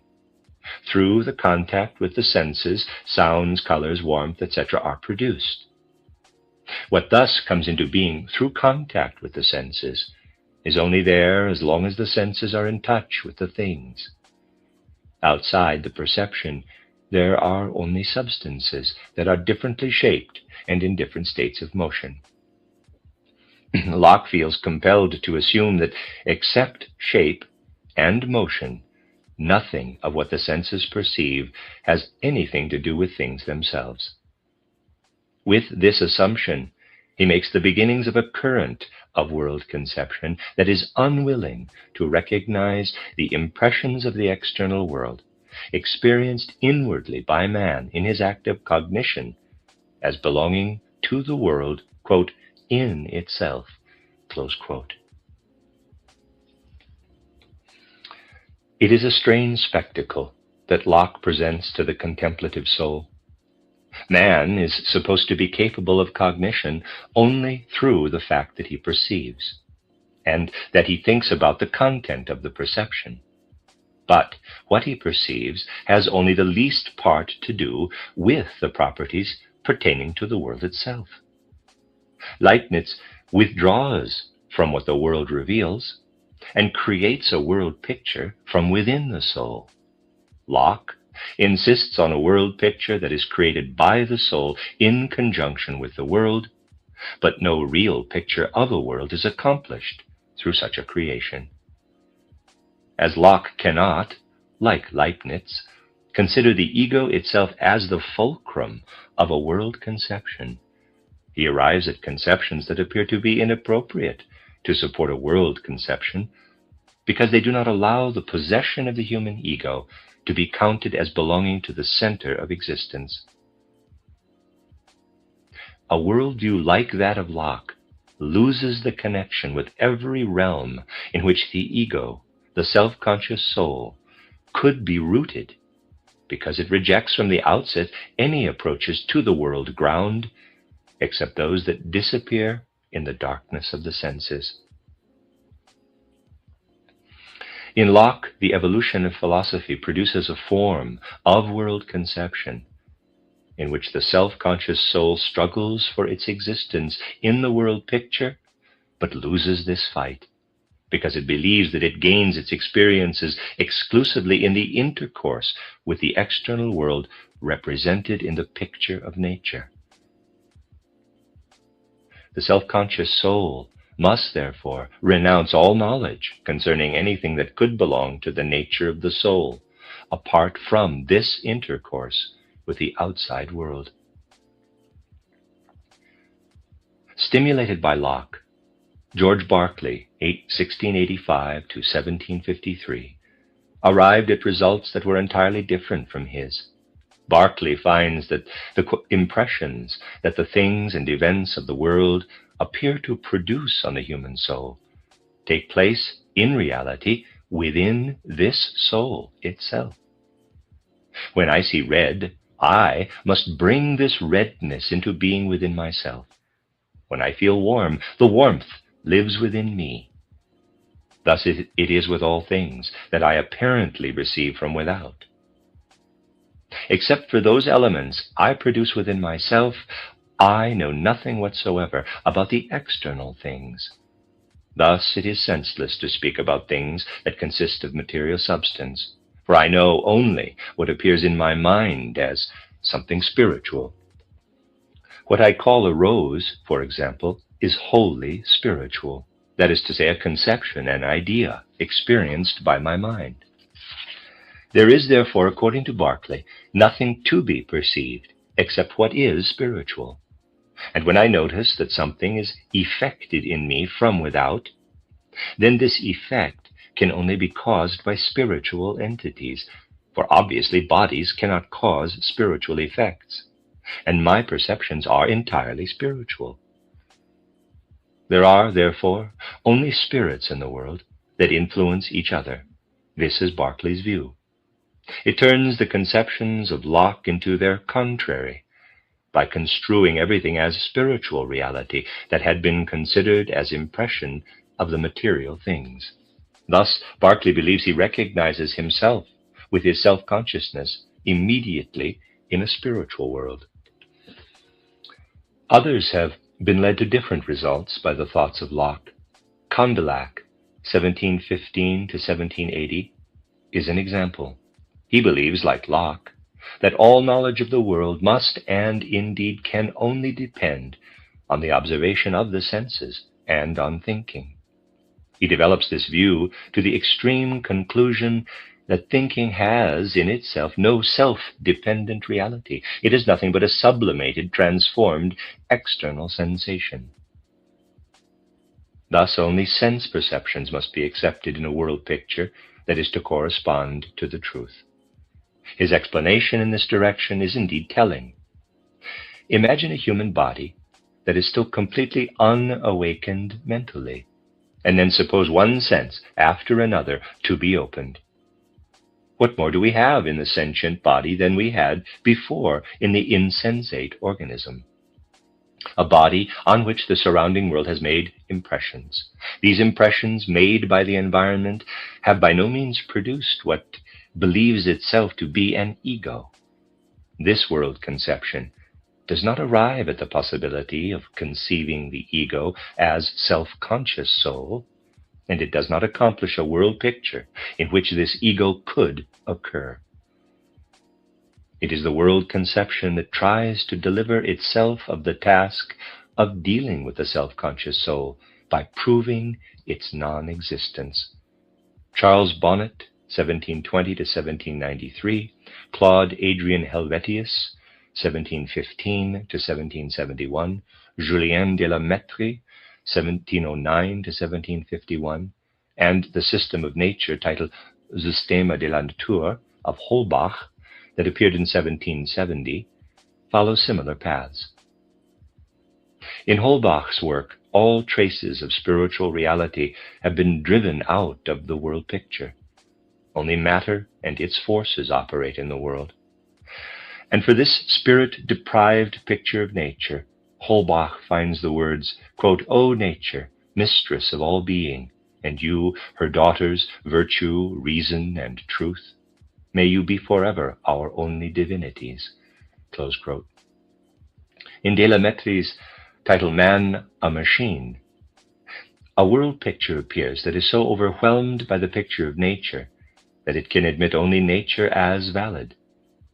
What occurs in the self-consciousness must therefore be thought of in about the same way as a mirror picture that we compare with the mirror. The physical organism would be compared with the mirror, the self-consciousness with the picture. The latter has, apart from the former, no independent significance. In title Man, a Machine, we read, quote, "If, however, all qualities of the soul depend so much on the specific organization of the brain and the body as a whole that they obviously are only this organization itself, then in this case we have to deal with a very enlightened machine. Quote-unquote soul, therefore, is only a meaningless expression of which one has no idea, thought picture, and that a clear head may only use in order to indicate by it the part in us that thinks. Just assume the simplest principle of motion, and the animated bodies have everything they need in order to move, feel, repeat, in short, everything necessary to find their way in the physical and moral world. If whatever thinks in my brain is not a part of this inner organ, why should my blood become heated when I make the plan for my works or pursue an abstract line of thought, calmly resting on my bed?" Compare de la Mettrie, Man, a Machine, Philosophische Bibliothek, Volume 68, close quote. Voltaire, 1694 to 1778, introduced the doctrines of Locke into the circles in which these thinkers had their effect. Diderot, Cabanis, and others also belonged to them. Voltaire himself probably never went so far as to draw the last consequences of these philosophers. He allowed himself, however, to be stimulated by the thoughts of Locke and his sparkling and dazzling writings. Much can be felt of these influences, but he could not become a materialist in the sense of these thinkers. He lived in too comprehensive a thought horizon to deny the spirit. He awakened the need for philosophical questions in the widest circles because he linked these questions to the interest of them. Much would have to be said about him in an account that intended to trace philosophical investigation of current events, but that is not the purpose of this presentation. Only the higher problems of world conception in its specific sense are to be considered.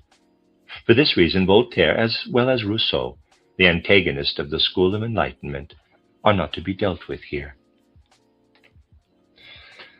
Just as Locke loses his path in the darkness of the senses, so does David Hume, 1711 to 1776, in the inward realm of the self-conscious soul, the experience of which appears to him to be ruled not by the forces of a world order, but by the power of human habit. Why does one say that one event in nature is a cause and another an effect? This is a question Hume asks. Man sees how the sun shines on a stone. He then notices that the stone has become warm. He observes that the first event often follows the second. Therefore, he becomes accustomed to think of them as belonging together. He makes the cause out of the sunshine, and the heating of the stone he turns into the effect. Thought habits tie our perceptions together, but there is nothing outside in a real world that manifests itself in such a connection. Man sees a thought in his mind, followed by a motion of his body. He becomes accustomed to think of this thought as the cause and of the motion as the effect. Thought habits, nothing more, are, according to Hume, responsible for man's statements about the world processes. The self-conscious soul can arrive at a guiding direction for life through thought habits, but it cannot find anything in these habits out of which it could shape a world picture that would have any significance for the world event apart from the soul. Thus, for the philosophical view of Hume, every conception that man forms beyond the more external and internal observation remains only an object of belief. It can never become knowledge. Concerning the fate of the self-conscious human soul, there can be no reliable knowledge about its relation to any other world but that of the senses, only belief. The picture of Leibniz's world conception underwent a drawn-out, rationalistic elaboration through Christian Wolff, born in Breslau, 1679, professor in Halle.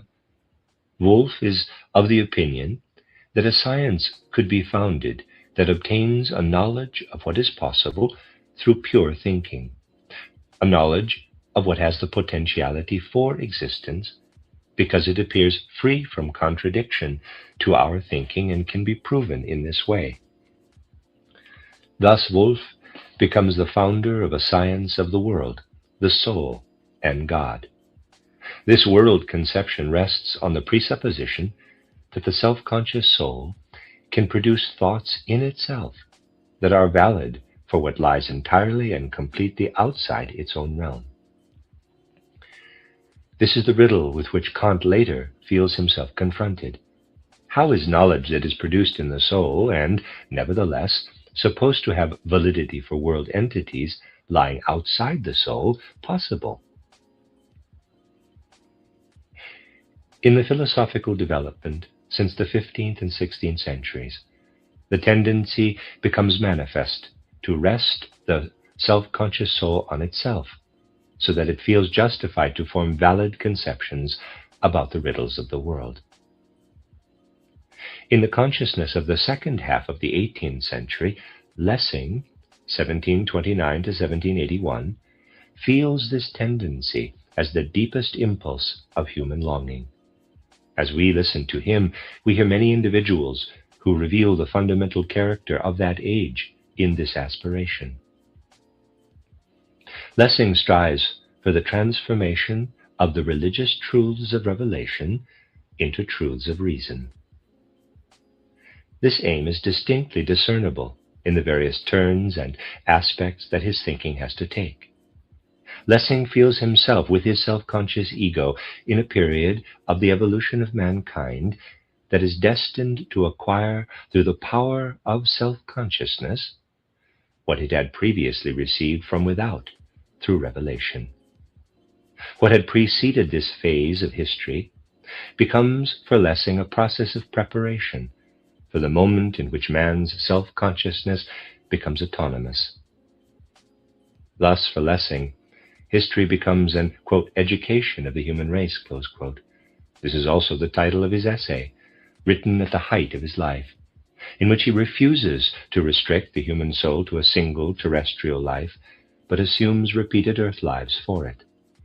The soul lives its lives separated by time intervals in the various periods of the evolution of mankind, absorbs from each period what such a time can yield, and incarnates itself in a later period to continue its development. Thus the soul carries the fruits of one age of humanity into the later ages and is educated by history. In Lessing's conception, the ego is, therefore, extended far beyond the individual life. It becomes rooted in a spiritually effective world that lies behind the world of the senses. With this view, Lessing stands on the ground of a world conception that means to stimulate the self-conscious ego to realize, through its very nature, how the active agent within itself is not completely manifested in the sense perceptible individual life. In a different way, yet following the same impulse, Herder, 1744 to 1803, attempts to arrive at a world picture. His attention turns toward the entire physical and spiritual universe. He searches, as it were, for the plan of this universe, the connection and harmony of the phenomena of nature, the first dawning and sunrise of language and poetry, the progress of historical evolution. With all this, Herder allows his soul to be deeply impressed and often penetrates it with inspired thought in order to reach a certain aim. According to Herder, something is striving for existence in the entire external world that finally appears in its manifested form in the human soul. The self-conscious soul, by feeling itself grounded in the universe, reveals to itself only the course its own forces took before it reached self-consciousness. The soul may, according to Herder's view, feel itself rooted in the cosmos, for it recognizes a process in the whole natural and spiritual connection that had to lead to the soul itself, just as childhood must lead to mature adulthood in man's personal existence. It is a comprehensive picture of this world thought of Herder that is expressed in his title, Ideas Toward a Philosophy of the History of Mankind.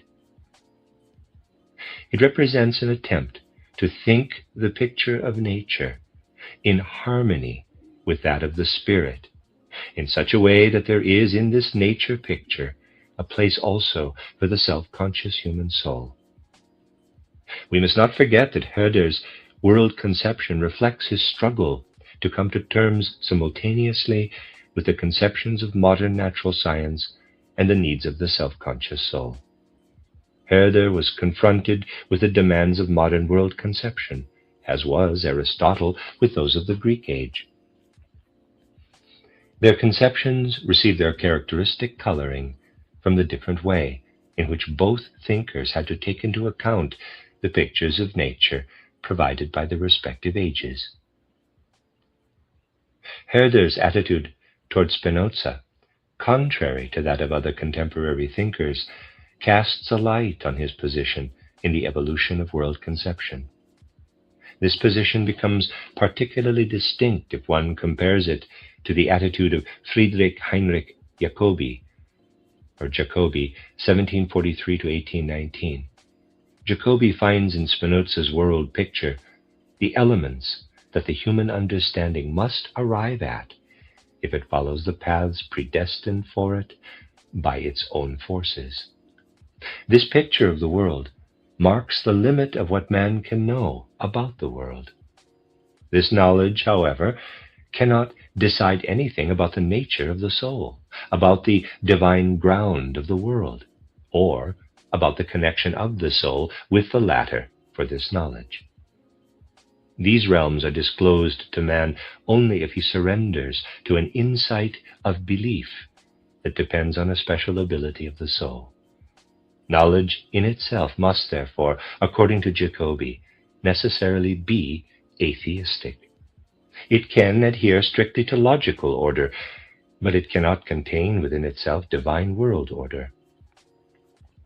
Thus, Spinozism becomes for Jacobi the only possible scientific mode of conception, but at the same time he sees in it a proof of the fact that this mode of thinking cannot find the connection with the spiritual world.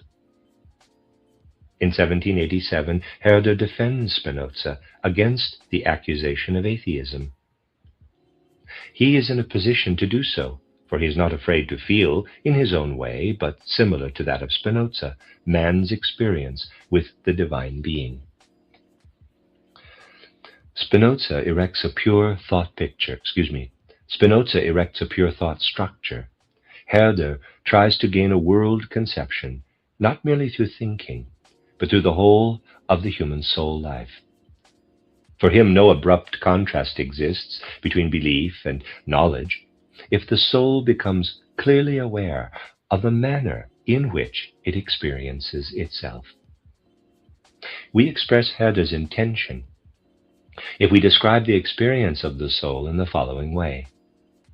When belief becomes aware of the reasons that move the soul, it arrives at conceptions that are no less certain than those obtained by mere thinking. Herder accepts everything that the soul can find within itself in a purified form as forces that can produce a world picture. Thus, his conception of the divine ground of the world is richer, more saturated than that of Spinoza. But this conception allows the human ego to assume a relationship to the world ground, which in Spinoza appears merely as a result of thought. We take our stand at a point where the various threads of the development of modern world conceptions intertwine, as it were, when we observe how the current of Spinoza's thought enters into it in the 80s of the 18th century. In 1785, F. H. Jacobi published his Spinoza booklet.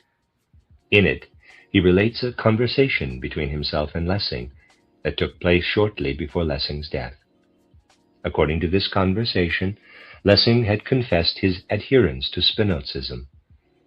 For Jacobi, this also established Lessing's atheism.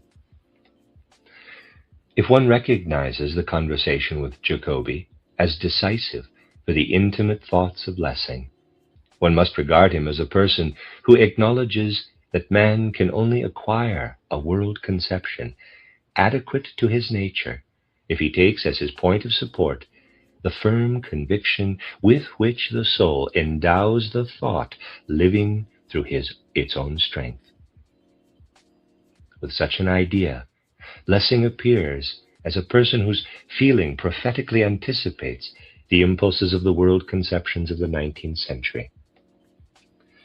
That he expresses this idea only in a conversation shortly before his death, and that it is still scarcely noticeable in his writings, shows how hard, even for the freest minds, the struggle with the enigmatic questions that the modern age raised for the development of world conceptions became. A world conception has to be expressed in thoughts, but the convincing strength of thought which had found its climax in Platonism and which in Aristotelianism unfolded in an unquestioned way had vanished from the impulses of man's soul. Only the spiritually bold nature of Spinoza was capable of deriving the energy from the mathematical mode of thinking to elaborate thought into a world conception that should point as far as the ground of the world. The thinkers of the 18th century could not yet feel the life energy of thought that allows them to experience themselves as human beings securely placed into a spiritually real world. Lessing stands among them as a prophet in feeling the force of the self-conscious ego in such a way that he attributes to the soul the transition through repeated terrestrial lives. The fact that thought no longer entered the field of consciousness as it did for Plato was unconsciously felt like a nightmare in questions of world conceptions. For Plato, it manifested itself with its supporting energy and its saturated content as an active entity of the world. Now, thought was felt as emerging from the substrata of self-consciousness. One was aware of the necessity to supply it with supporting strength through whatever powers one could summon. Time and again, this supporting energy was looked for in the truth of belief or in the depth of the heart, forces that were considered to be stronger than thought, which was felt to be pale and abstract. This is what many souls continually experience with respect to thought. They feel it as a mere soul content, out of which they are incapable of deriving the energy that could grant them the necessary security to be found in the knowledge that man may know himself rooted with his being in the spiritual ground of the world. Such souls are impressed with the logical nature of thought. They recognize such thought as a force that would be needed to construct a scientific worldview, but they demand a force that has a stronger effect on them when they look for a world conception embracing the highest knowledge. Such souls lack the spiritual boldness of Spinoza, needed to feel thought as the source of world creation, and thus to know themselves with thought at the world's foundation. As a result of this soul constitution, man often scorns thought while he constructs a world conception. He therefore feels his self-consciousness more securely supported in the darkness of the forces of feeling and emotion. There are people to whom a conception appears the less valuable for its relation to the riddles of the world, the more this conception tends to leave the darkness of the emotional sphere and enter into the light of thought. We find such a mood of soul in I.G. Hamann, died 1788. He was, like many a personality of this kind, a great stimulator, but with a genius like Hamann, ideas brought up from the dark depths of the soul have a more intense effect on others than thoughts expressed in rational form. In the tone of the oracles, Hamann expressed himself on questions that fill the philosophical life of his time. He had a stimulating effect on Herder, as on others. A mystic feeling, often of a poetistic coloring, pervades his oracular sayings. The surge of the time is manifested chaotically in them for an experience of a force of the self-conscious soul that can serve as supporting nucleus for everything that man means to lift into awareness about world and life. It is characteristic of this age for its representative spirits to feel that one must submerge into the depth of the soul to find the point in which the soul is linked up with the eternal ground of the world. Out of the insight into this connection, out of the source of self-consciousness, one must gain a world picture. A considerable gap exists, however, between what man actually was able to embrace with his spiritual energies and this inner root of the self-consciousness. In their spiritual exertion, the representative spirits do not penetrate to the point from which they dimly feel their task originates. They go in circles, as it were, around the cause of their world riddle without coming nearer to it. This is the feeling of many thinkers who are confronted with the question of world conception, when, toward the end of the 18th century, Spinoza begins to have an effect. Ideas of Locke and Leibniz, also those of Leibniz in the attenuated form of Wolff, pervade their minds. Besides the striving for clarity of thought, the anxious mistrust against it is at work at the same time, with the result that conceptions derived from the depth of the heart are time and again inserted into the world picture for its completion. Such a picture is found reflected in Lessing's friend Mendelssohn, who was hurt by the publication of Jacobi's conversation with Lessing. He was unwilling to admit that this conversation really had had the content that Jacobi reported. In that case, Mendelssohn argues, his friend would actually have confessed his adherence to a world conception that means to reach the root of the spiritual world by mere thoughts. But one could not arrive at a conception of the life of this root in this way. The world spirit would have to be approached differently to be felt in the soul as a life-endowed entity. This, Mendelssohn was sure, Lessing must have meant. Therefore, he could only have confessed to a purified Spinozism, a Spinozism that would want to go beyond mere thinking, while striving for the divine origin of existence.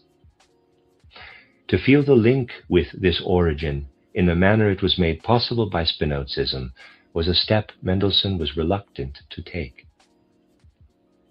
Herder did not shy away from this step because he enriched the thought contours in the world picture of Spinoza with colorful, content-saturated conceptions that he derived from the contemplation of the panorama of nature and the world of the spirit. He could not have been satisfied with Spinoza's thoughts as they were. As given by their originator, they would have appeared to him as all painted gray on gray. He observed what went on in nature and in history, and placed the human being into the world of his contemplation. What was revealed to him in this way showed him a connection between the human being and the origin of the world, as well as the world itself, through the conception of which he felt himself in agreement with Spinoza's frame of mind. Herder was deeply and innately convinced that the contemplation of nature and of historical evolution should lead to a world picture through which man can feel his position in the world as a whole as satisfactory. Spinoza was of the opinion that he could arrive at such a world picture only in the light-flooded realm of a thought activity that was developed after the model of mathematics. If one compares Herder with Spinoza, remembering that Herder acknowledged the conviction of the latter, one is forced to recognize that in the evolution of modern world conception, an impulse is at work that remains hidden behind the visible world pictures themselves. This impulse consists in the effort to experience in the soul what binds the self-consciousness to the totality of the world processes. It is the effort to gain a world picture in which the world appears in such a way that man can recognize himself in it, as he must recognize himself when he allows the inner voice of his self-conscious soul to speak to him. Spinoza means to satisfy the desire for this kind of experience by having the power of thought enfold its own certainty. Leibniz fastens his attention on the soul and aims at a conception of the world as it must be thought if the soul, correctly conceived of, is to appear rightly placed in the world picture. Herder observes the world processes and is convinced from the outset that the right world picture will emerge in the soul if this soul approaches these processes in a healthy way and in its full strength. Herder is absolutely convinced of the later statement of Goethe that, quote, every element of fact is already theory, close quote. He has also been stimulated by the thought world of Leibniz, but he would never have been capable of searching theoretically for an idea of the self-consciousness in the form of the monad first, and then constructing a world picture with this idea. The soul evolution of mankind presents itself in Herder in a way that enables him to point with special clarity and distinctiveness to the impulse underlying it in the modern age. What in Greece has been treated as thought, idea, as if it were, let me read it again. What in Greece has been treated as thought, idea, as if it were a perception, is now felt as an inner experience of the soul. And the thinker is confronted with the question, how must I penetrate into the depths of my soul to be able to reach the connection of the soul with the ground of the world in such a way that my thought will at the same time be the expression of the forces of world creation? The Age of Enlightenment, as it appears in the 18th century, is still convinced of finding its justification in thought itself. Herder develops beyond this viewpoint. He searches not for the point of the soul where it reveals itself as thinking, but for the living source where the thought emerges out of the creative principle inherent in the soul. With this tendency, Herder comes close to what one can call the mysterious experience of the soul with thought. A world conception must express itself in thoughts. But thought only then endows the soul with the power for which it searches by means of a world conception in the modern age, when it experiences this thought in its process of its birth in the soul. When thought is born, when it has turned into a philosophical system, it has already lost its magical power over the soul. For this reason, the power of thought and the philosophical world picture are so often underestimated.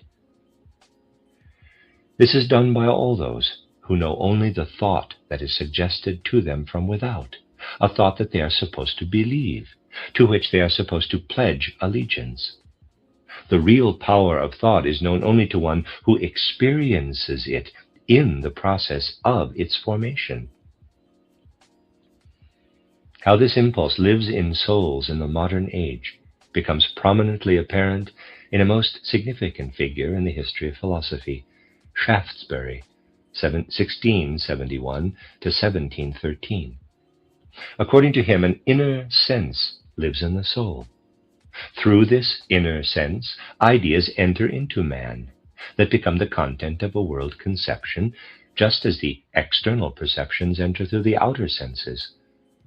Thus, Shaftesbury does not seek the justification of thought in thought itself, but by pointing toward a fact of the soul life that enables thought to enter from the foundation of the world into the interior of the soul. Thus, for Shaftesbury, man is confronted by a twofold outer world: the external material one, which enters the soul through the outer senses, and the spiritual outer one, which reveals itself to man through his inner sense. In this age, a strong tendency can be felt toward a knowledge of the soul, for man strives to know how the essence of a world view is anchored in the soul's nature. We see such an effort in Johann Nicholas Tetten's 1736 to 1807. In his investigations of the soul, he arrived at a distinction of the soul faculties that has been adopted into general usage at the present time: thinking, feeling, and willing. It was customary before him to distinguish just between the faculties of thinking and the appetitive faculty. How the spirits of the 18th century attempt to watch the soul in the process of creatively forming its world picture can be observed in Hemsterhuis, 1721 to 1790. In this philosopher, whom Herder considered to be one of the greatest thinkers since Plato, the struggle of the 18th century with the soul impulse of the modern age becomes demonstrably apparent. The thoughts of Hemsterhuis can be expressed approximately in the following way. If the human soul could, through its own power and without external senses, contemplate the world, the panorama of the world would lie displayed before it in a single moment.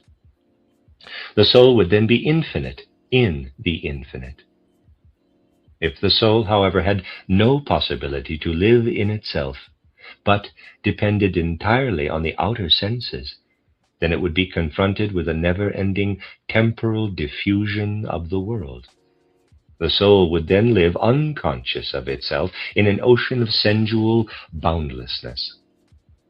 Between these two poles, which are never reached in reality, but which mark the limits of the inner life as two possibilities, the soul lives its actual life.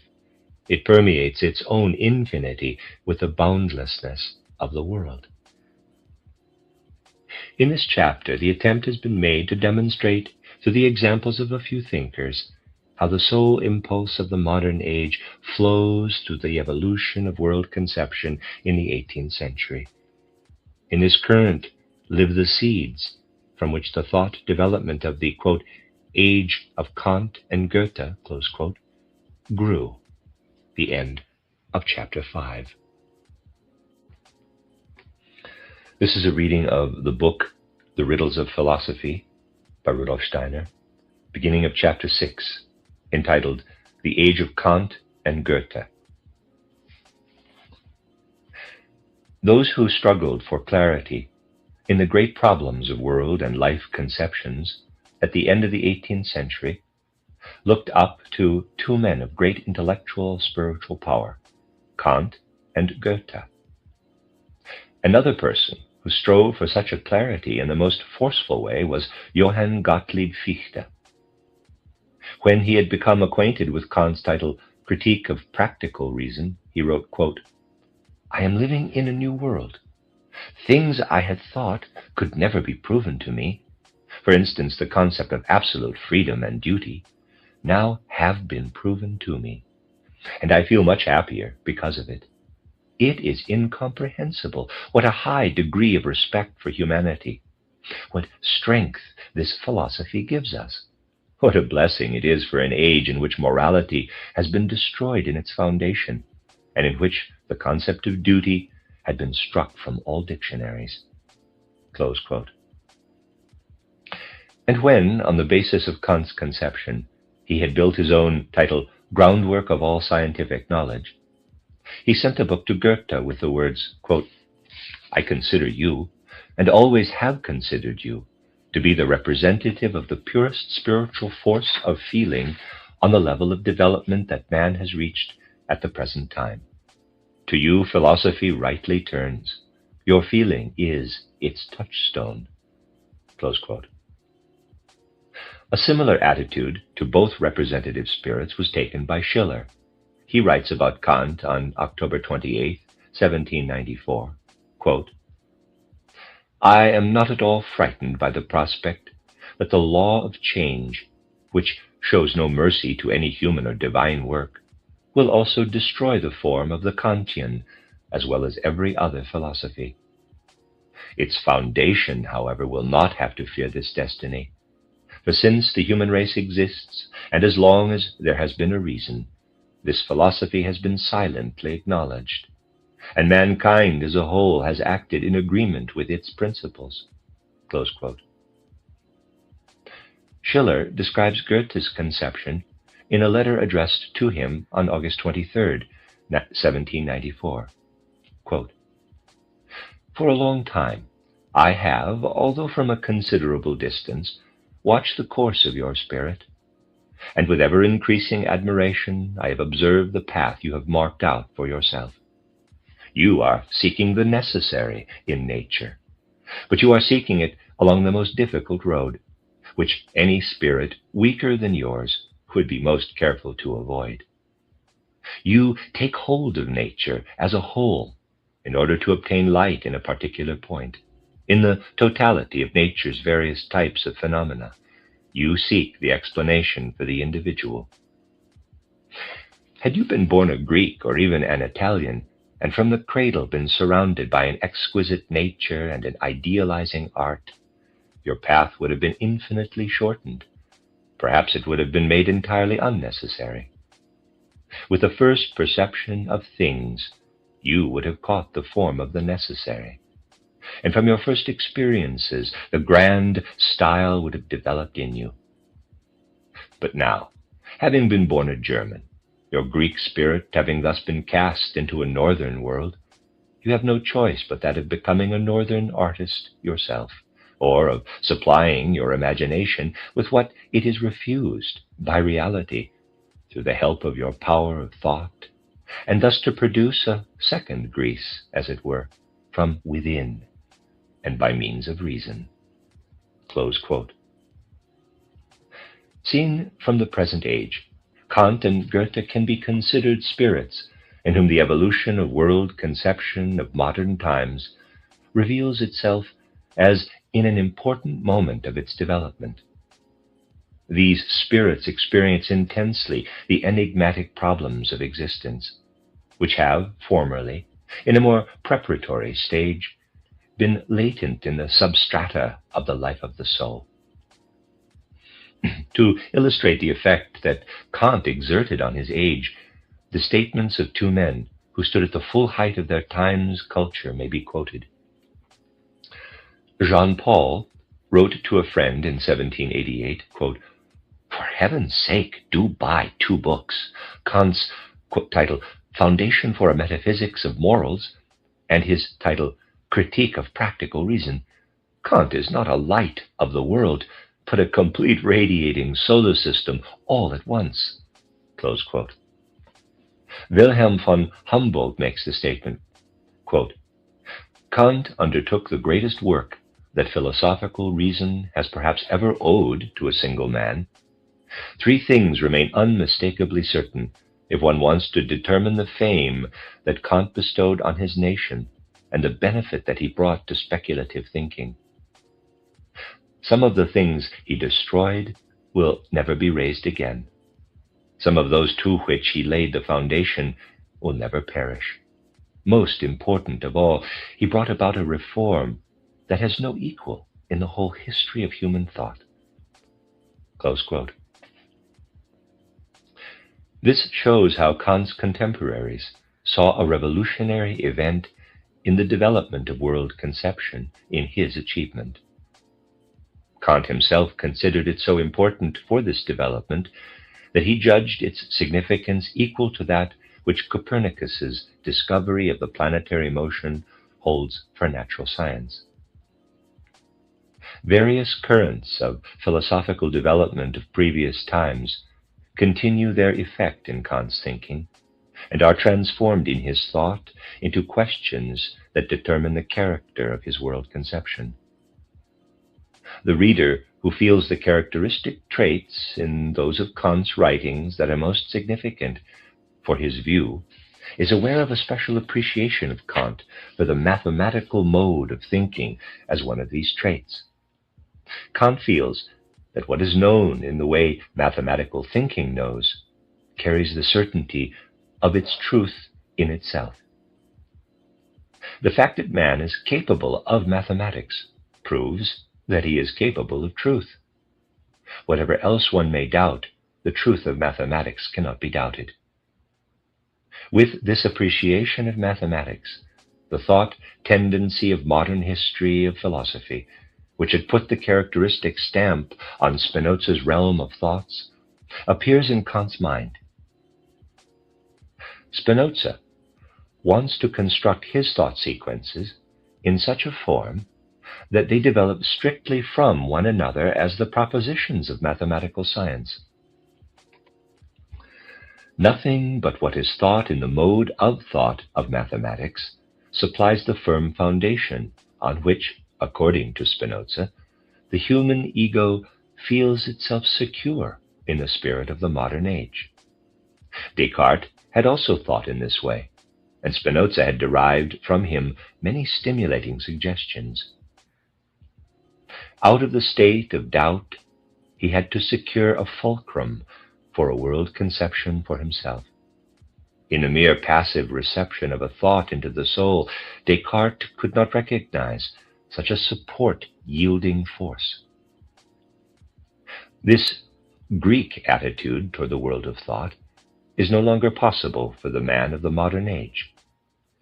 Within the self-conscious soul, something must be found that lends its support to the thought. For Descartes, and again for Spinoza, this is supplied by the fulfillment of the postulate that the soul should deal with thought in general as it does in the mathematical mode of conception. As Descartes proceeded from his state of doubt to his conclusion, quote, I think, therefore I am, close quote, and the statements connected with it, he felt secure in these operations because they seemed to him to possess the clarity that is inherent in mathematics. The same general mental conviction leads Spinoza to elaborate a world picture for himself in which everything is unfolding its effect with strict necessity, like the laws of mathematics. The one divine substance which permeates all beings of the world with the determination of mathematical law admits the human ego only if it surrenders itself completely to this substance, if it allows its self-consciousness to be absorbed by the world consciousness of the divine substance. This mathematical disposition of mind, which is caused by a longing of the ego for the security it needs, leads this ego to a world picture in which, through its striving for security, it has lost itself, its self-dependent, firm stand on a spiritual world ground, its freedom and its hope for an eternal self-dependent existence. Leibniz's thoughts tended in the opposite direction. The human soul is, for him, the self-dependent monad, strictly closed off in itself. But this monad experiences only what it contains within itself. The world order, which presents itself from without, as it were, is only a delusion.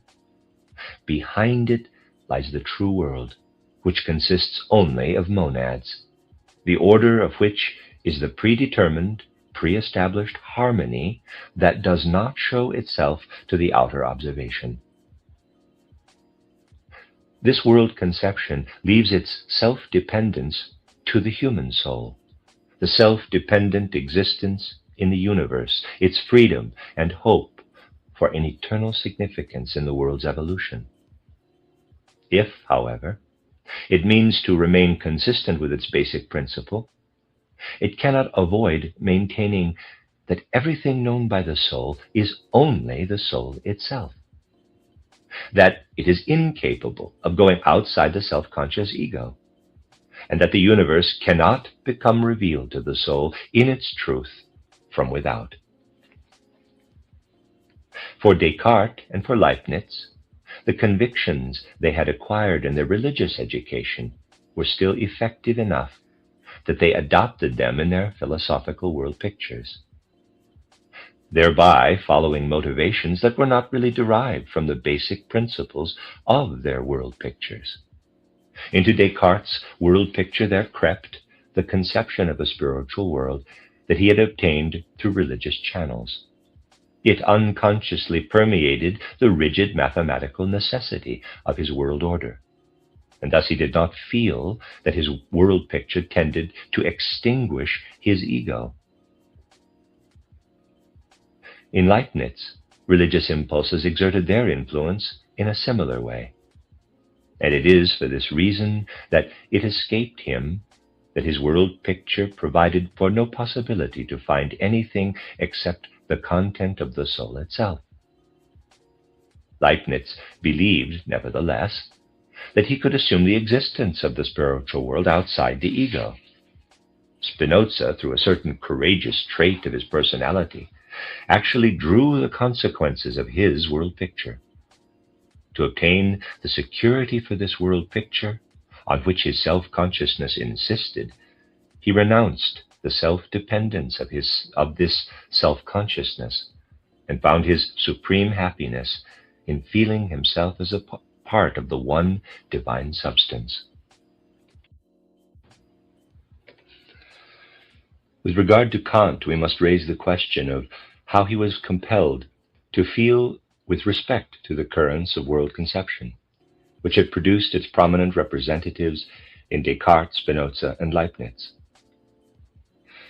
For all soul impulses that had been at work in these three were also active in him, and in his soul these impulses effected each other and caused the riddles of world and mankind with which Kant found himself confronted. A glance at the life of the spirit in the age of Kant informs us of the general trend of Kant's feeling with respect to these riddles. Significantly, Lessing's 1729 to 1781 attitude toward the questions of world conception is symptomatic of this intellectual life. Lessing sums up his credo in the words, quote, "The transformation of revealed truths into truths of reason is absolutely necessary if the human race is to derive any help from them." Close quote. The 18th century has been called the century of the Enlightenment. The representative spirits of Germany understood enlightenment in the sense of Lessing's remark. Kant declared the Enlightenment to be, quote, "man's departure from his self-caused bondage of mind," close quote, and as its motto he chose the words, quote, "have courage to use your own mind," close quote.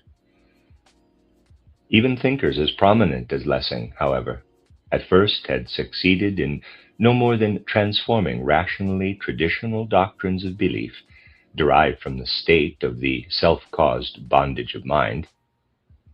They did not penetrate to a pure rational view, as Spinoza did. It was inevitable that Spinoza's doctrine, when it became known in Germany, should make a deep impression on such spirits. Spinoza really had undertaken the task of using his own mind, but in the course of this process, he had arrived at results that were entirely different from those of the German philosophers of the Enlightenment. His influence had to be so much the more significant, since the lines of his reasoning, constructed according to mathematical methods, carried a much greater convincing power than the current of Leibniz's philosophy, which effected the spirits of that age in the form developed by Wolff. From Goethe's autobiography titled Poetry and Truth, we receive an idea of how this school of thought impressed deeper spirits as it reached them through the channels of Wolff's conceptions. Goethe tells of the impressions the lectures of Professor Winkler in Leipzig, given in the spirit of Wolff, had made on him.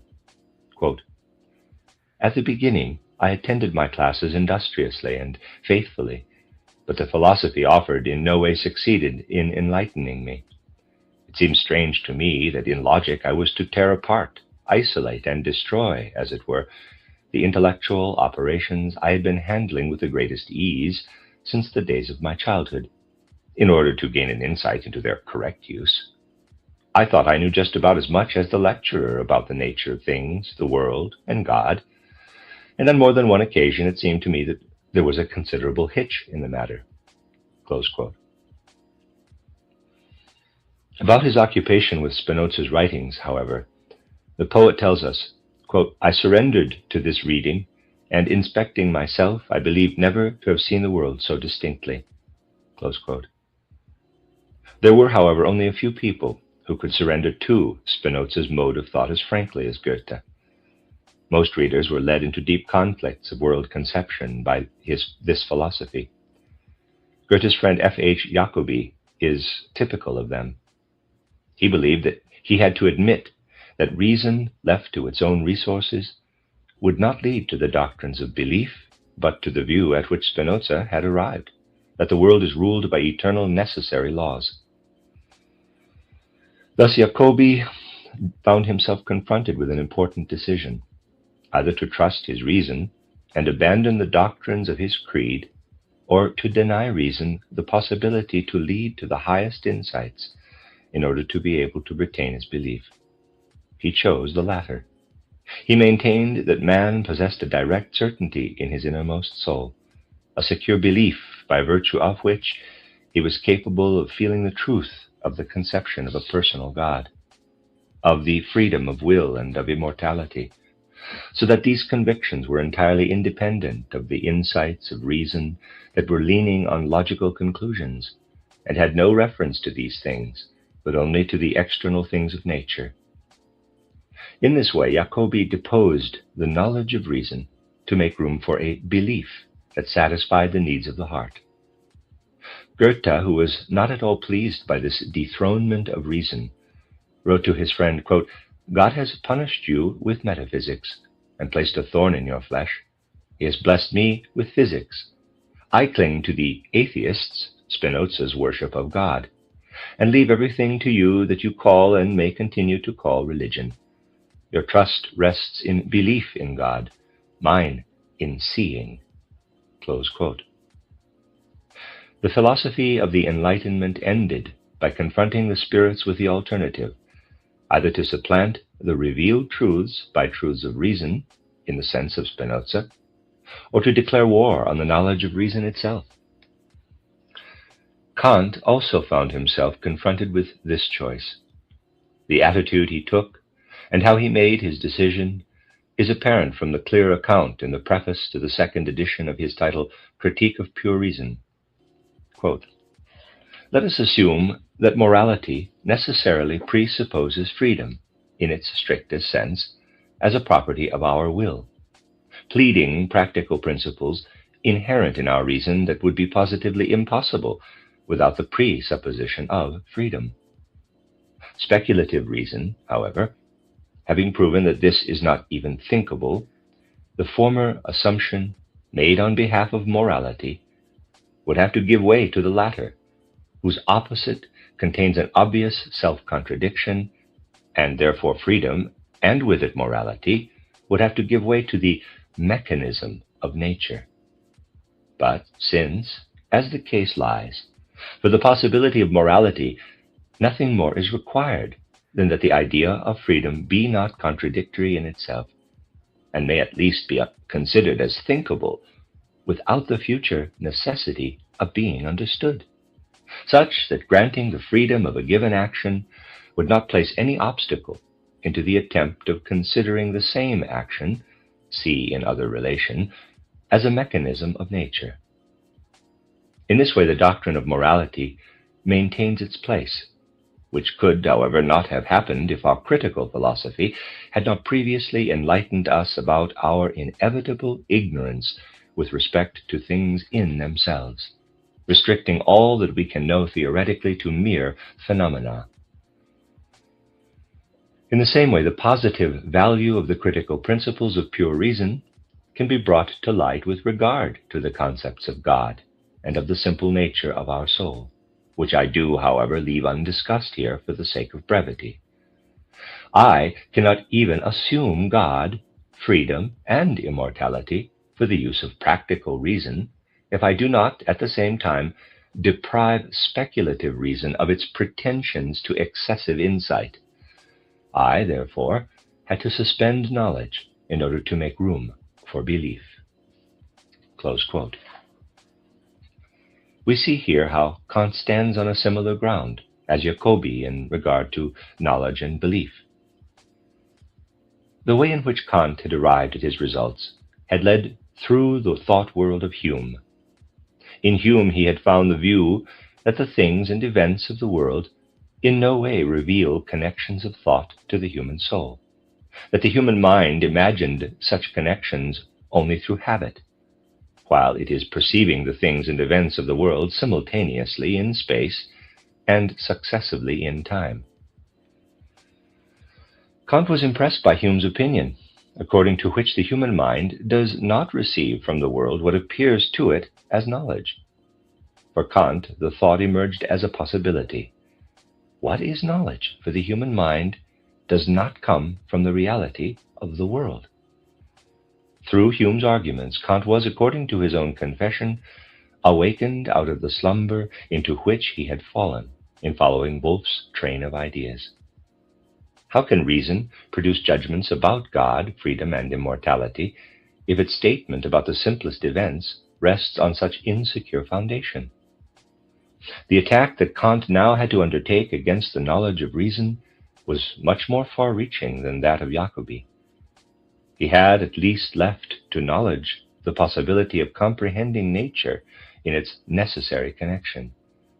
Now, Kant had produced an important accomplishment in the field of natural science with his title General Natural History and Theory of the Heavens, which had appeared in 1755. He was satisfied to have shown that our whole planetary system could be thought to have developed out of a ball of gas rotating around its axis. Through strictly necessary mathematically measurable physical forces, he thought the sun and planets to have consolidated, and to have assumed the motions in which they proceed according to the teachings of Copernicus and Kepler.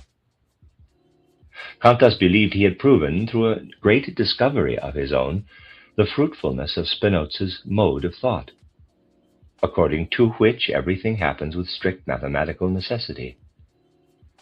He was so convinced of this fruitfulness that in the above-mentioned work he went so far as to exclaim, quote, "Give me matter, and I will build you a universe." Close quote.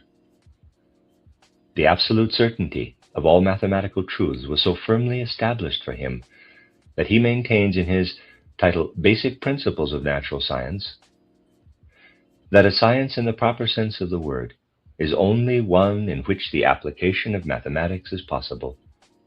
If Hume were right, it would be out of the question to assume such a certainty for the knowledge of mathematical natural science.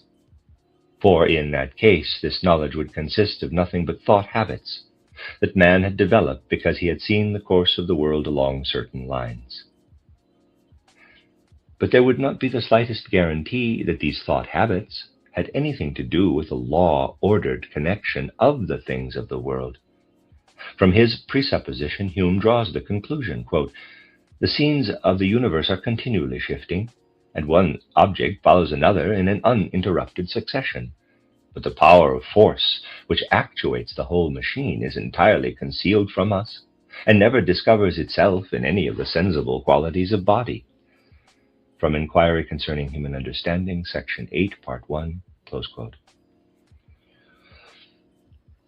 If we then place the world conception of Spinoza into the light of Hume's view, we must say, quote, "In accordance with the perceived course of the processes of the world, man has formed the habit of thinking these processes in a necessary, law-ordered connection, but he is not entitled to maintain that this connection is anything but a mere thought habit," close quote. Now, if this were the case, then it would be a mere deception of the human reason to imagine that it could, through itself, gain any insight into the nature of the world. And Hume could not be contradicted when he says about every world conception that is gained out of pure reason, quote, "Throw it into the fire, for it is nothing but deception and illusion," close quote. Kant could not possibly adopt this conclusion of Hume as his own. For him, the certainty of the knowledge of mathematical natural science was irrevocably established.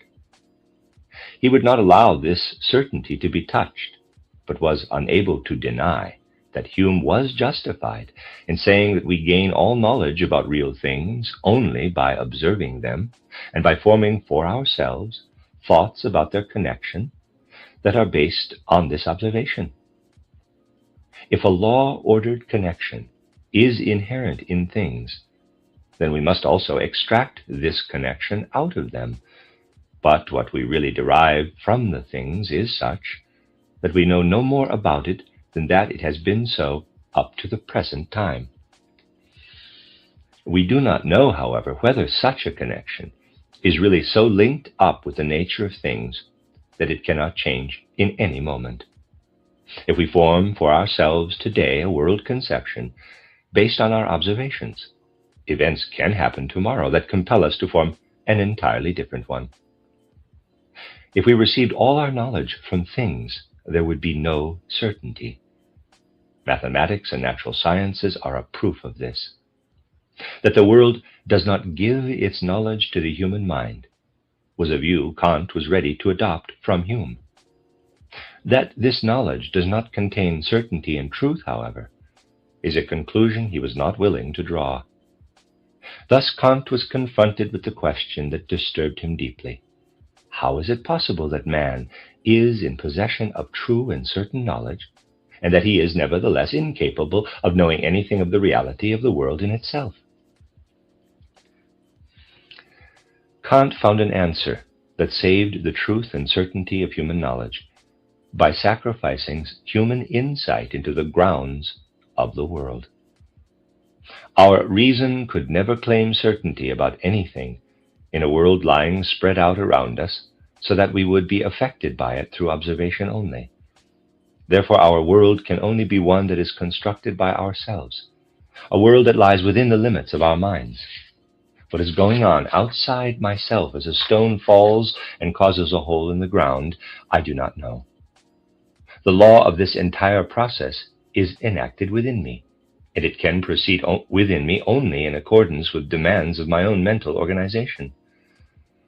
The nature of my mind requires that every effect should have a cause, and that 2 times 2 is 4. It is in accordance with this nature that the mind constructs a world for itself.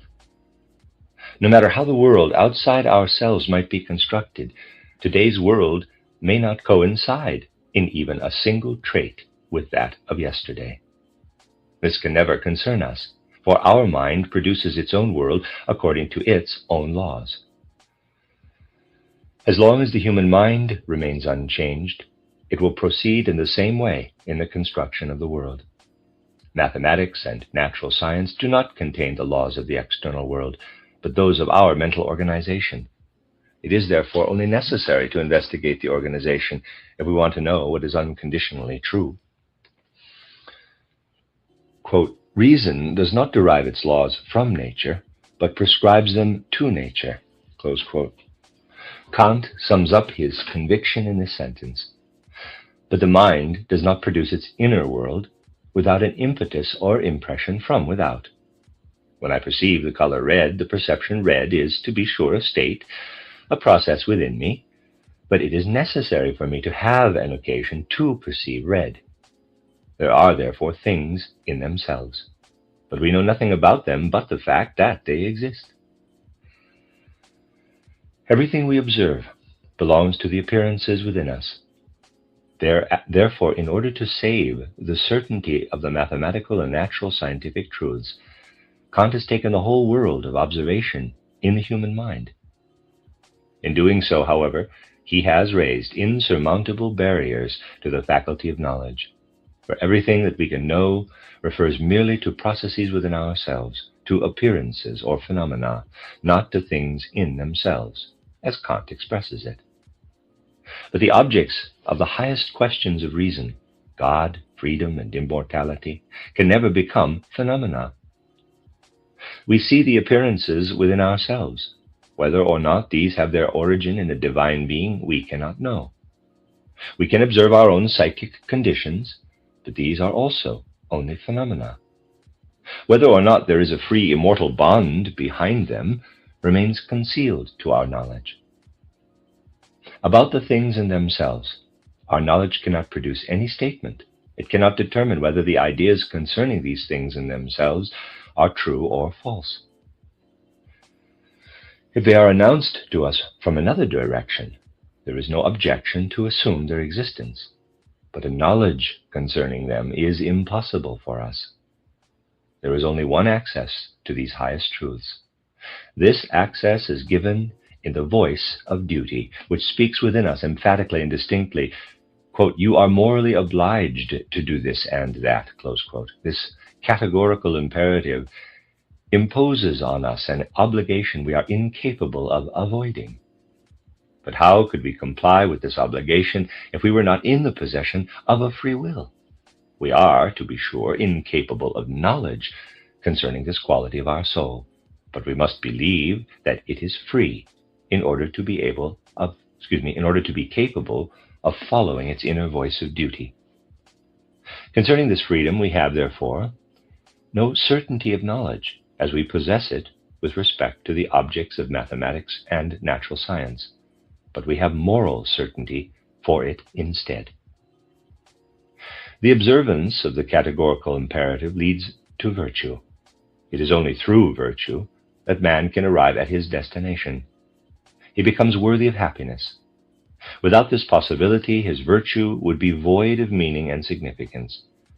In order that virtue may result from happiness, it is mandatory that a being exists who secures this happiness as an effect of virtue. This can only be an intelligent being, determining the highest values of things, God. Through the existence of virtue, its effect is guaranteed, and through this guarantee, in turn, the existence of God. Because man is a sensual being and cannot obtain perfect happiness in this imperfect world, his existence must transcend this sensual existence. That is to say, the soul must be immortal. The very thing about which we are denied possible knowledge is therefore imagically produced by Kant out of the moral belief in the voice of duty. It was respect for the feeling of duty that restored a real world for Kant when, under the influence of Hume, the observable world withered away into a mere inner world. This respect for duty is beautifully expressed in his title Critique of Practical Reason. Quote, duty, thou sublime great name that containest nothing pleasurable to bid for our favor, but demandest submission, proclaiming a law in the presence of which all inclinations are silenced, although they may secretly offer resistance. That the highest truths are not truths of knowledge, but moral truths, is what Kant considered as his discovery. Man has to renounce all insight into a supersensible world, but from his moral nature springs a compensation for this knowledge. No wonder Kant sees the highest demand on man in the unconditional surrender to duty. If it were not for duty to open a vista for him beyond the sensual world, man would be enclosed for his whole life in the world of the senses. No matter, therefore, what the sensual world demands, it has to give way before the peremptory claims of duty. And the sensual world cannot, out of its own initiative, agree with duty. Its own inclination is directed toward the agreeable, toward pleasure. These aims have to be opposed by duty in order to enable man to reach his destination. What man does for his pleasure is not virtuous. Virtue is only what he does in selfless devotion to duty. Submit your desires to duty. This is the rigorous task that is taught by Kant's moral philosophy. Do not allow your will to be directed toward what satisfies you in your egotism, but so act that the principles of your action can become those of all men. In surrendering to the moral law, man attains his perfection. The belief that this moral law has its being above all other events of the world and is made real within the world by a divine being is, in Kant's opinion, true religion. It springs from the moral life. Man is to be good, not because of his belief in a God whose will demands the good. He is to be good only because of his feeling for duty. He is to believe in God, however, because duty without God would be meaningless. This is religion within the limits of mere reason. It is thus that Kant entitles his book on religious world conception. The course that the development of the natural sciences took since they began to flourish has produced in many people the feeling that every element that does not carry the character of strict necessity should be eliminated from our thought picture of nature. Kant had this feeling also in his title, Natural History of the Heavens. He had even outlined such a picture for a certain realm of nature that was in accordance with this feeling. In a thought picture of this kind, there is no place for the conception of the self-conscious ego that the man of the 18th century felt necessary. The Platonic and the Aristotelian thought could be considered as the revelation of nature in the form in which that idea was accepted in the earlier age, and as that of the human soul as well. In thought life, nature and the soul met. From the picture of nature, as it seems to be demanded by modern science, nothing leads to the conception of the self-conscious soul. Kant had the feeling that the conception of nature offered nothing to him on which he could base the certainty of self-consciousness. This certainty had to be created for the modern age. This certainty had to be created for the modern age had presented the self-conscious ego as a fact. The possibility had to be created to acknowledge this fact. But everything that can be recognized as knowledge by our understanding is devoured by the conception of nature. Thus, Kant feels himself compelled to provide for the self-conscious ego as well as for the spiritual world connected with it, something that is not knowledge, but nevertheless supplies certainty. Kant establishes selfless devotion to the voice of the spirit as the foundation of moral life. In the realm of virtuous action, such a devotion is not compatible with a surrender to the sensual world. There is, however, a field in which the sensual is elevated in such a way that it appears as the immediate expression of the spirit. This is the field of beauty and art. In our ordinary life, we want the sensual because it excites our desire, our self-seeking interest. We desire what gives us pleasure. But it is also possible to take a selfless interest in an object. We can look at it in admiration, filled by a heavenly delight. And this delight can be quite independent of the possession of the thing. Whether or not I should like to own a beautiful house that I pass has nothing to do with the disinterested pleasure that I may take in its beauty. If I eliminate all desire from my feeling, there may still be found as a remaining element a pleasure that is clearly and exclusively linked to the beautiful work of art. A pleasure of this kind is an aesthetic pleasure. The beautiful is to be distinguished from the agreeable and the good. The agreeable excites my interest because it arouses my desire. The good interests me because it is to be made real by me. In confronting the beautiful, I have no such interest that is connected with my person. What is it then by means of which my selfless delight is attracted? I can be pleased by a thing only when its purpose is fulfilled, when it is so organized that it serves an end. Fitness to purpose pleases, incongruity displeases. But as I have no interest in the reality of the beautiful thing, as the mere sight of it satisfies me, it is also not necessary that the beautiful object really serves a purpose. The purpose is of no importance to me. What I demand is only the appropriateness. For this reason, Kant calls an object beautiful, in which we perceive fitness to purpose without thinking at the same time of a definite purpose.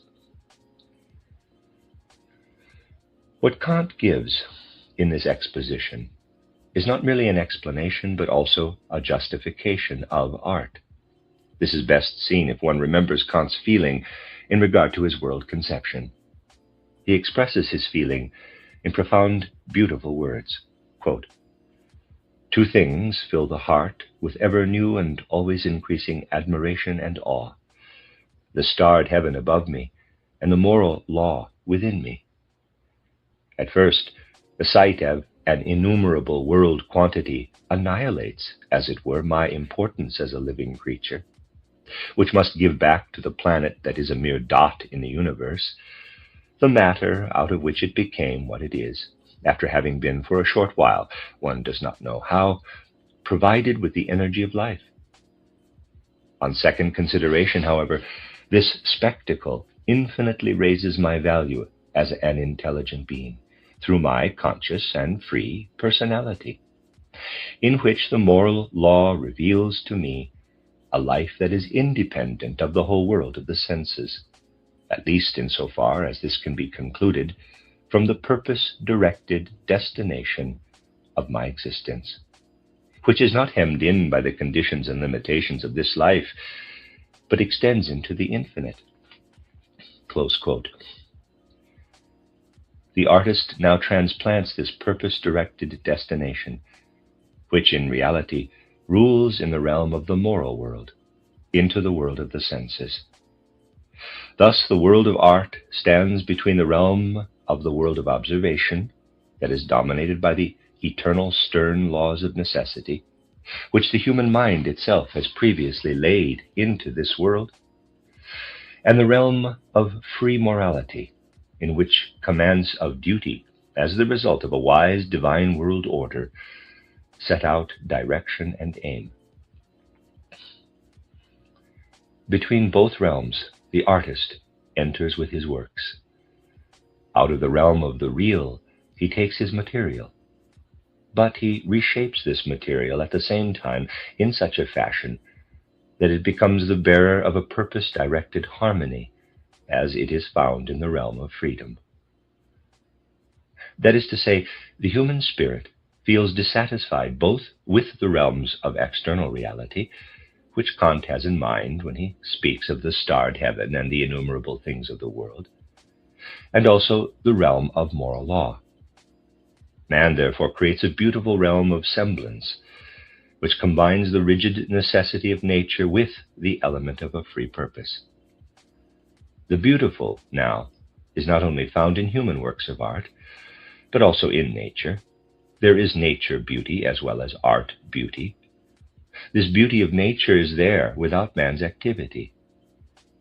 It seems, therefore, as if there were observable in the world of reality not merely the rigid, law-ordered necessity, but a free, wisdom-revealing activity as well.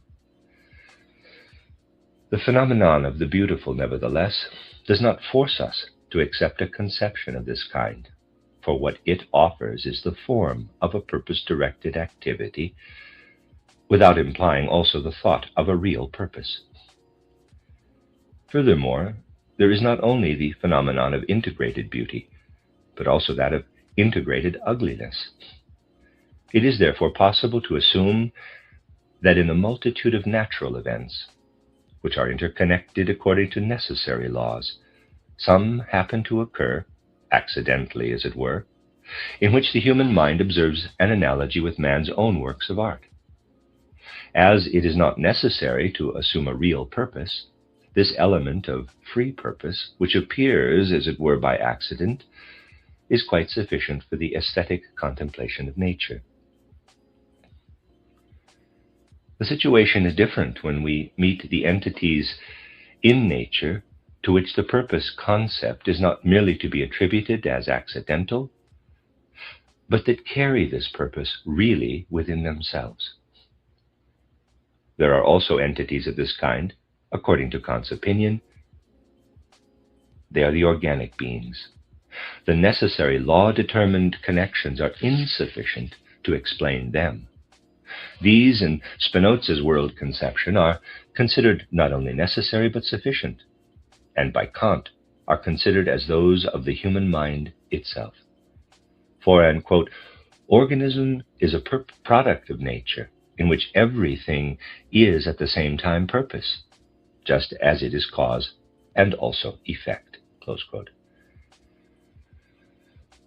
An organism, therefore, cannot be explained merely through rigid laws that operate with necessity, as is the case with inorganic nature.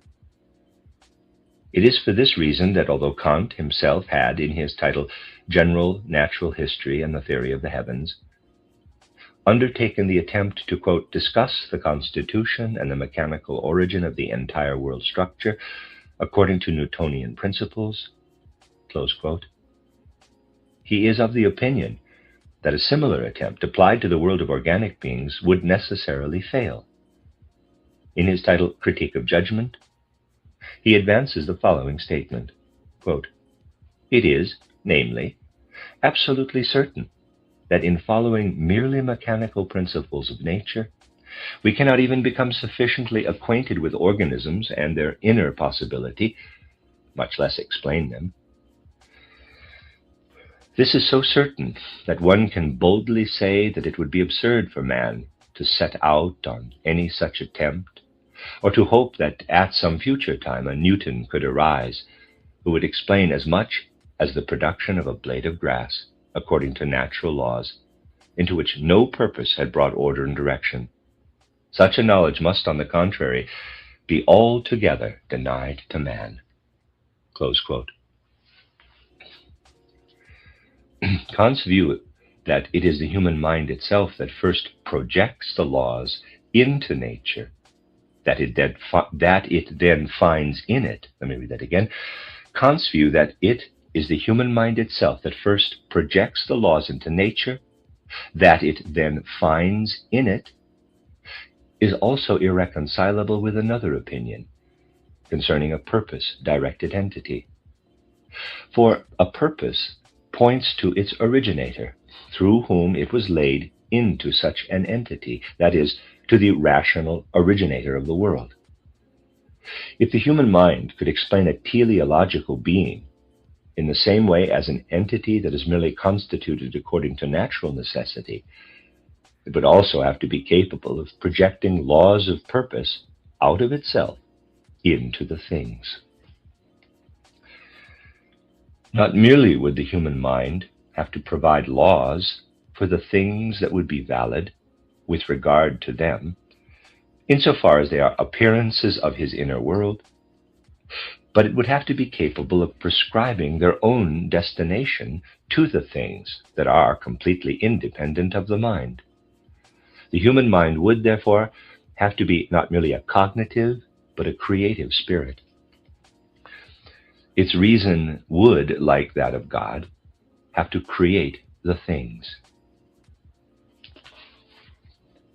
Whoever calls to mind the structure of the Kantian world conception, as it has been outlined here, will understand its strong effect on Kant's contemporaries, and also on the time after him. For he leaves intact all of the conceptions that had formed and impressed themselves on the human mind in the course of the development of Western culture. This world conception leaves God, freedom, and immortality to the religious spirit. It satisfies the need for knowledge in delineating a territory for it inside the limits of which it recognizes unconditionally certain truths.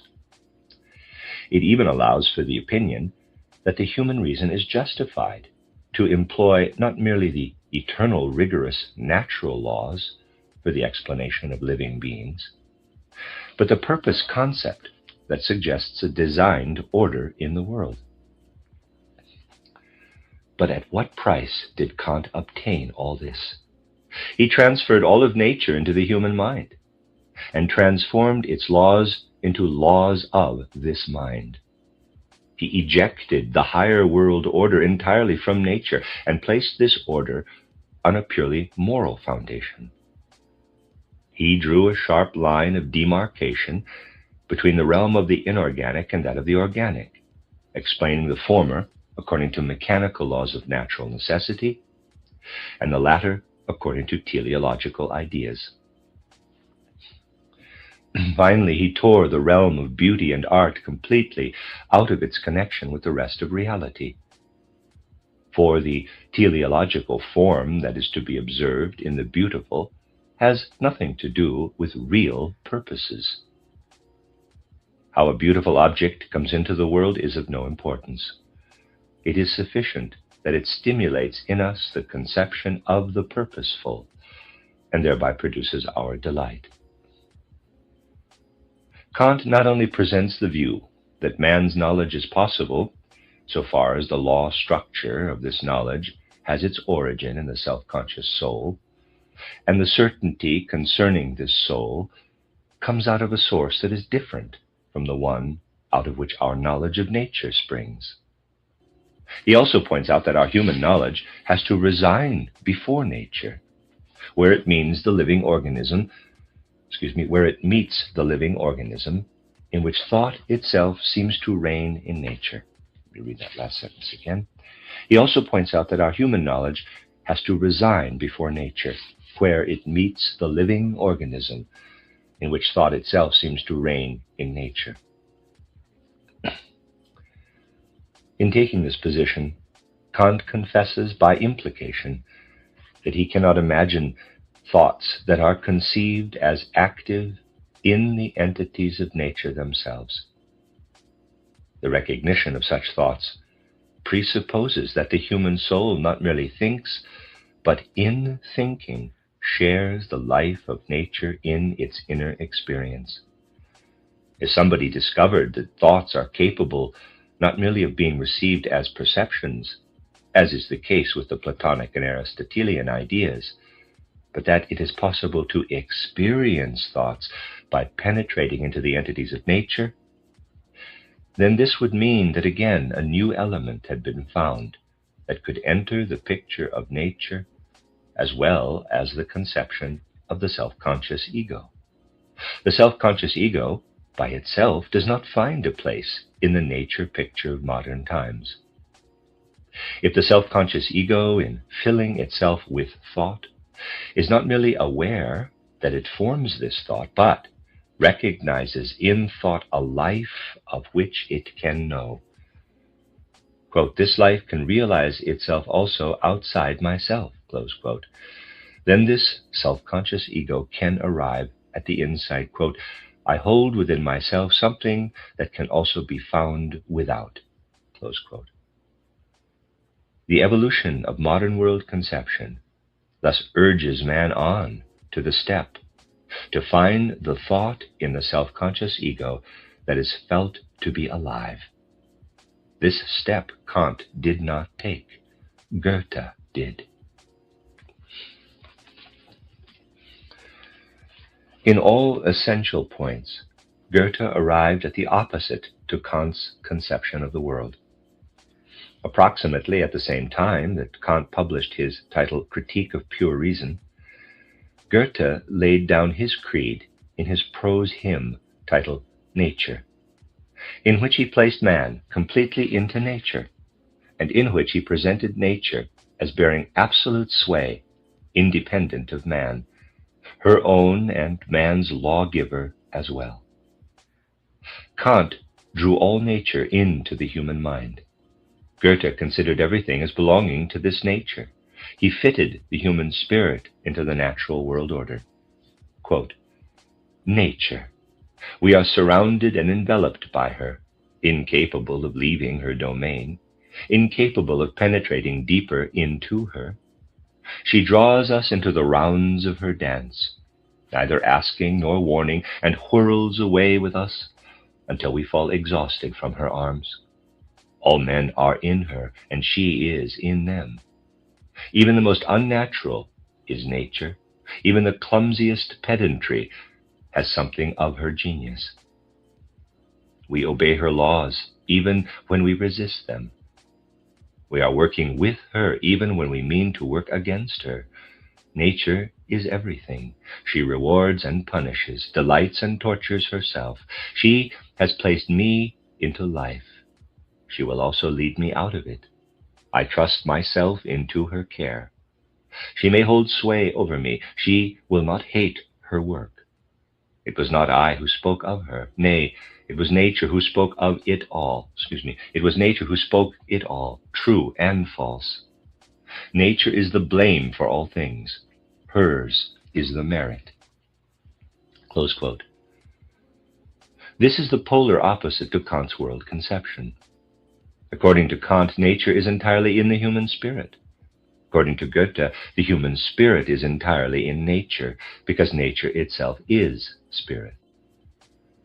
It is therefore easily understandable when Goethe tells us in his essay, titled Influence of Modern Philosophy, quote, Kant's Critique of Pure Reason was completely outside my world. I attended many conversations concerning this book, and with some attention I could observe that the whole old main question of how much our own self contributed to our spiritual existence, and how much the outside world did, was renewed. I never separated them, and when I philosophized in my own way about objects, I did so with an unconscious naivete, finally believing that I saw my opinion before my very eyes. Close quote. We need not waver in this estimate of Goethe's attitude toward Kant, in spite of the fact that Goethe uttered many a favorable judgment about the philosopher of Königsberg. This opposition between Kant and himself would only then have become quite clear to him if he had engaged himself in a thorough study of Kant, but this he did not do. In the above-mentioned essay, he says, quote, It was the introductory passages that I liked. Into the labyrinth itself, however, I could not venture to go. I was kept from it, now by my poetic imagination, now by my common sense, and nowhere did I feel myself furthered. Goethe has nevertheless expressed his opinion distinctly, on one occasion, in a passage that has been published only from the papers of the residuary estate in the Weimar Goethe edition, parenthesis, Weimarische Ausgabe 2, Abteilung, Band 11, page 377, close parenthesis. The fundamental error of Kant was, as here expressed by Goethe, that he, quote, considers the subjective faculty of knowledge as an object. and discriminates the point where the subjective and the objective meet with great penetration, but not quite correctly. Close quote. Goethe just happens to be convinced that it is not only the spirit as such that speaks in the subjective human faculty of cognition, but that it is the spirit of nature that has created for itself an organ in man through which it reveals its secrets. It is not man at all who speaks about nature, but it is nature who speaks in man about itself. This is Goethe's conviction. Thus he could say that whenever the controversy concerning Kant's worldview, quote, was brought up, I liked to take the side that gave most honor to man. And I completely agreed with all those friends who maintained with Kant that although all our knowledge begins with experience, it nevertheless does not originate from experience. Close quote. For Goethe believed that the eternal laws according to which nature proceeds are revealed in the human spirit. But for this reason, they were not merely the subjective laws of the spirit for him, but the objective laws of the order of nature itself. It is for this reason also that Goethe could not agree with when Schiller, under the influence of Kant, erected a forbidding wall of separation between the realms of natural necessity and of freedom. Goethe expressed himself on this point in his essay titled First Acquaintance with Schiller. Quote, Schiller and some friends had absorbed the Kantian philosophy, which elevates the subject to such height while apparently narrowing it. It developed the extraordinary traits that nature had laid into his character, and he, in his highest feeling for freedom and self-determination, tended to be ungrateful to the great mother, who had certainly not treated him stingily.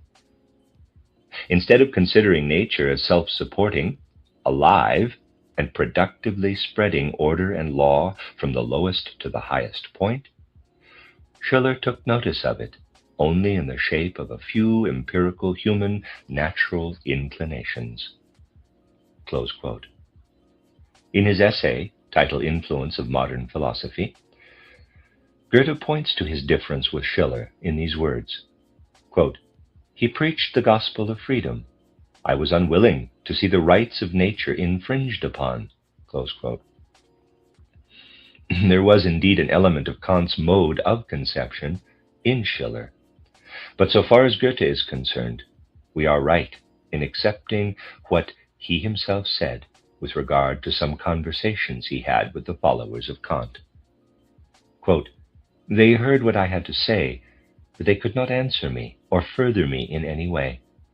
More than once it happened that one or the other of them admitted to me, with a surprised smile, that my conception was, to be sure, analogous to that of Kant, but in a curious fashion indeed. Close quote. Goethe did not consider art and beauty as a realm that was torn out of the interconnection of reality, but as a higher stage of nature's order. At the sight of artistic creations that especially interested him during his Italian journey, he wrote, quote, Like the highest works of nature, the lofty works of art have been produced by men according to true and natural laws. Everything that is arbitrary and merely imagined fades away before them. Here is necessity. Here is God. Close quote. When the artist proceeds as the Greeks did, namely, quote, according to the laws that nature herself follows, close quote, then his works contain the same godly element that is to be found in nature itself. For Goethe, art is, quote, a manifestation of secret natural laws, close quote. When the artist creates, what the artist creates are works of nature on a higher level of perfection. Art is the continuation and human completion of nature, for, quote, as man finds himself placed at the highest point of nature, he again considers himself a whole nature, and as such has again to produce a peak in himself.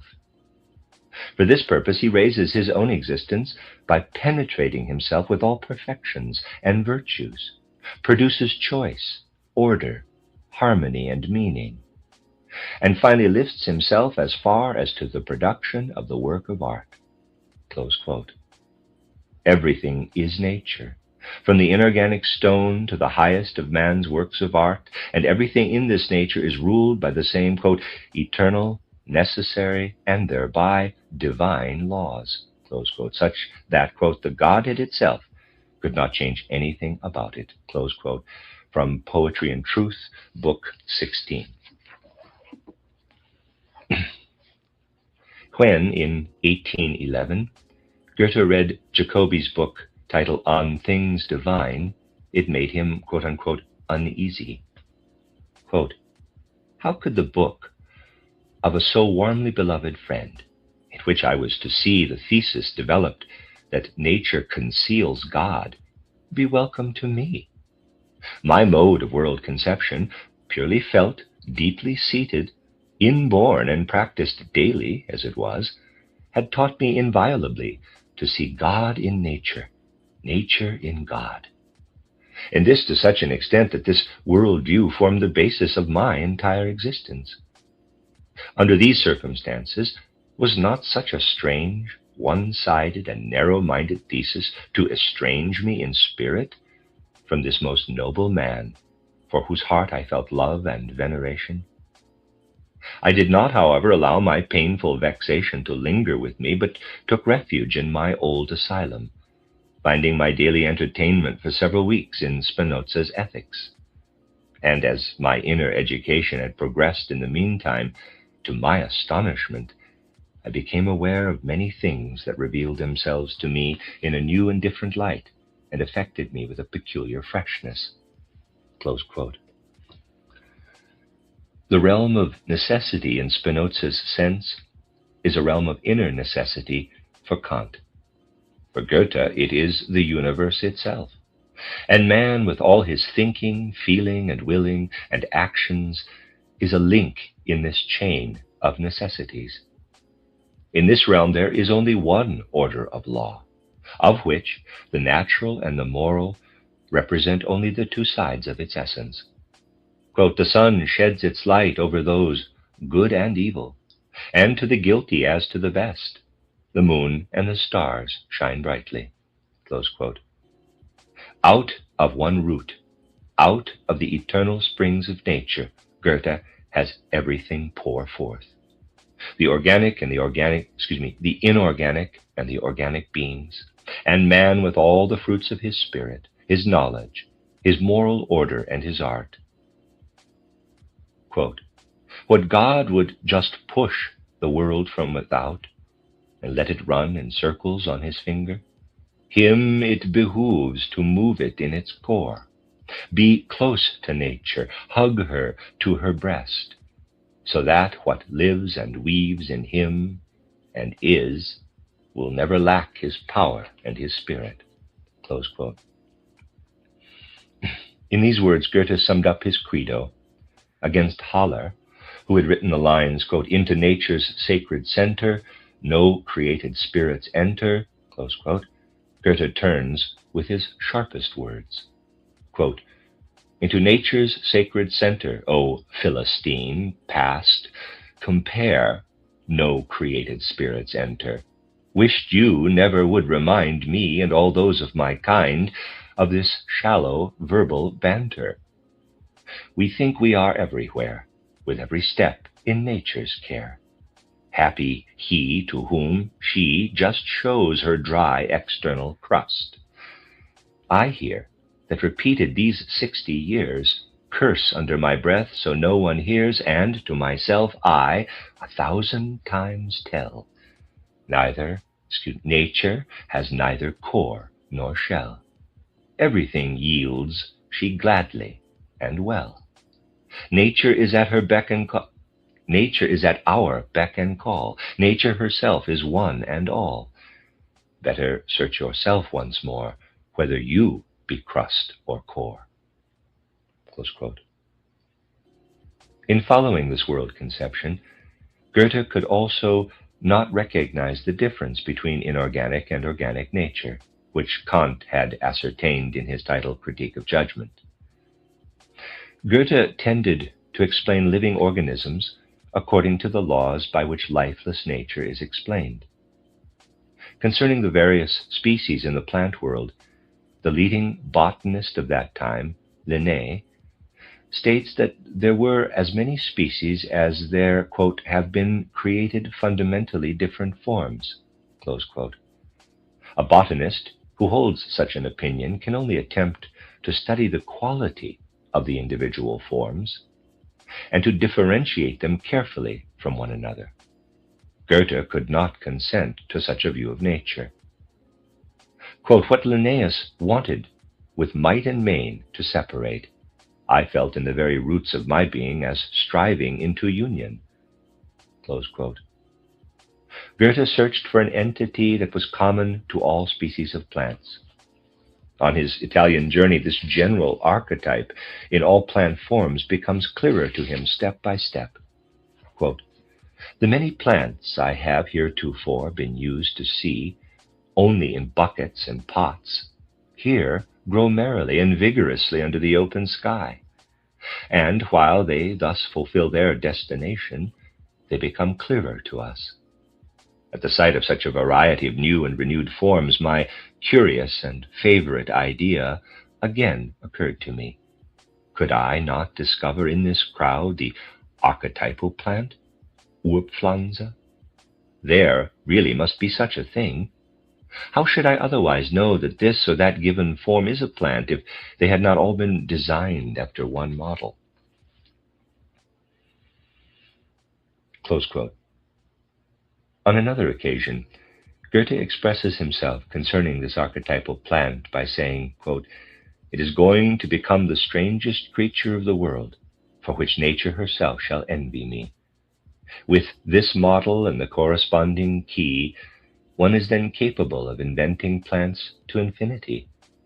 But they must be consistent in themselves. That is to say, plants that, even if they do not exist, at least could exist, and that are not merely shadows and schemes of a picturesque or poetic imagination, but have an inner truth and necessity. Close quote. As Kant, in his title Natural History and Theory of the Heavens, exclaims, quote, give me matter and I will build you a world out of it, close quote, because he has gained insight into the law-determined interconnection of this world. So Goethe pronounces here that with the aid of the archetypal plant, one could invent plants indefinitely that would be capable of existence, because one would be in possession of the law of their origin and their development. What Kant was ready to acknowledge only for inorganic nature, that is, that its phenomena can be understood according to necessary laws, Goethe extends also to the world of organisms. In the letter in which he tells Herder about his discovery of the archetypal plant, he adds, quote, the same law will be applicable to all other living beings, close quote, and Goethe applies it indeed. In 1795,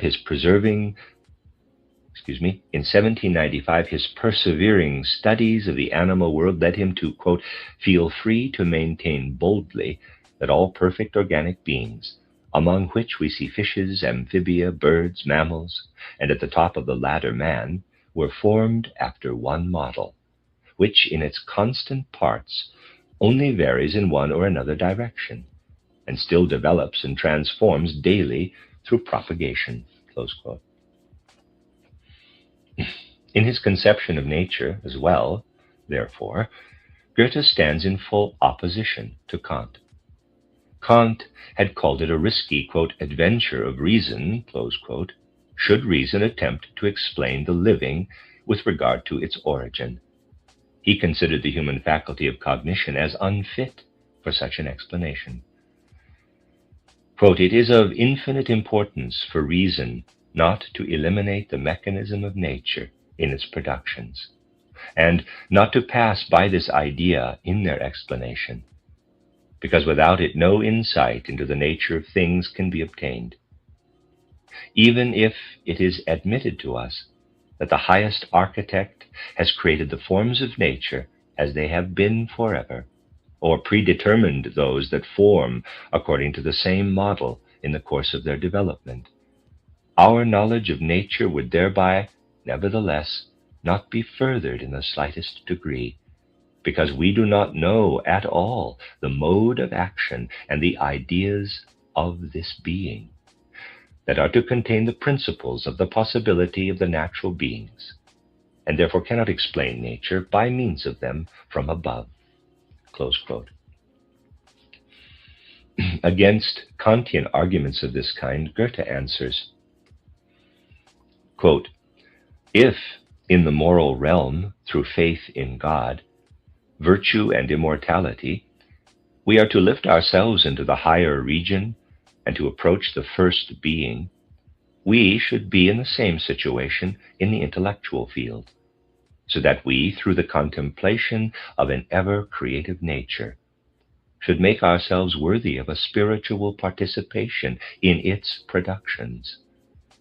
As I had at first unconsciously and following an inner instinct, insisted upon and relentlessly striven toward the archetypal, the typical, as I had even succeeded in constructing an appropriate picture, there was now nothing to keep me from courageously risking the adventure of reason, as the old man from Königsberg himself calls it.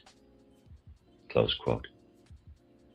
In his archetypal plant, Goethe had seized upon an idea, quote, with which one can invent plants to infinity, but they must be consistent. That is to say, even if they do not exist, nevertheless they could exist and are not merely shadows and schemes of a picturesque or poetic imagination, but have an inner truth and necessity. Close quote.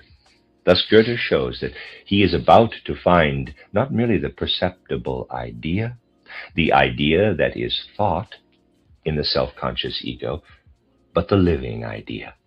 The self-conscious ego experiences a realm in itself that manifests itself as both self-contained and at the same time appertaining to the external world, because the forms of the latter prove to be molded after the models of the creative powers.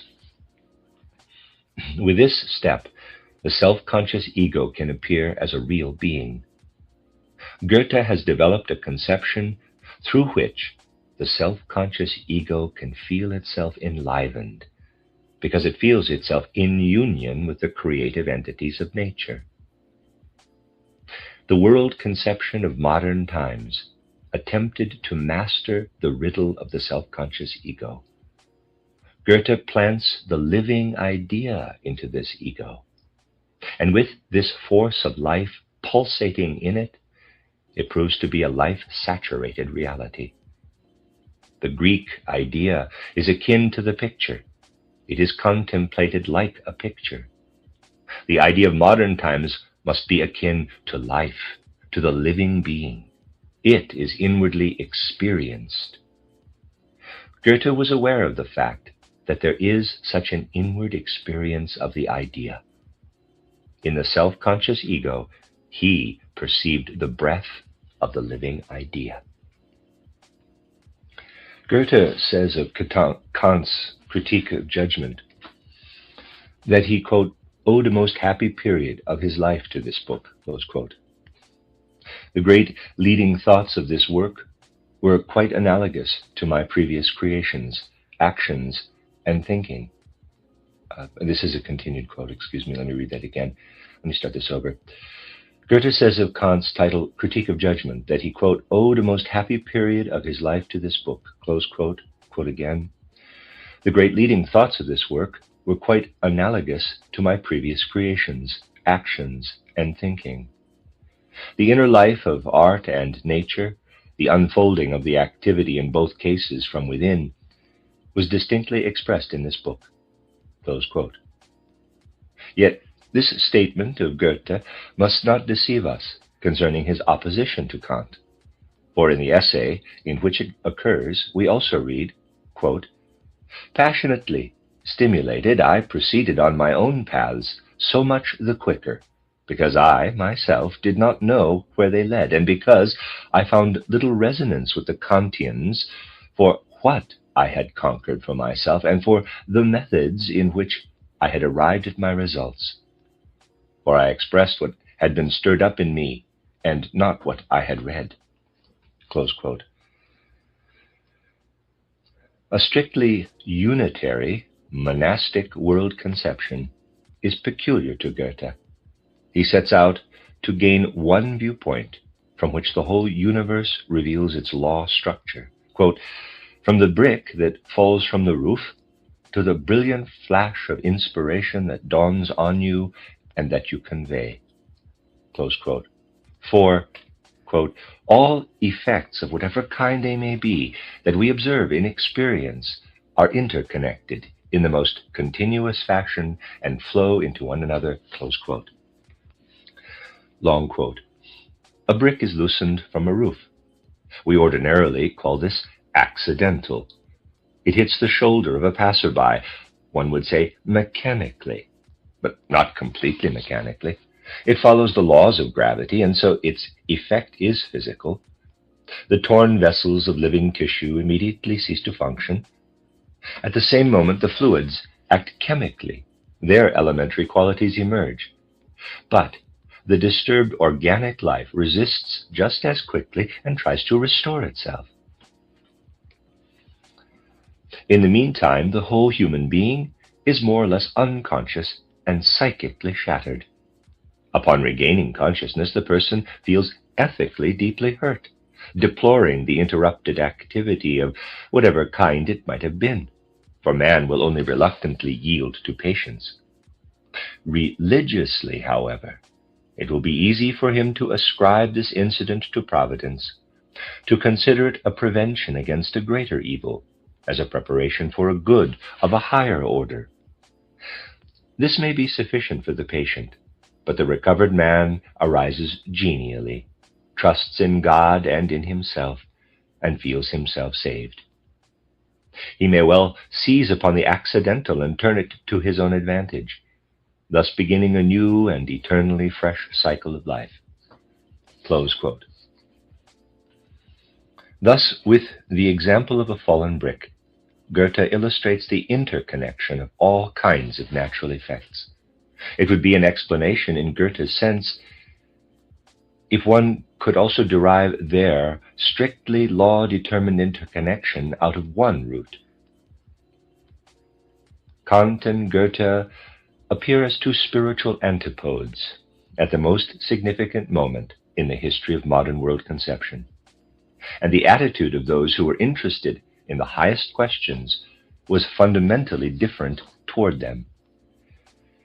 Kant constructed his world conception with all the technical means of a strict school philosophy.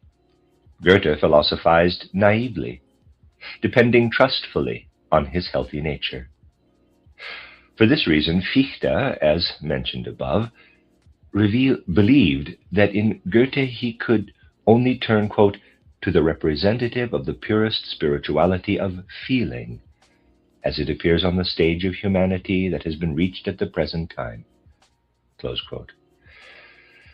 But he had the opinion of Kant, quote, that no human mind can advance further than to the limit at which Kant had stood, especially in his title Critique of Judgment, close quote. Whoever penetrates into the world conception of Goethe, however, which is presented in the cloak of naivete, will nevertheless find a firm foundation that can be expressed in the form of clear ideas. Goethe himself did not raise this foundation into the full light of consciousness. For this reason, his mode of conception finds entrance only slowly into the evolution of philosophy.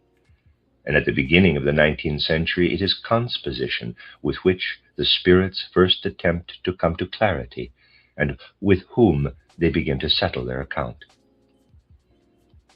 No matter how great Kant's influence was, his contemporaries could not help feeling that their deeper need for knowledge could not become satisfied by him.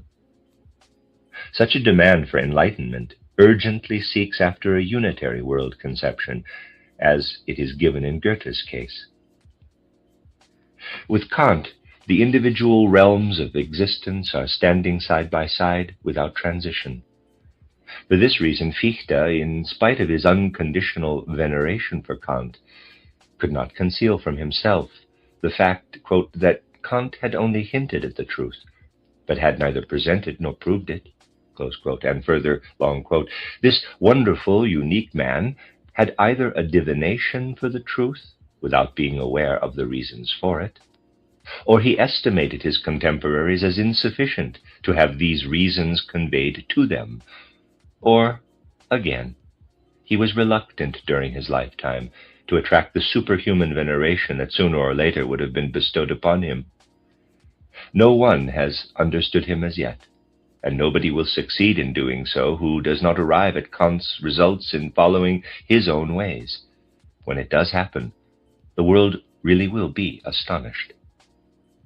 But I know just as certainly that Kant had such a system in mind, that all statements that he actually did express are fragments and results of this system, and have meaning and consistence only under this presupposition. Close quote. For if this were not the case, Fichte would, quote, be more inclined to consider the title Critique of Pure Reason the product of the strangest accident than as the work of a mind, close quote. Other contemporaries also judged Kant's world of ideas to be insufficient.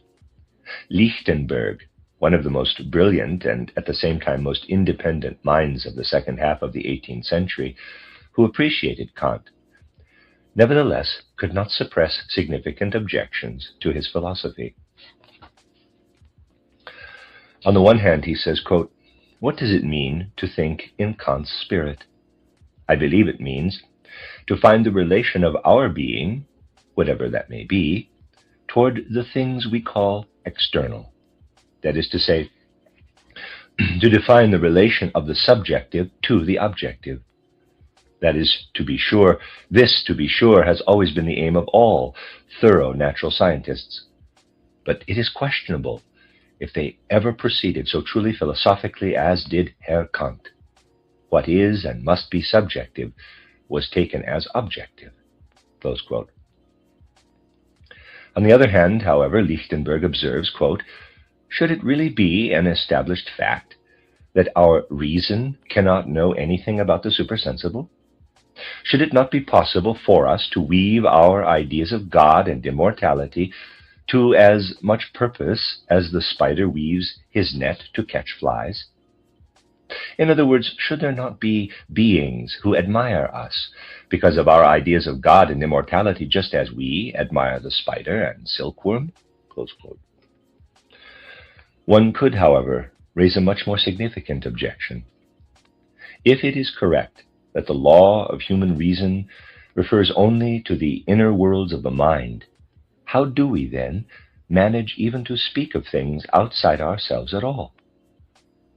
In that case, we should have to be completely caught in the cobweb of our inner world. An objection of this kind is raised by G.E. Schultz, 1761 to 1833, in his book Anisedemus, which appeared anonymously in 1792. In it, he maintains that all our knowledge is nothing but mere conceptions, and we could in no way go beyond the world of our inner thought pictures. Kant's moral truths are also finally refuted with this step. For if not even the possibility to go beyond the inner world is thinkable, then it is also impossible that a moral voice could lead us into such a world that is impossible to think. In this way, a new doubt with regard to all truths develops out of Kant's view, and the philosophy of criticism is turned into skepticism. One of the most consistent followers of skepticism is S. Maimon, 1753 to 1800, who, from 1790 on, wrote several books that were under the influence of Kant and Schultz. In them he defended with complete determination the view that because of the very nature of our cognitive faculty, we are not permitted to speak of the existence of external objects. Another disciple of Kant, Jakob Sigismund Beck, went even so far as to maintain that Kant himself had really not assumed things outside ourselves, and that it was nothing but a misunderstanding if such a conception was ascribed to him. One thing is certain: Kant offered his contemporaries innumerable points for attack and interpretations. Precisely through his unclarities and contradictions, he became the father of the classical German world conceptions of Fichte, Schelling, Schopenhauer, Hegel, Herbart, and Schleiermacher. His unclarities became new questions for them. No matter how he endeavored to limit knowledge in order to make place for belief, the human spirit can confess to being satisfied in the true sense of the word only through knowledge, through cognition. So it came to pass that Kant's successors strove to restore knowledge to its full rights again, that they attempted to settle through knowledge the highest needs of man. Johann Gottlieb Fichte, 1762 to 1814, seemed to be chosen by nature to continue Kant's work in this direction. Fichte confessed, quote, "The love of knowledge, and especially speculative knowledge, when it has laid hold on man, occupies him to such an extent that no other wish is left in him but that to pursue it with complete calm and concentration." Close quote. Fichte can be called an enthusiast of world conception. Through this enthusiasm, he must have laid a charm on his contemporaries and especially on his students. Forberg, who was one of his disciples, tells us, quote, "In his public addresses, his speech rushes powerfully on, like a thunderstorm that unloads its fire in individual strokes of lightning. He lifts the soul up. He means to produce not only good men, but great men. His eye is stern, his step bold.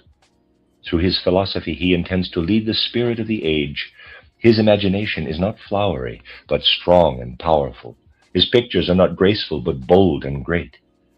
He penetrates into the innermost depths of his object, and he moves in the realm of concepts with an ease that betrays that he not only lives in this invisible land, but rules there." Close quote. The most outstanding trait in Fichte's personality is the grand, serious style of his life conception. He measures everything by the highest standards. In describing the calling of the writer, for instance, he says, quote, "The idea itself must speak, not the writer. All his arbitrary traits, his whole individuality, all the manner and art peculiar to himself, must have died in his utterances, so that the manner and art of his idea alone may live, the highest life it can obtain in this language and this age." Since he is free from the obligations of the oral teacher, he is also free to conform to the receptivity of others without their excuses. He has not a given reader in mind, but postulates the one who reads him, laying down the law as to how he must do so. But the work of the writer is a work for eternity. Let future ages swing up to a higher level in the science he has deposited in his work. What he has laid down in his book is not only the science, but the definite and perfect character of an age in regard to this science. And this will retain its interest as long as there are human beings in this world. Independent of all vicissitude, his writing speaks in all ages to all men who are capable of bringing his letters to life and who are stirred by his message, elevated and ennobled until the end of the world. Close quote. A man speaks in these words who is aware of his call as a spiritual leader of his age, and who seriously means what he says in the preface to his title, Doctrine of Science.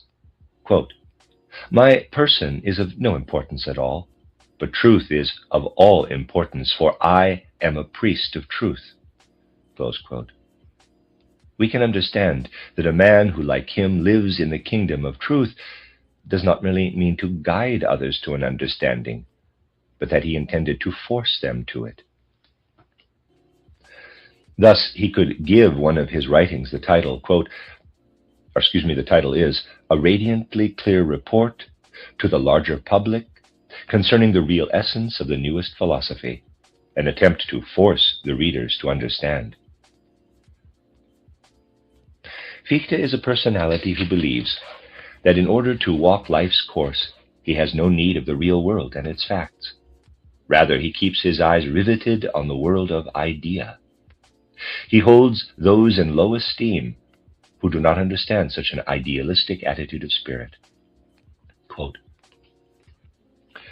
while in the narrow horizon that is given through ordinary experience, people think and judge more objectively and correctly than perhaps ever before, most are, nevertheless, completely confused and dazzled as soon as they are to go even one step further.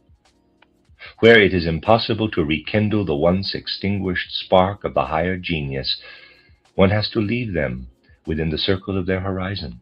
And insofar as they are useful and necessary in this circle, one can grant them their value in and for it without curtailment.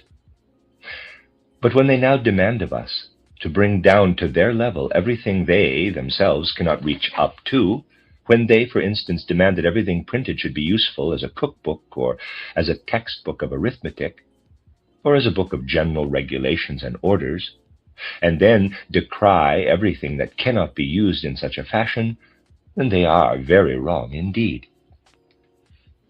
We know as well, and possibly better than they, that ideals cannot be presented in the real world. What we maintain, however, is that the reality has to be judged by them, to be modified through those who feel the necessary strength for it within themselves. Suppose they could not convince themselves of this necessity. Then they would lose very little of what they are by nature anyway, and humanity would lose nothing at all. Their decision would merely make clear that they alone are not counted on in the scheme of providence for mankind's perfection. Providence will doubtless continue to pursue its course. We commend those people, however, to the care of a kind nature, to supply them in due time with rain and sunshine, with wholesome food and an undisturbed circulation of their gastric juices, at the same time endowing them with clever thoughts. Close quote. Fichte wrote these words in the preface to the publication of the lectures in which he had spoken to the students of Jena on, quote, the destination of the scholar, or titled Destination of the Scholar. Views like those of Fichte have their origin in a great energy of the soul, giving sureness for knowledge of world and life. Fichte had blunt words for all those who did not feel the strength in themselves for such a sureness. When the philosopher Reinhold ventured the statement that the inner voice of man could also be in error, Fichte replied, quote, you say the philosopher should entertain the thought that he, as an individual, could also be mistaken, and that he therefore could and should learn from others. Do you know whose thought mood you are describing with these words? That of a man who has never in his whole life been really convinced of something. Close quote. To this vigorous personality, whose eyes were entirely directed to the inner life, it was repugnant to search anywhere else for a world conception, the highest aim man can obtain, except in his inner life. Quote, all culture should be the exercise of all faculties toward the one purpose of complete freedom, that is to say, of the complete independence from everything that is not we ourselves, our pure self, reason, moral law, for only this is ours. Close quote. This is Fichte's judgment in his title, Contributions toward the Corrections of the Public Judgments Concerning the French Revolution, which appeared in 1793. Should not the most valuable energy in man, his power of knowledge, be directed toward this one purpose of complete independence from everything that is not we ourselves? Could we ever arrive at a complete independence if we are dependent in our world conception on any kind of being? If it had been predetermined by such a being outside ourselves of what nature our soul and our duties are, and that we thereby procured a knowledge afterward out of such an accomplished fact. If we are independent, then we must be independent also with regard to the knowledge of truth. If we receive something that has come into existence without our help, then we are dependent on this something. For this reason, we cannot receive the highest truths. We must create them. They must come into being through us. Thus, Fichte can only place something at the summit of his world conception that obtains its existence through ourselves. When we say about a thing of the external world, "it is," we are doing so because we perceive it. We know that we are recognizing the existence of another being. What this other being is does not depend on us. We can know its qualities only when we direct our faculty of perception toward it. We should never know what red, warm, cold is if we did not know it through perception. We cannot add anything to these qualities of the thing, nor can we subtract anything from them. We say they are. What they are is what they tell us. This is entirely different in regard to our own existence. Man does not say to himself, "it is," but "I am."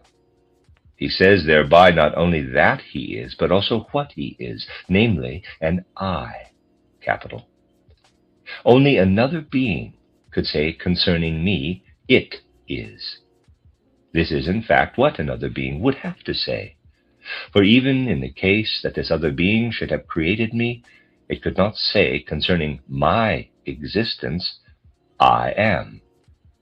The statement "I am" loses all meaning if it is not uttered by the being itself that speaks about its own existence.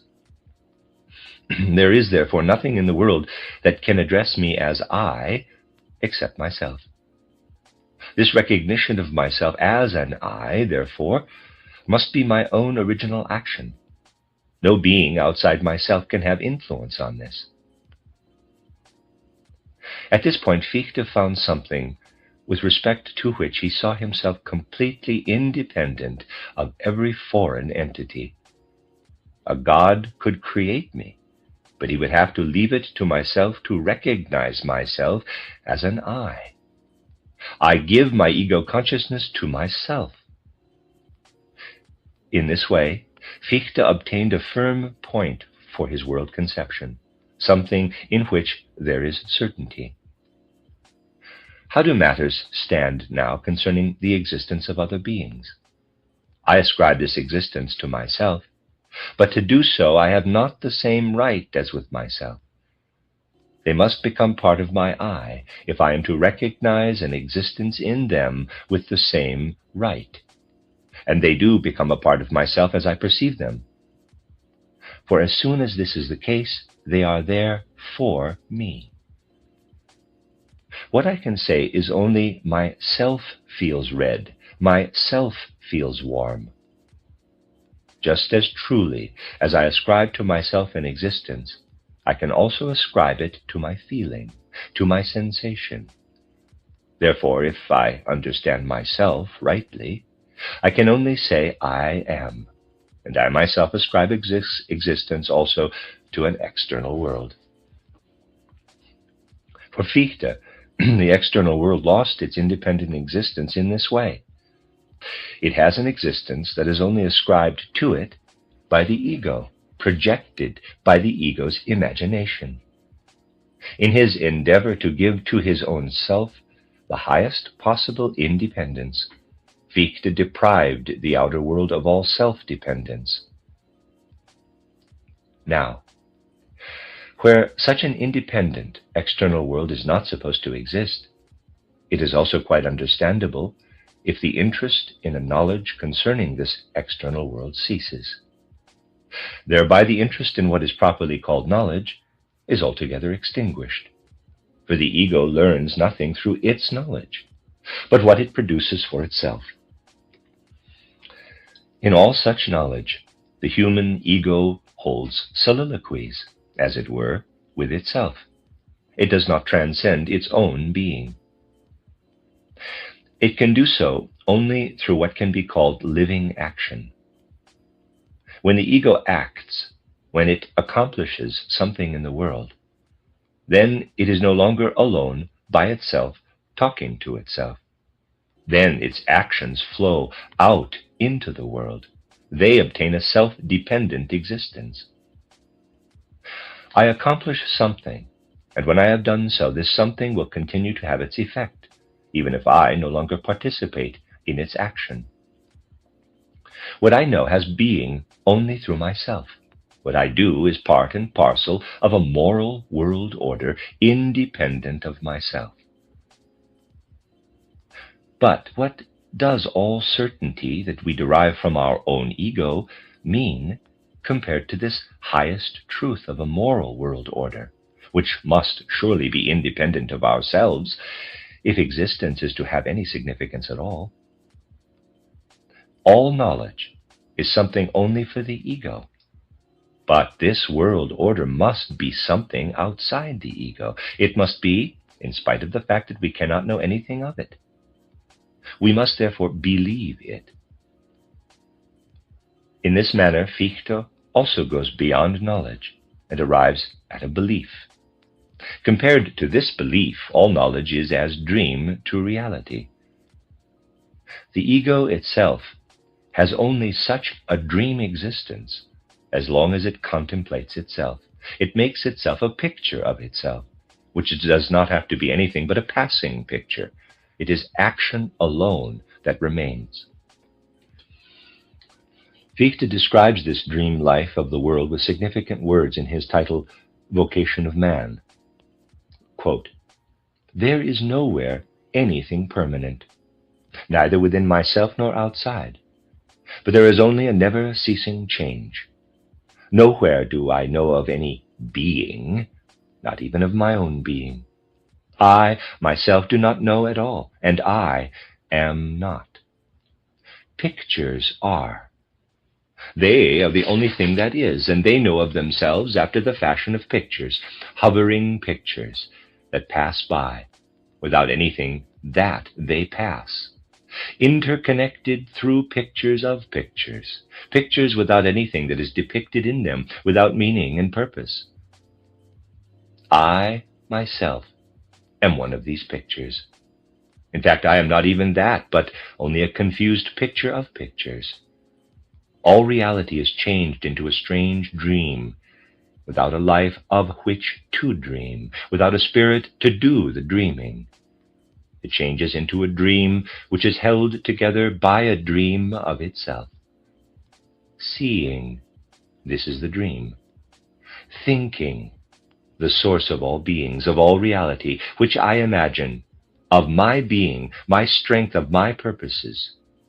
This is the dream of that dream." Close quote. In what a different light the moral world order, the world of belief, appears to Fichte. Quote, "My will is to exert its effect absolutely through itself, without any tool that would only weaken its expression, in a completely homogeneous sphere, as reason upon reason, as spirit upon what is also spirit. In a sphere to which, however, my will is not to give the law of life, of activity, of progression, but which contains this in itself. My will, then, is to exert itself upon self-active reason, but self-active reason is will. The law of the supersensible world, accordingly, would be a will. This sublime will, therefore, does not pursue its course separated from the rest of the world of reason in a detached fashion. There is a spiritual bond between the sublime will and all finite rational beings, and the sublime will itself is this spiritual bond within the world of reason. I hide my face before you, and I lay my hands on my lips. What you are for yourself, and how you appear to yourself, I can never know, as surely as I can never become you. After having lived through 1,000 spirit worlds 1,000 times, I shall be able to understand you as little as now in this house of clay. What I understand becomes finite merely through my understanding it. And the finite can never be changed into the infinite, not even through an infinite growth and elevation. You are separated from the finite, not by a difference in degree, but in kind. Through that gradation, they will make you into a greater and greater man, but never into God, into the infinite that is capable of no measure. Close quote. Because knowledge is a dream, and the moral world order is the only true reality for Fichte, he places the life through which man participates in the moral world order higher than knowledge, the contemplation of things. Quote, nothing, close quote, so Fichte maintains, quote, has unconditional value and significance except life. Everything else, for instance, thinking, poetic imagination, and knowledge, has value only insofar as it refers in some way to the living, insofar as it proceeds from it or means to turn back into it. Close quote. This is the fundamental ethical trait in Fichte's personality, which extinguished or reduced in significance everything in his world conception that does not directly tend toward the moral destination of man. He meant to establish the highest, the purest aims and standards for life. And for this purpose, he refused to be distracted by any process of knowledge that might discover contradictions with the natural world order in these aims. Goethe made the statement, quote, the active person is always without conscience. No one has conscience except the onlooker, close quote. He means to say that the contemplative man estimates everything in its true, real value, understanding and recognizing everything in its own proper place. The active man, however, is above everything else, bent on seeing his demands fulfilled. He is not concerned with the question of whether or not he thereby encroaches upon the rights of things. Fichte was, above all, concerned with action. He was, however, unwilling to be charged by contemplation with lack of conscience. He, therefore, denied the value of contemplation. To effect life immediately, this was Fichte's continuous endeavor. He felt most satisfied when he believed that his words could become action in others. It is under the influence of this ardent desire that he composed the following works, titled Demand to the Princes of Europe to Return the Freedom of Thought, which they have heretofore suppressed. Heliopolis, in the last year of the Old Darkness, 1792, Contributions toward the Correction of the Public Judgment concerning the French Revolution, 1793. This ardent desire also caused him to give his powerful speeches, titled Outline of the Present Age, presented in lectures in Berlin in 1804-05, titled Direction toward the Beatific Life or Doctrine of Religion, lectures given in Berlin in 1806. Finally, his title Speeches to the German Nation, 1808. Unconditional surrender to the moral world order, action that springs out of the deepest core of man's nature. These are the demands through which life obtains value and meaning. This view runs through all of Fichte's speeches and writings as the basic theme. In his title Outline of the Present Age, he reprimands this age with flaming words for its egotism. He claims that everybody is only following the path prescribed by his lower desires, but these desires lead him away from the great totality that comprises the human community in moral harmony. Such an age must needs lead those who live in its tendency into decline and destruction. What Fichte meant to enliven in the human soul was the sense of duty and obligation. In this fashion, Fichte attempted to exert a formative influence on the life of his time, with his ideas, because he saw these ideas as vigorously enlivened by the consciousness that man derives the highest content of his soul life from a world to which he can obtain access by settling his account with his ego all by himself. In so doing, man feels himself in his true vocation. From such a conviction, Fichte coins the words, quote, I, myself, and my necessary purpose are the supersensible, close quote. To be aware of himself as consciously living in the supersensible is, according to Fichte, an experience of which man is capable. When he arrives at this experience, he then knows the I within himself, and it is only through this act that he becomes a philosopher. This experience, to be sure, cannot be proven to somebody who is unwilling to undergo it himself. How little Fichte considers such a proof possible is documented by expressions like, quote, the gift of a philosopher is inborn, furthered through education, and then obtained by self-education. But there is no human art to make philosophers. For this reason, philosophy expects few proselytes among those men who are already formed, polished, and perfected, close quote. Fichte is intent on finding a soul constitution through which the human ego can experience itself. The knowledge of nature seems unsuitable to him to reveal anything of the essence of the ego. From the 15th to the 18th century, thinkers arose who were concerned with the question, what element could be found in the picture of nature by means of which the human being could become explainable in this picture? Goethe did not see the question in this way. He felt a spiritual nature behind the externally manifested one.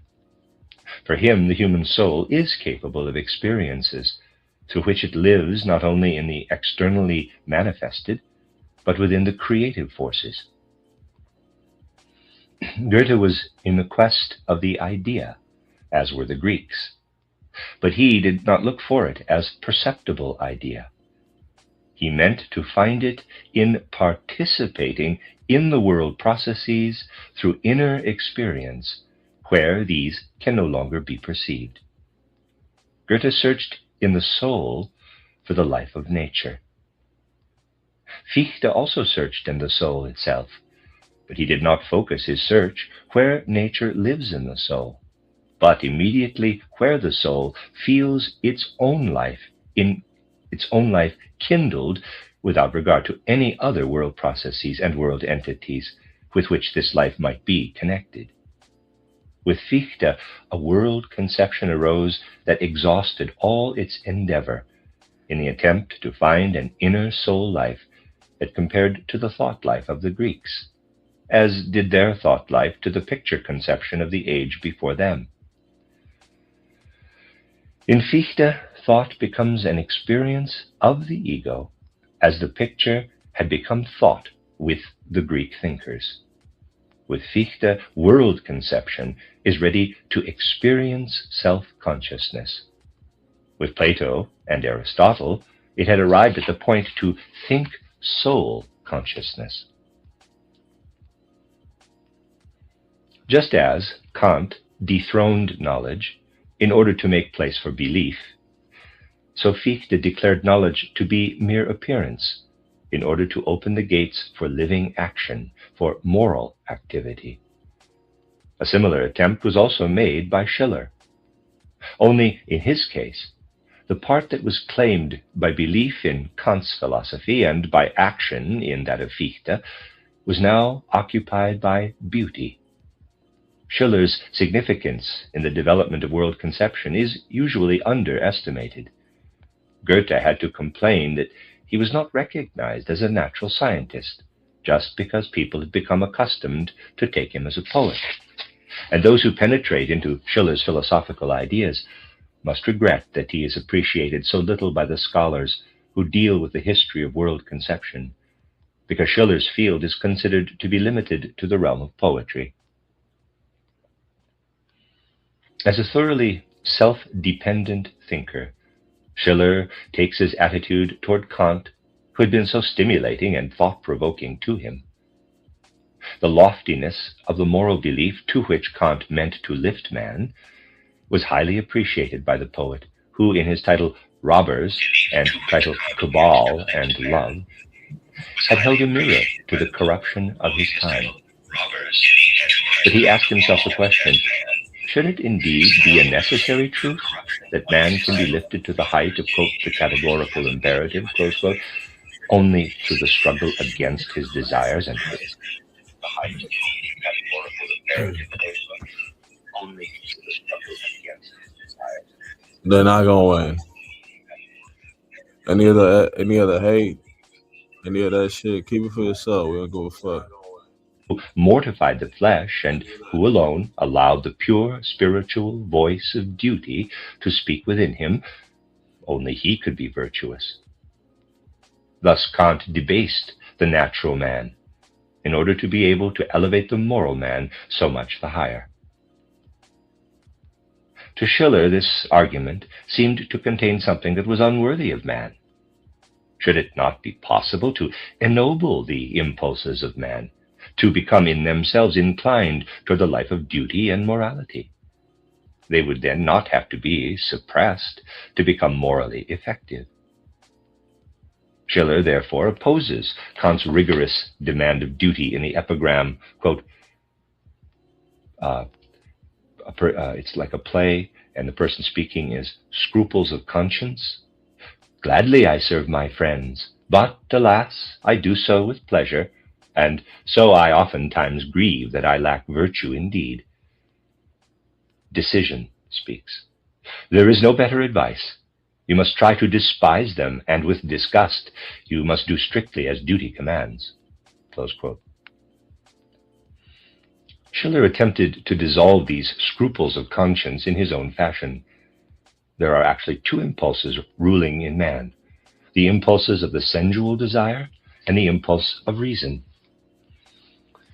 If man surrenders to the sensual impulse, he is a plaything of his desires and passions, in short, of his egoism. If he gives himself completely up to the impulses of reason, he is a slave of his rigorous commands, its inexorable logic, its categorical imperative. A man who wants to live exclusively for the sensual impulse must silence reason. A man who wants to serve reason only must mortify sensuality. If the former, nevertheless, listens to the voice of reason, he will yield to it only reluctantly, against his own will. If the latter observes the call of his desires, he feels them as a burden on his path of virtue. The physical nature of man and his spiritual character then seem to live in a fateful discord. Is there no state in man in which both the impulses, the sensual and the spiritual, live in harmony? Schiller's answer to this question is positive. There is indeed such a state in man. It is the state in which the beautiful is created and enjoyed. He who creates a work of art follows a free impulse of nature. He follows an inclination in doing so, but it is not physical passion that drives him. It is imagination. It is the spirit. This also holds for a man who surrenders to the enjoyment of a work of art. The work of art, while it affects his sensuality, satisfies his spirit at the same time. Man can yield to his desires without observing the higher laws of the spirit. He can comply with his duties without paying attention to sensuality.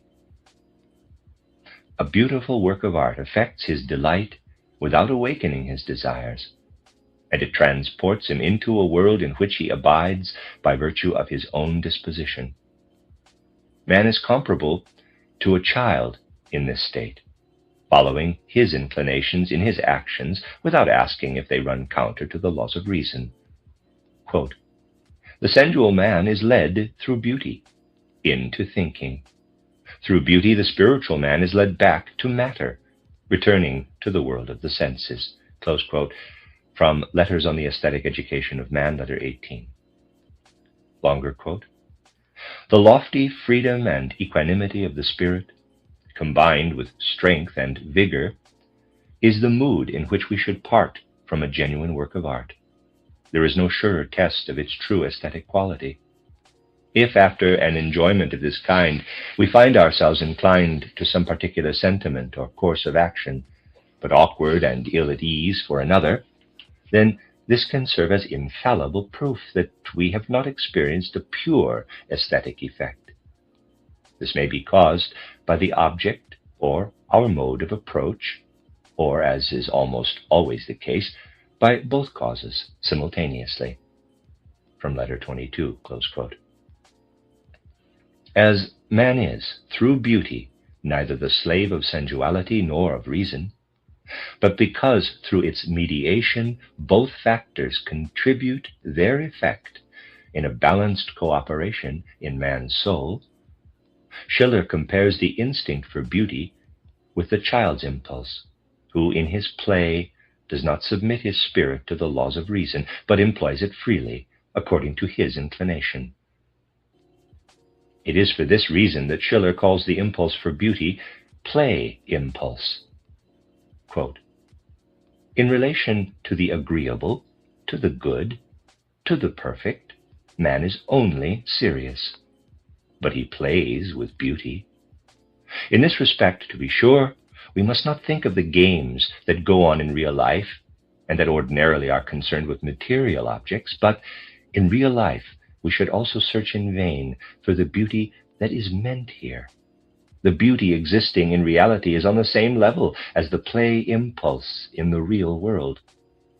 But through the ideal of beauty, which is upheld by reason, an ideal is also demanded of the play impulse that man is to consider wherever he plays. From letter 15, close quote. In the realization of this ideal play impulse, man finds the reality of freedom. Now he no longer obeys reason, nor does he follow sensual inclinations any longer. He now acts from inclination as if the spring of his action were reason. Quote, man shall only play with beauty, and it is only with beauty that he shall play.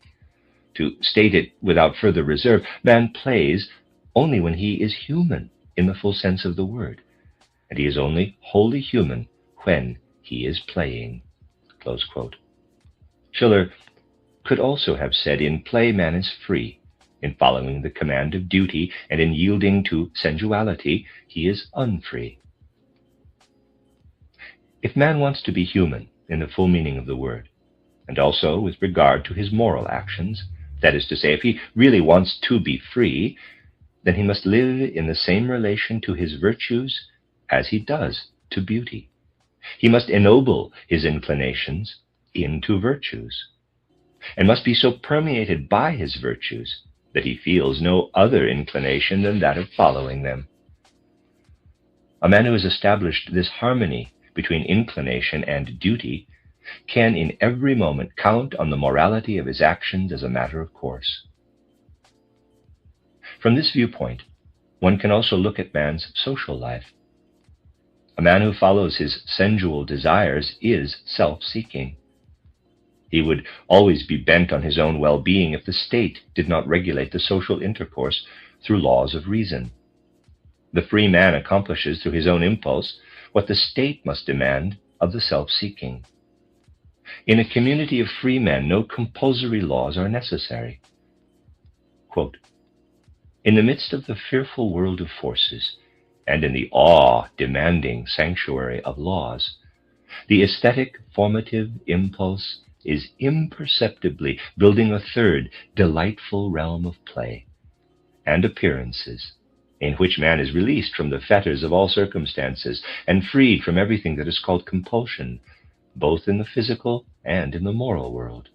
From letter 27. Continue. This realm extends upward as far as the region where reason rules with unconditional necessity and where all matter ceases. It stretches below as far as the world in which the force of nature holds sway with blind compulsion. Close quote. Thus, Schiller considers a moral realm as an ideal, in which the temper of virtue rules with the same ease and freedom as the aesthetic taste governs in the realm of beauty. He makes life in the realm of beauty the model of a perfect moral social order, in which man is liberated in every direction.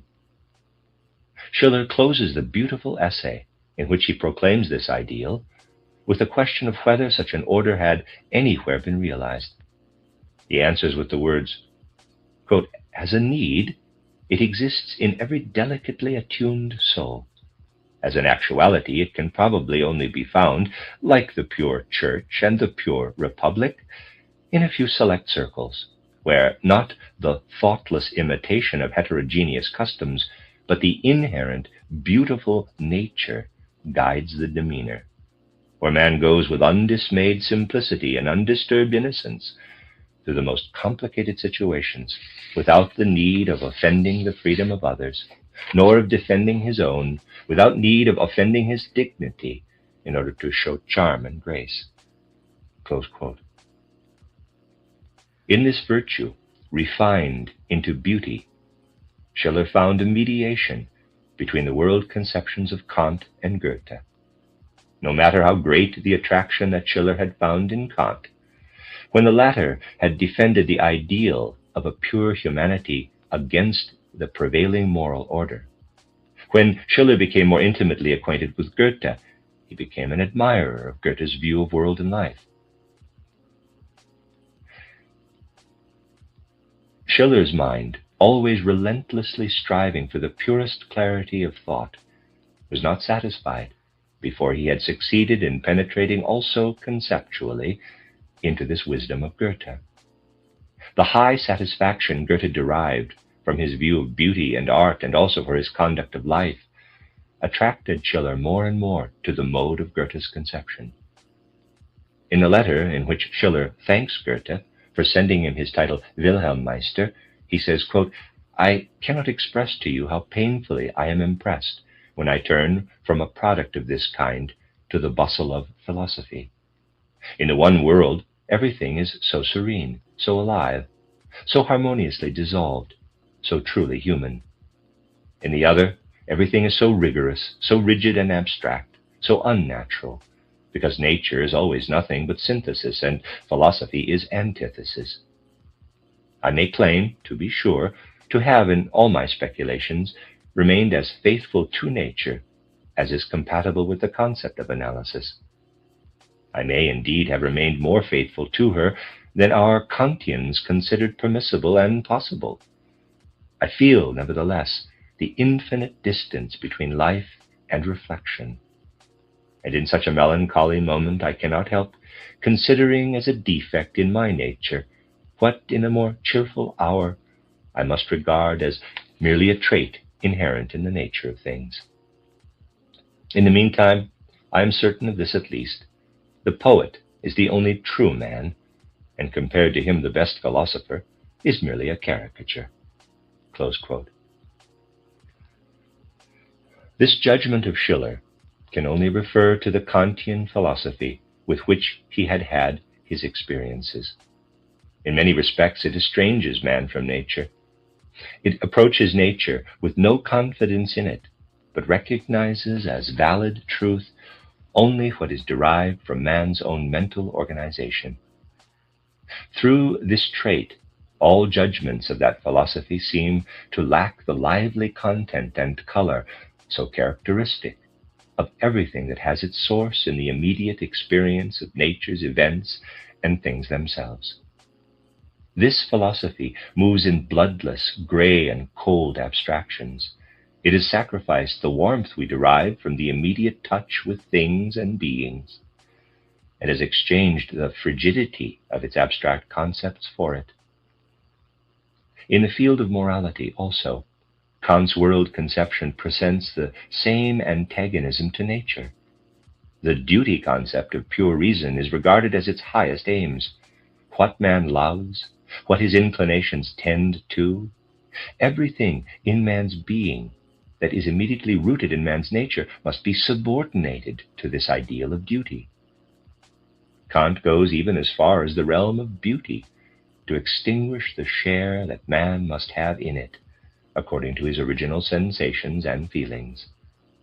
The beautiful is to produce a delight that is completely free from interest. Compare that with how devoted, how really interested Schiller approaches a work in which he admires the highest stage of artistic production. He says concerning Wilhelm Meister, quote, "I can express the feeling that permeates me and takes possession of me as I read this book no better than as a sweet well-being, as a feeling of spiritual and bodily health. I am firmly convinced that this must be the feeling with all readers in general. I explain this well-being with the quiet clarity, smoothness, and transparency that prevails throughout the book, leaving the reader without the slightest dissatisfaction and disturbance, and producing no more emotion than is necessary to kindle and support a cheerful life in his soul." Close quote. These are not the words of somebody who believes in delight without interest, but of a man who is convinced that the pleasure in the beautiful is capable of being so refined that a complete surrender to this pleasure does not involve degradation. Interest is not to be extinguished as we approach the work of art. Rather, are we to become capable of including in our interest what has its source in the spirit. The true man is to develop this kind of interest for the beautiful, also with respect to his moral conceptions. Schiller writes in a letter to Goethe, quote, "It is really worth observing that the slackness with regard to aesthetic things appears always to be connected with moral slackness, and that a pure, rigorous striving for high beauty with the highest degree of liberality concerning everything that is nature will contain in itself rigorism in moral life." Close quote. The estrangement from nature in the world conception and in all of the culture of the time in which he lived was felt so strongly by Schiller that he made it the subject of his essay titled On Naive and Sentimental Poetry. He compares the life conception of his time with that of the Greeks and raises the question, quote, "How is it that we, who are infinitely surpassed by the ancients in everything that is nature, can render homage to nature to a higher degree, cling to her with fervor, and can embrace even the lifeless world with the warmest sentiments?" Close quote. He answers this question by saying, quote, "This is caused by the fact that with us, nature has vanished out of humanity, and we therefore find her in reality only outside humanity, in the inanimate world. It is not our greater naturalness, but quite to the contrary, the unnaturalness of our lives, state of affairs, and customs that drives us to give satisfaction in the physical to the awakening sense for truth and simplicity, which, like the moral faculty from which it springs, lies without corruption and inextinguishably in all men's hearts, because we no longer can hope to find it in the moral world.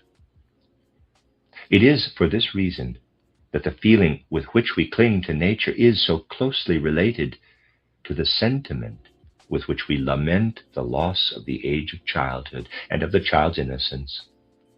Our childhood is the only unspoiled nature that we still find in civilized humanity, and it is therefore no wonder that every footstep of nature leads us back to our own childhood." Close quote. This was entirely different with the Greeks.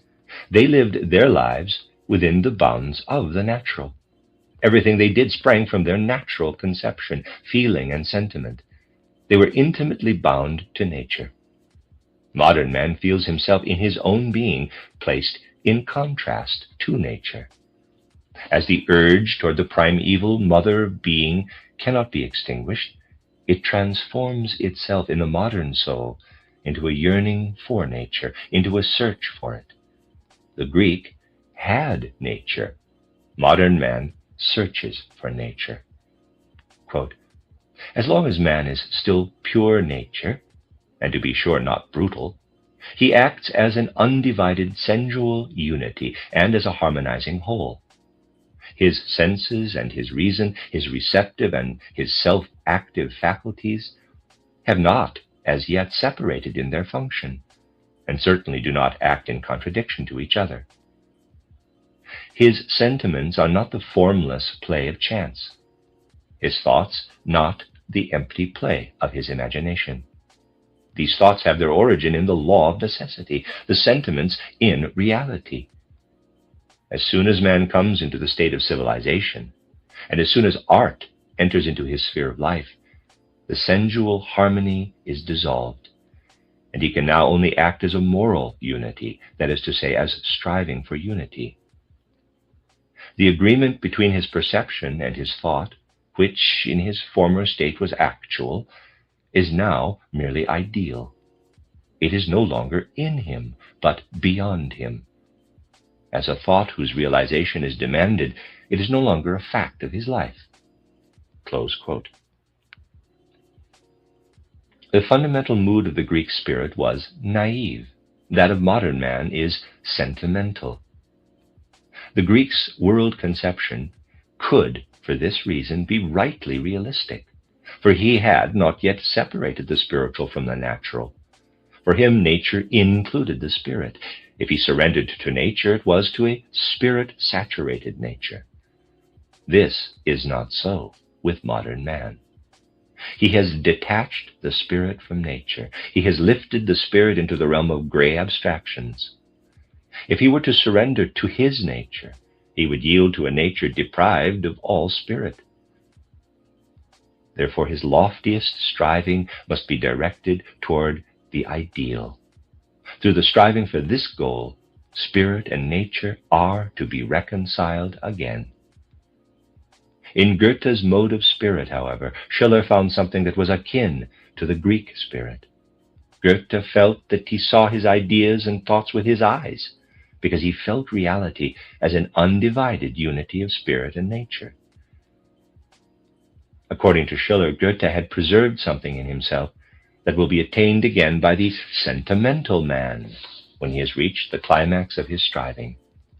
Modern man arrives at such a summit in the aesthetic mood, as Schiller describes it, in the state of soul in which sensuality and reason are harmonized again.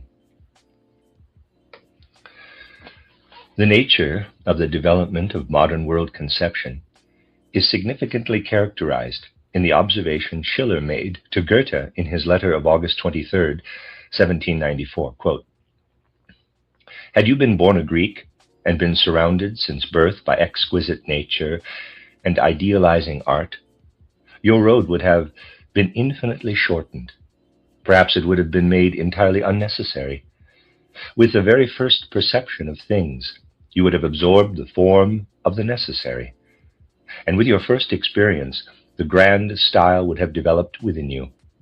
As it is now, since your Greek spirit was cast into this Nordic creation, you had no other choice than either to become a Nordic artist yourself, or to supplement your imagination by means of thought for what reality fails to supply, and thus to give birth from within to another Greece." Close quote. Schiller, as these sentences show, is aware of the course that the development of soul life has taken from the age of the ancient Greeks until his own time. For the Greek soul life disclosed itself in the life of thought, and he could accept this unveiling because thought was for him a perception like the perception of color and sounds. This kind of thought life has faded away for modern man. The powers that weave creatively through the world must be experienced by him as an inner soul experience.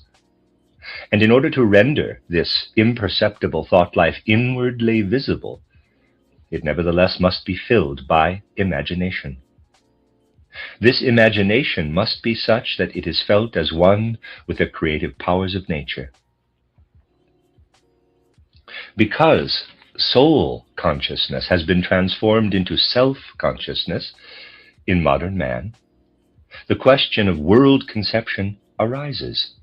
How can self-consciousness experience itself so vividly that it feels its conscious process as permeating the creative process of the living world forces.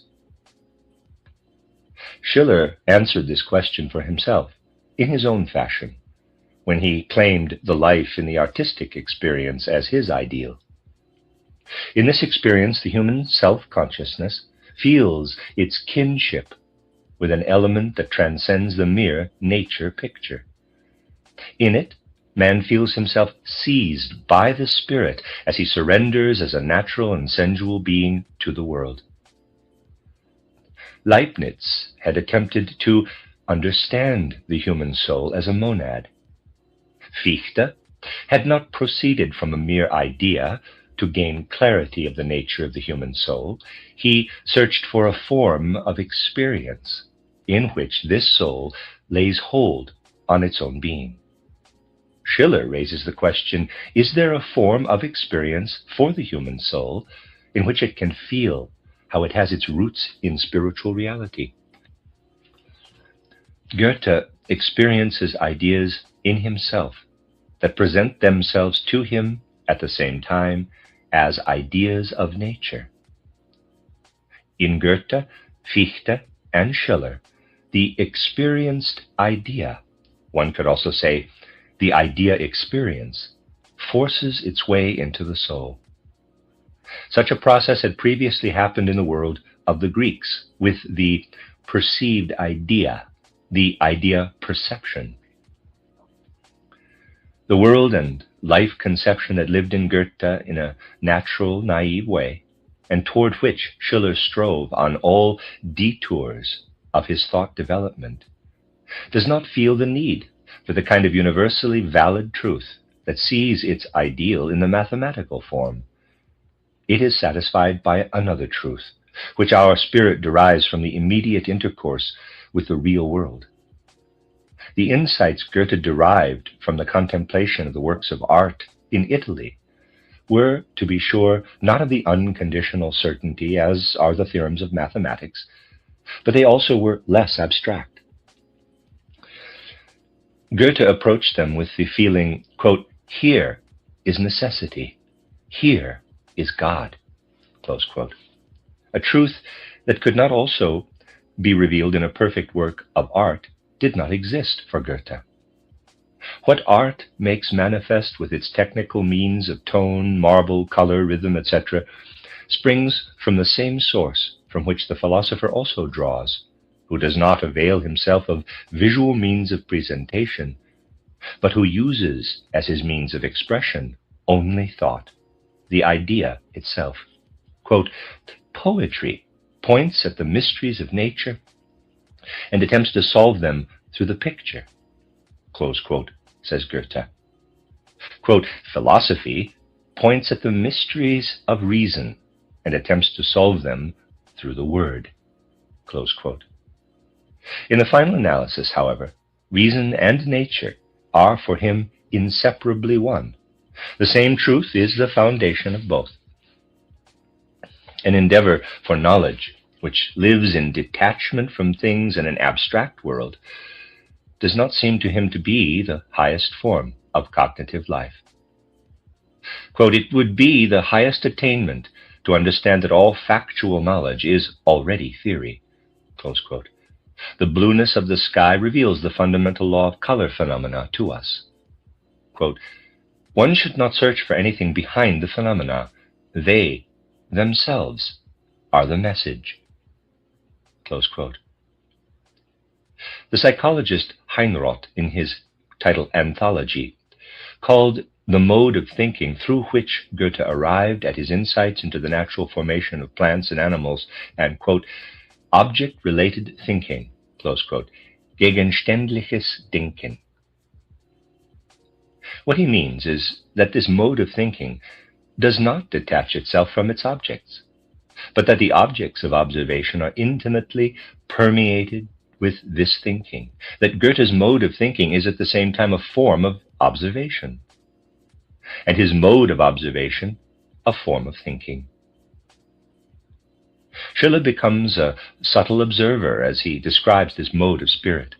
He writes on the subject in a letter to Goethe, quote, your observing eye which so calmly and clearly rests on things, keeps you from being ever exposed to the danger of going astray in the direction where speculation and an arbitrary, merely introspective imagination so easily lose their way.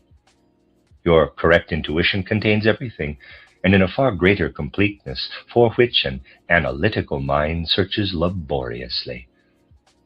Only because everything is at your disposal as a complete whole are you unaware of your own riches. For unfortunately, you know only what we dissect. For unfortunately, we know only what we dissect. Spirits of your kind, therefore, rarely know how far advanced they are, and how little cause they have to borrow from philosophy, which in turn can only learn from them. Close quote. For the world conception of Goethe and Schiller, truth is not only contained in science, but also in art. Goethe expressed his opinion as follows, quote, "I think science could be called the knowledge of the general art. Art would be science turned into action. Science would be reason, and art its mechanism. Wherefore one could also call it practical science. Thus, finally, science would be the theorem, and art the problem." Close quote. Goethe describes the interdependence of scientific cognition and artistic expression of knowledge thus, quote, "It is obvious that an artist must become greater and more erudite if he not only has his talent, but is also a well-informed botanist. If he knows, starting from the root, all the influences of the various parts of a plant on its thriving and growth, their function and mutual effect. If he has an insight into the successive development of the leaves, the flowers, the fertilization, the fruit, and the new germ, and if he contemplates this process, such an artist will not merely show his taste through his power of selection from the realm of appearances, but he will also surprise us with his correct presentation of the characteristic qualities." Close quote. Thus, truth rules in the process of artistic creation, for the artistic style depends, according to this view, quote, "on the deepest foundations of knowledge, on the essence of things insofar as it is permissible to know it in visible and touchable forms." Close quote. The fact that creative imagination is granted a share in the process of knowledge, and that the abstract intellect is no longer considered to be the only cognitive faculty, is a consequence of this view concerning truth. The conceptions on which Goethe based his contemplations on plant and animal formations were not gray and abstract thoughts, but sensual, supersensual pictures, created by spontaneous imagination. Only observation combined with imagination can really lead into the essence of things, not bloodless abstraction. This is Goethe's conviction. For this reason, Goethe said that about Galileo that he made his observations as a genius, quote, "for whom one case represents 1,000 cases," when he developed the doctrine of the pendulum and the fall of bodies from swinging church lamps. Close quote. Imagination uses the one case in order to produce a content-saturated picture of what is essential in the appearances. The intellect that operates by means of abstractions can, through combination, comparison, and calculation of the appearances, gain no more than a general rule of their course. This belief in the possible cognitive function of an imagination that rises into a conscious participation in the creative world process is supported by Goethe's entire world conception. Whoever, like him, sees nature's activity in everything can also see in the spiritual content of the human imagination nothing but higher products of nature. The pictures of fantasy are products of nature, and as they represent nature, they can only contain truth, for otherwise nature would lie to herself in these after images that she creates of herself. Only men with imagination can attain to the highest stages of knowledge. Goethe calls these men the comprehensive and the contemplative, in contrast to the merely intellectual inquisitive, who have remained on a lower stage of cognitive life. Quote, the intellectual inquisitive need a calm, unselfish power of observation, the excitement of curiosity, a clear intellect. They only digest scientifically what they find ready-made. The contemplative are already creative in their attitude, and knowledge in them, as it reaches a higher level, demands contemplation unconsciously and changes over into that form. Much as they may shun the word imagination, they will nevertheless, before they are aware of it, call upon the support of creative imagination. The comprehensive thinkers, who with a prouder name could be called creative thinkers, are, in their attitude, productive in the highest sense, or as they start from ideas, they express from the outset the unity of the whole. From then on, it is the task of nature, as it were, to submit to these ideas. Close quote. It cannot occur to the believer in such a form of cognition to speak of limitations of human knowledge in a Kantian fashion, for he experiences within himself what man needs as his truth. The core of nature is in the inner life of man. The world conception of Goethe and Schiller does not demand of its truth that it should be a repetition of the world phenomena in conceptual form. It does not demand that its conception should literally correspond to something outside man. What appears in man's inner life as an ideal element, as something spiritual, is as such not to be found in any external world. It appears as the climax of the whole development. For this reason, it does not, according to this philosophy, have to appear in all human beings in the same shape. It can take on an individual form in any individual. Whoever expects to find the truth in the agreement with something external can acknowledge only one form of it, and he will look for it, with Kant, in the type of metaphysics that alone, quote, will be able to present itself as science, close quote. Whoever sees the element in which, as Goethe states in his essay on Winckelmann, quote, the universe, if it could feel itself, would rejoice as having arrived at its aim, in which it could admire the climax of its own becoming and being. Close quote. Such a thinker can say with Goethe, quote, if I know my relation to myself and to the external world, I call this truth. In this way, everybody can have his own truth, and it is yet the same. Close quote. For, quote, man in himself, insofar as he uses his healthy senses, is the greatest and most exact apparatus of physics that is possible. Yet that the experiments separated, as it were, from man, and that one wants to know nature only according to the indications of artificial instruments, even intending to limit and prove in this way what nature is capable of, is the greatest misfortune of modern physics. Close quote. Man, however, quote, stands so high that in him is represented what cannot be represented otherwise. What is the string and all mechanical division of it compared to the ear of the musician? One can even say, subquote, what are all elementary phenomena of nature themselves compared to man, who must master and modify them all in order to be able to assimilate them to himself to a tolerable degree. Close all quotes. Concerning his world picture, Goethe speaks neither of a mere knowledge of intellectual concepts nor of belief. He speaks of a contemplative perception in the spirit. He writes to Jacobi, quote, you trust in belief in God, I in seeing, close quote.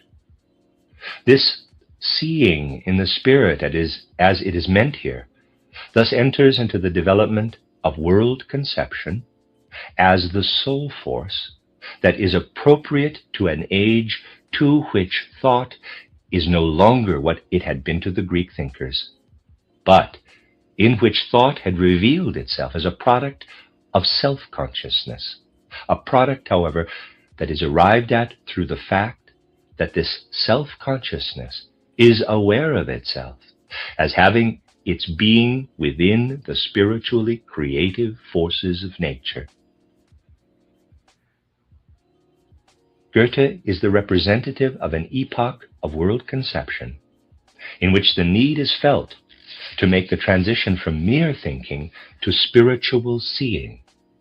Schiller strives to justify this transition against Kant's position.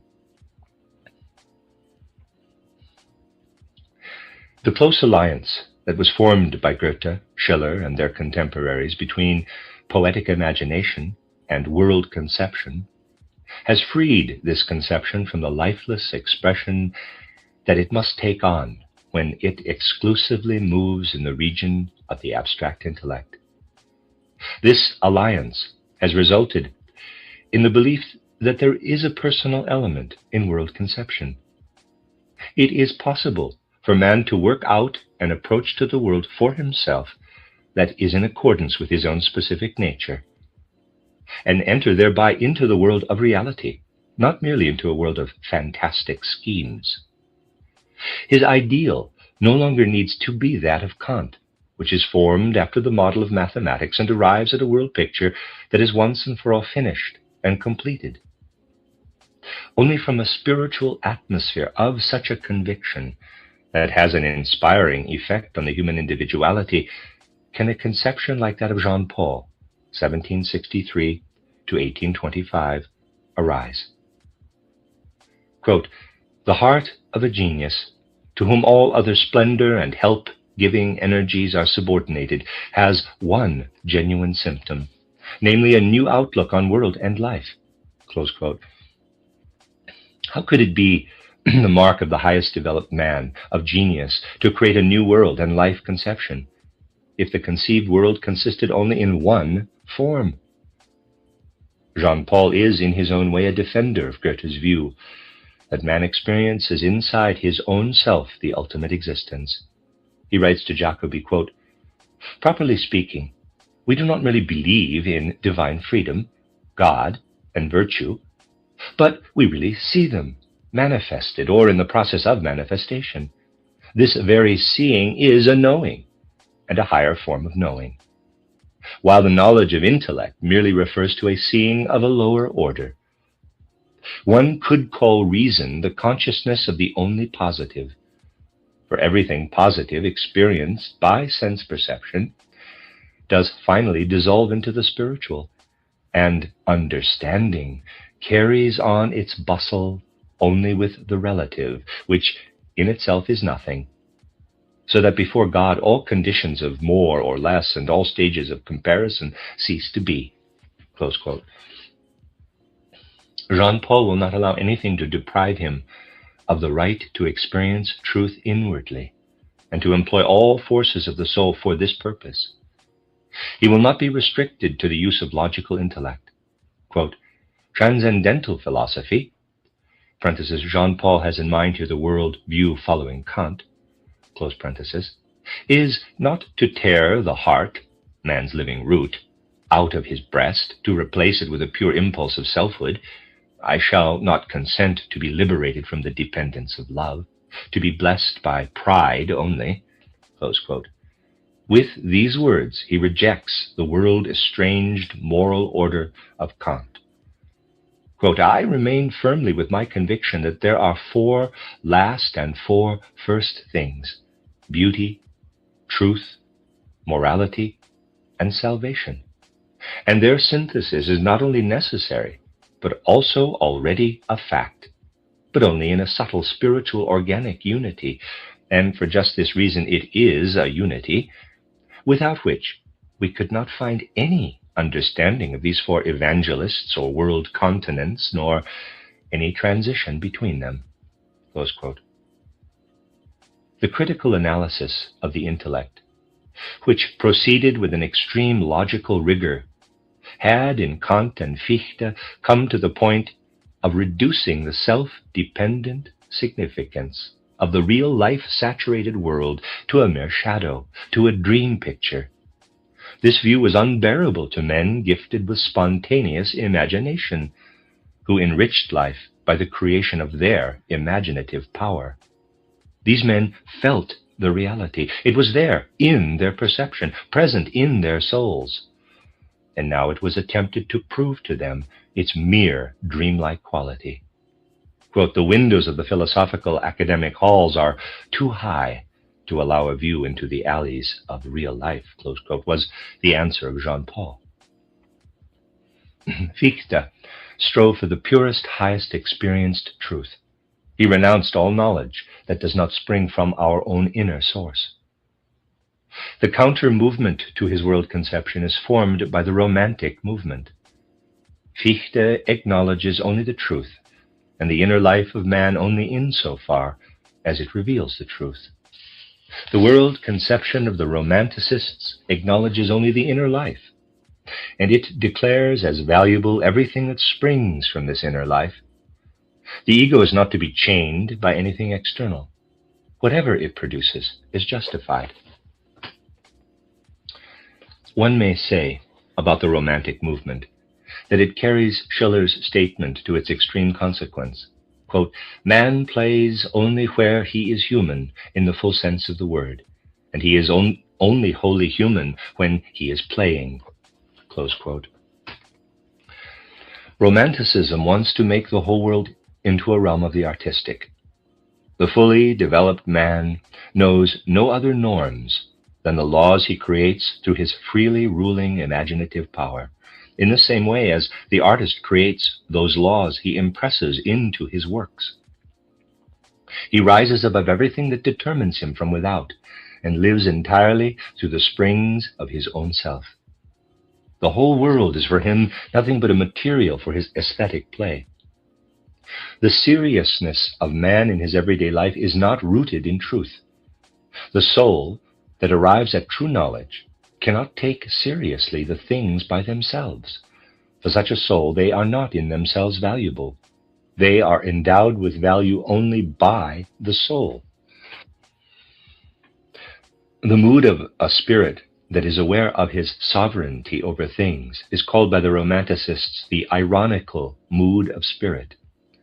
Karl Wilhelm Ferdinand Solger, 1780 to 1819, gave the following explanation of the term romantic irony. The spirit of the artist must comprise all directions in one sweeping glance, and this glance, hovering above everything, looking down on everything and annihilating it, we call irony. Friedrich Schlegel, 1772 to 1829, one of the leading spokesmen for the romantic turn of spirit, states concerning this mood of irony that it takes everything in at a glance and rises infinitely above everything that is limited, also above some form of art, virtue, or genius.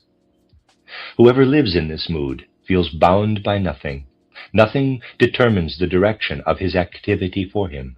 He can, quote, "at his own pleasure, tune himself to be either philosophical or philological, critical or poetical, historical or rhetorical, antique or modern," close quote. The ironical spirit rises above an eternal moral world order, for this spirit is not told what to do by anything except himself. The ironist is to do what he pleases, for his morality can only be an aesthetic morality. The Romanticists are the heirs of Fichte's thought of the uniqueness of the ego. They were, however, unwilling to fill this ego with a moral belief, as Fichte did, but stood above all on the right of fantasy and of the unrestrained power of the soul. With them, thinking was entirely absorbed by poetic imagination. Novalis says, quote, "It is quite bad that poetry has a special name, and that the poet represents a special profession. It is not anything special by itself. It is the mode of activity proper to the human spirit. Are not the imaginations of man's heart at work every minute? Close quote. The ego, exclusively concerned with itself, can arrive at the highest truth. Quote, it seems to man that he is engaged in a conversation, and some unknown spiritual being causes him to develop the most evident thoughts in a miraculous fashion. Close quote. Fundamentally, what the romanticists aimed at did not differ from what Goethe and Schiller had also made their credo, a conception of man through which he appeared as perfect and as free as possible. Novalis experiences his poems and contemplations in a soul mood that had a relationship toward the world picture similar to that of Fichte's. Fichte's spirit, however, works the sharp contours of pure concepts, while that of Novalis springs from a richness of soul, feeling where others think, living in the element of love, where others aim to experience what it is and what goes on in the world with ideas. It is the tendency of this age, as can be seen in its representative thinkers, to search for the higher spirit nature in which the self-conscious soul is rooted, because it cannot have its roots in the world of sense reality. Novalis feels and experiences himself as having his being within the higher spirit nature.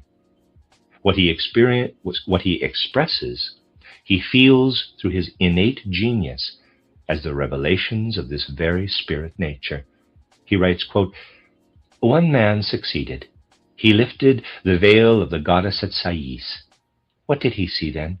He saw, wonder of wonders, himself. Close quote. Novalis expresses his own intimate feeling of the spiritual mystery behind the world of the senses and of the human self-consciousness as the organ through which this mystery reveals itself. In these words, quote, the spirit world is indeed already unlocked for us. It is always revealed.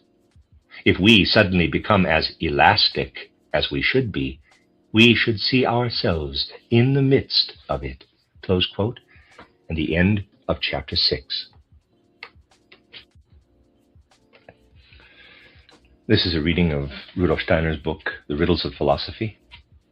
This is chapter 7, entitled The Classics of World and Life Conception. A sentence in Friedrich Wilhelm Joseph Schelling's titled Philosophy of Nature strikes us like a flash of lightning, illuminating the past and future path of the evolution of philosophy. It reads, quote, to philosophize about nature means to create nature, close quote. What had been a deep conviction of Goethe and Schiller, namely that creative imagination must have a share in the creation of a world conception, is monumentally expressed in this sentence. What nature yields voluntarily when we focus our attention on it in observation and perception does not contain its deepest meaning. Man cannot conceive this meaning from without. He must produce it. Schelling was especially gifted for this kind of creation. With him, all spiritual energies tended toward the imagination. His mind was inventive without compare. His imagination did not produce pictures, as the artistic imagination does, but rather concepts and ideas. Through this disposition of mind, he was well suited to continue along Fichte's path of thought. Fichte did not have this productive imagination. In his search for truth, he had penetrated as far as the center of man's soul, the ego. If this center is to become the nucleus for the world conception, then a thinker who holds this view must also be capable of arriving at thoughts whose content are saturated with world and life as he proceeds from the ego as a vantage point. This can only be done by means of the power of imagination, and this power was not at Fichte's disposal. For this reason, he was limited in his philosophical position all his life to directing attention to the ego and to pointing out that it has to gain a content in thoughts. He, himself, had been unable to supply it with such a content, which can be learned clearly from the lectures he gave in 1813 at the University of Berlin on the title Doctrine of Science, Posthumous Works, Volume 1. For those who want to arrive at a world conception, he there demands, quote, a completely new inner sense organ, which for the ordinary man does not exist at all, close quote. But Fichte does not go beyond this postulate. He fails to develop what such an organ is to perceive. Schelling saw the result of this higher sense in the thoughts that his imagination produced in his soul, and he calls this intellectual imagination, intellektuelle Anschauung. For him, then, who saw a product created by the Spirit in the Spirit's statement about nature, the following question became urgent. How can what springs from the Spirit be the pattern of the law that rules in the real world, holding sway in real nature? With sharp words, Schelling turns against those who believe that we, quote, merely project our ideas into nature, close quote, because, quote, they have no inkling of what nature is and must be for us. For we are not satisfied to have nature accidentally, through the intermediary function of a third element, for instance, correspond to the laws of our spirit. We insist that nature itself, necessarily and fundamentally, should not only express, but realize the laws of our spirit, and that it should only then be and be called nature if it did just this. Nature is to be the visible spirit, spirit the invisible nature. At this point, then, at the point of the absolute identity of the spirit in us and of nature outside us, the problem must be solved as to how a nature outside ourselves should be possible. Close quote. Nature and spirit, then, are not two different entities at all, but one and the same being, in two different forms. The real meaning of Schelling concerning this unity of nature and spirit has rarely been correctly grasped. It is necessary to immerse oneself completely into his mode of conception, if one wants to avoid seeing in it nothing but a triviality or an absurdity. To clarify this mode of conception, one can point to a sentence in Schelling's book titled On the World Soul, in which he expresses himself on the nature of gravity. Many people find a difficulty in understanding this concept because it implies a so-called action in distance. The sun attracts the earth, in spite of the fact that there is nothing between the sun and earth to act as intermediary. One is to think that the sun extends its sphere of activity through space to places where it is not present. Those who live in coarse, sensual perceptions see a difficulty in such a thought. How can a body act in a place where it is not? Schelling reverses this thought process. He says, quote, it is true that a body acts only where it is, but it is just as true that it is only where it acts, close quote. If we see that the sun affects the earth through the force of attraction, then it follows from this fact that it extends its being as far as our earth, and that we have no right to limit its existence exclusively to the place in which it acts through its being visible. The sun transcends the limits where it is visible with its being. Only a part of it can be seen. The other part reveals itself through the attraction. We must also think of the relation of spirit and nature in approximately this manner. The spirit is not merely where it is perceived, it is also where it perceives. Its being extends as far as to the most distant places where objects can still be observed. It embraces and permeates all nature that it knows.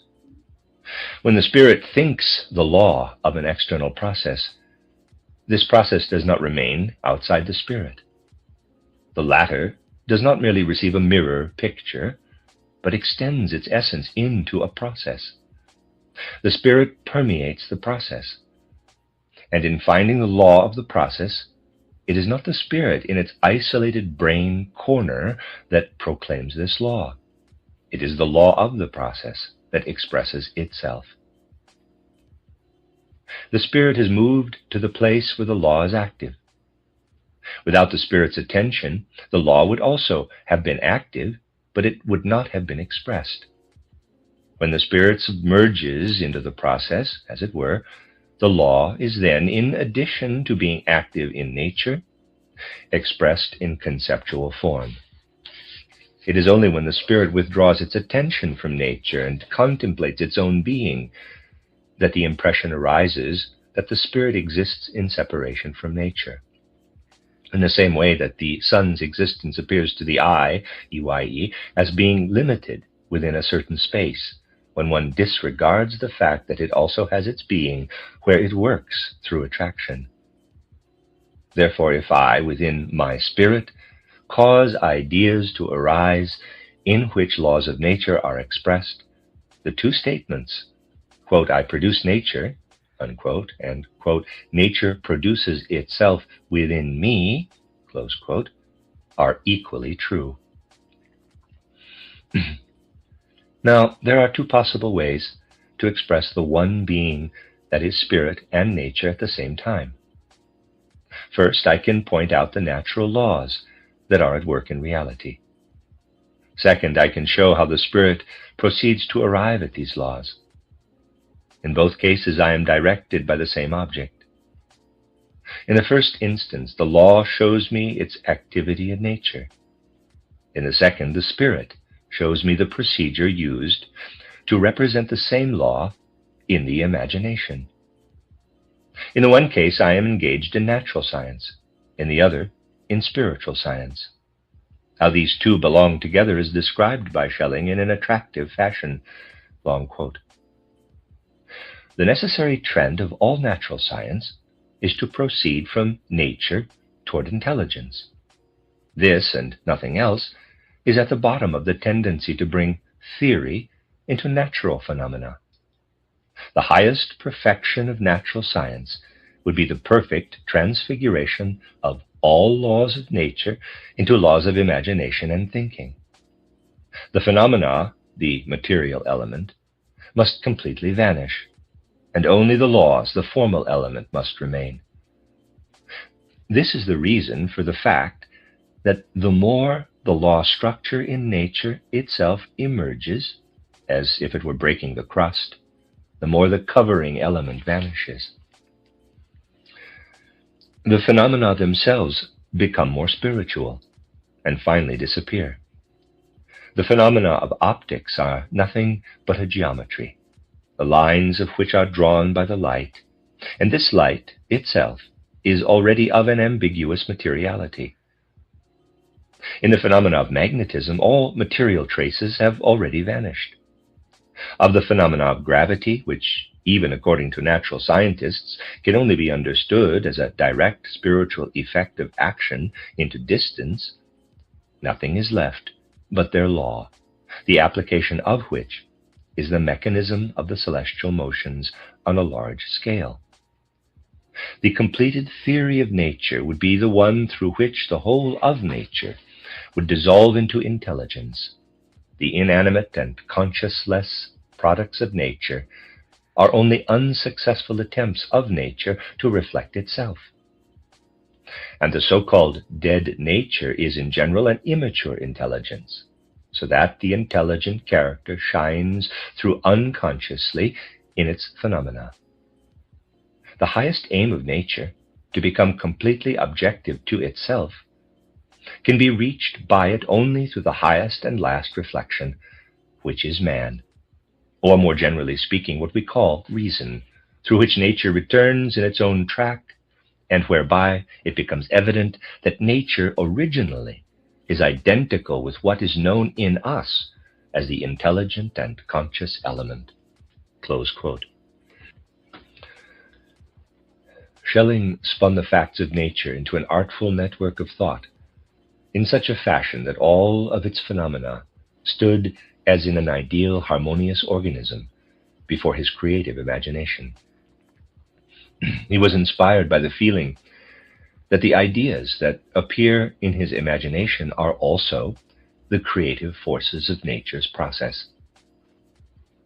Spiritual forces, then, are the basis of nature, and what appears dead and lifeless to our eyes has its origin in the spiritual.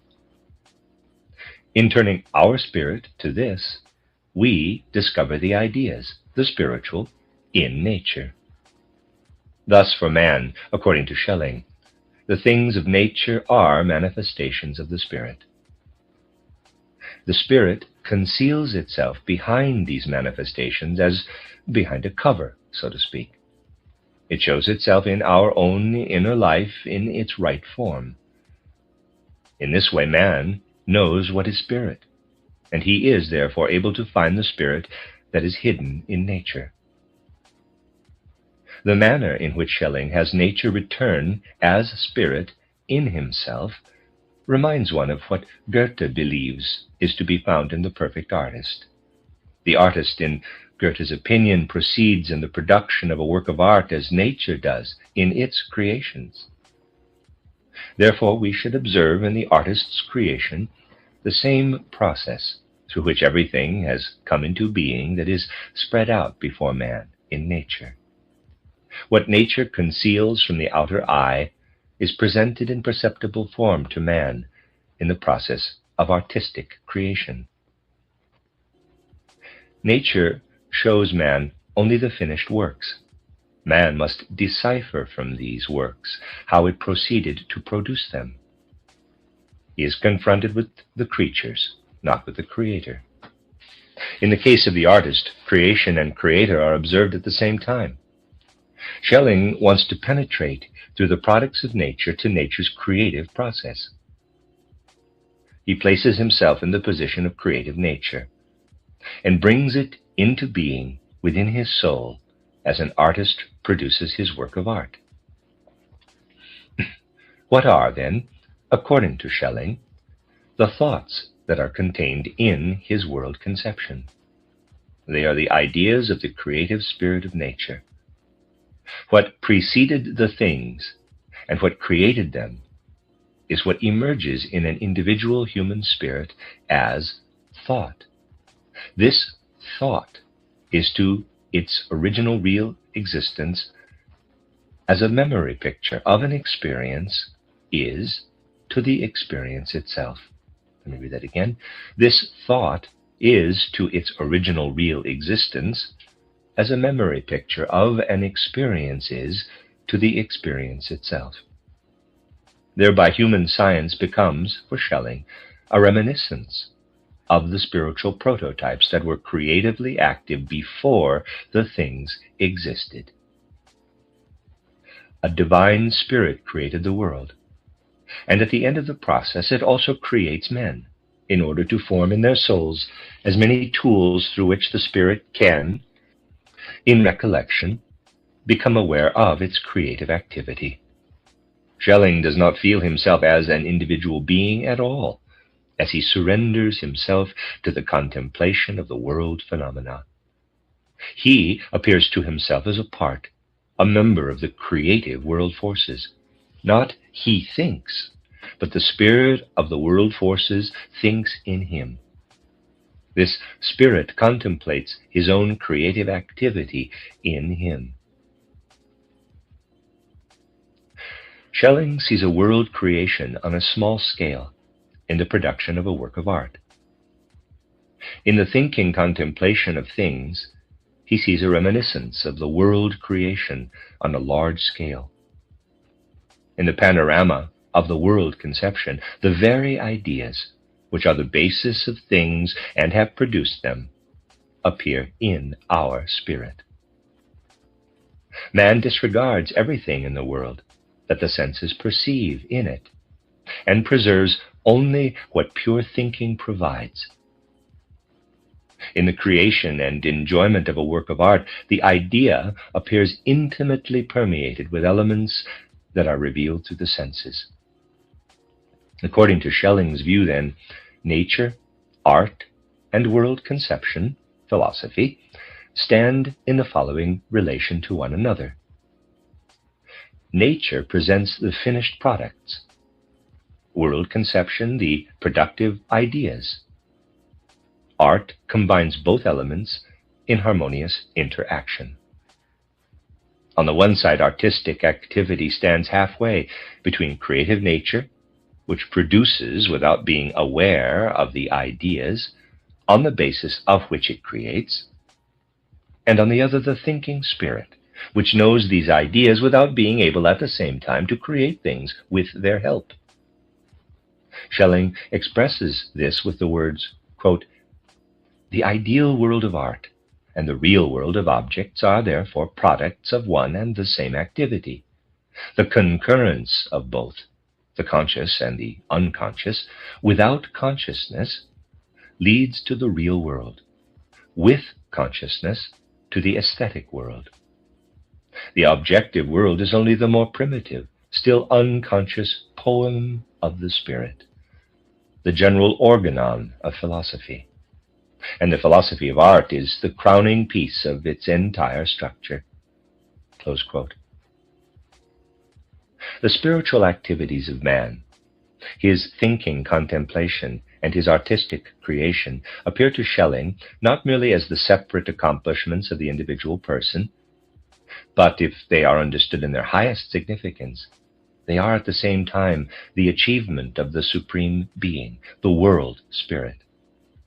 In truly dithyrambic words, Schelling depicts the feeling that emerges in the soul when it becomes aware of the fact that its life is not merely an individual life limited to a point of the universe, but that its activity is one of general spirituality. When the soul says, "I know, I am aware," then in a higher sense, this means that the world spirit remembers its action before the existence of things. When the soul produces a work of art, it means that the world spirit repeats on a small scale what that spirit accomplished on a large scale at the creation of all nature. Quote, "The soul in man is not the principle of individuality, then, but that through which he lifts himself above all selfhood, through which he becomes capable of self-sacrifice, of selfless love, and, to crown it all, of the contemplation and knowledge of the essence of things, and thereby of art. The soul is no longer occupied with matter, nor is it engaged in any direct intercourse with matter, but it is alone with spirit as the life of things. Even when appearing in the body, the soul is nevertheless free from the body, the consciousness of which, in its most perfect formation, merely hovers like a light dream by which it is not disturbed.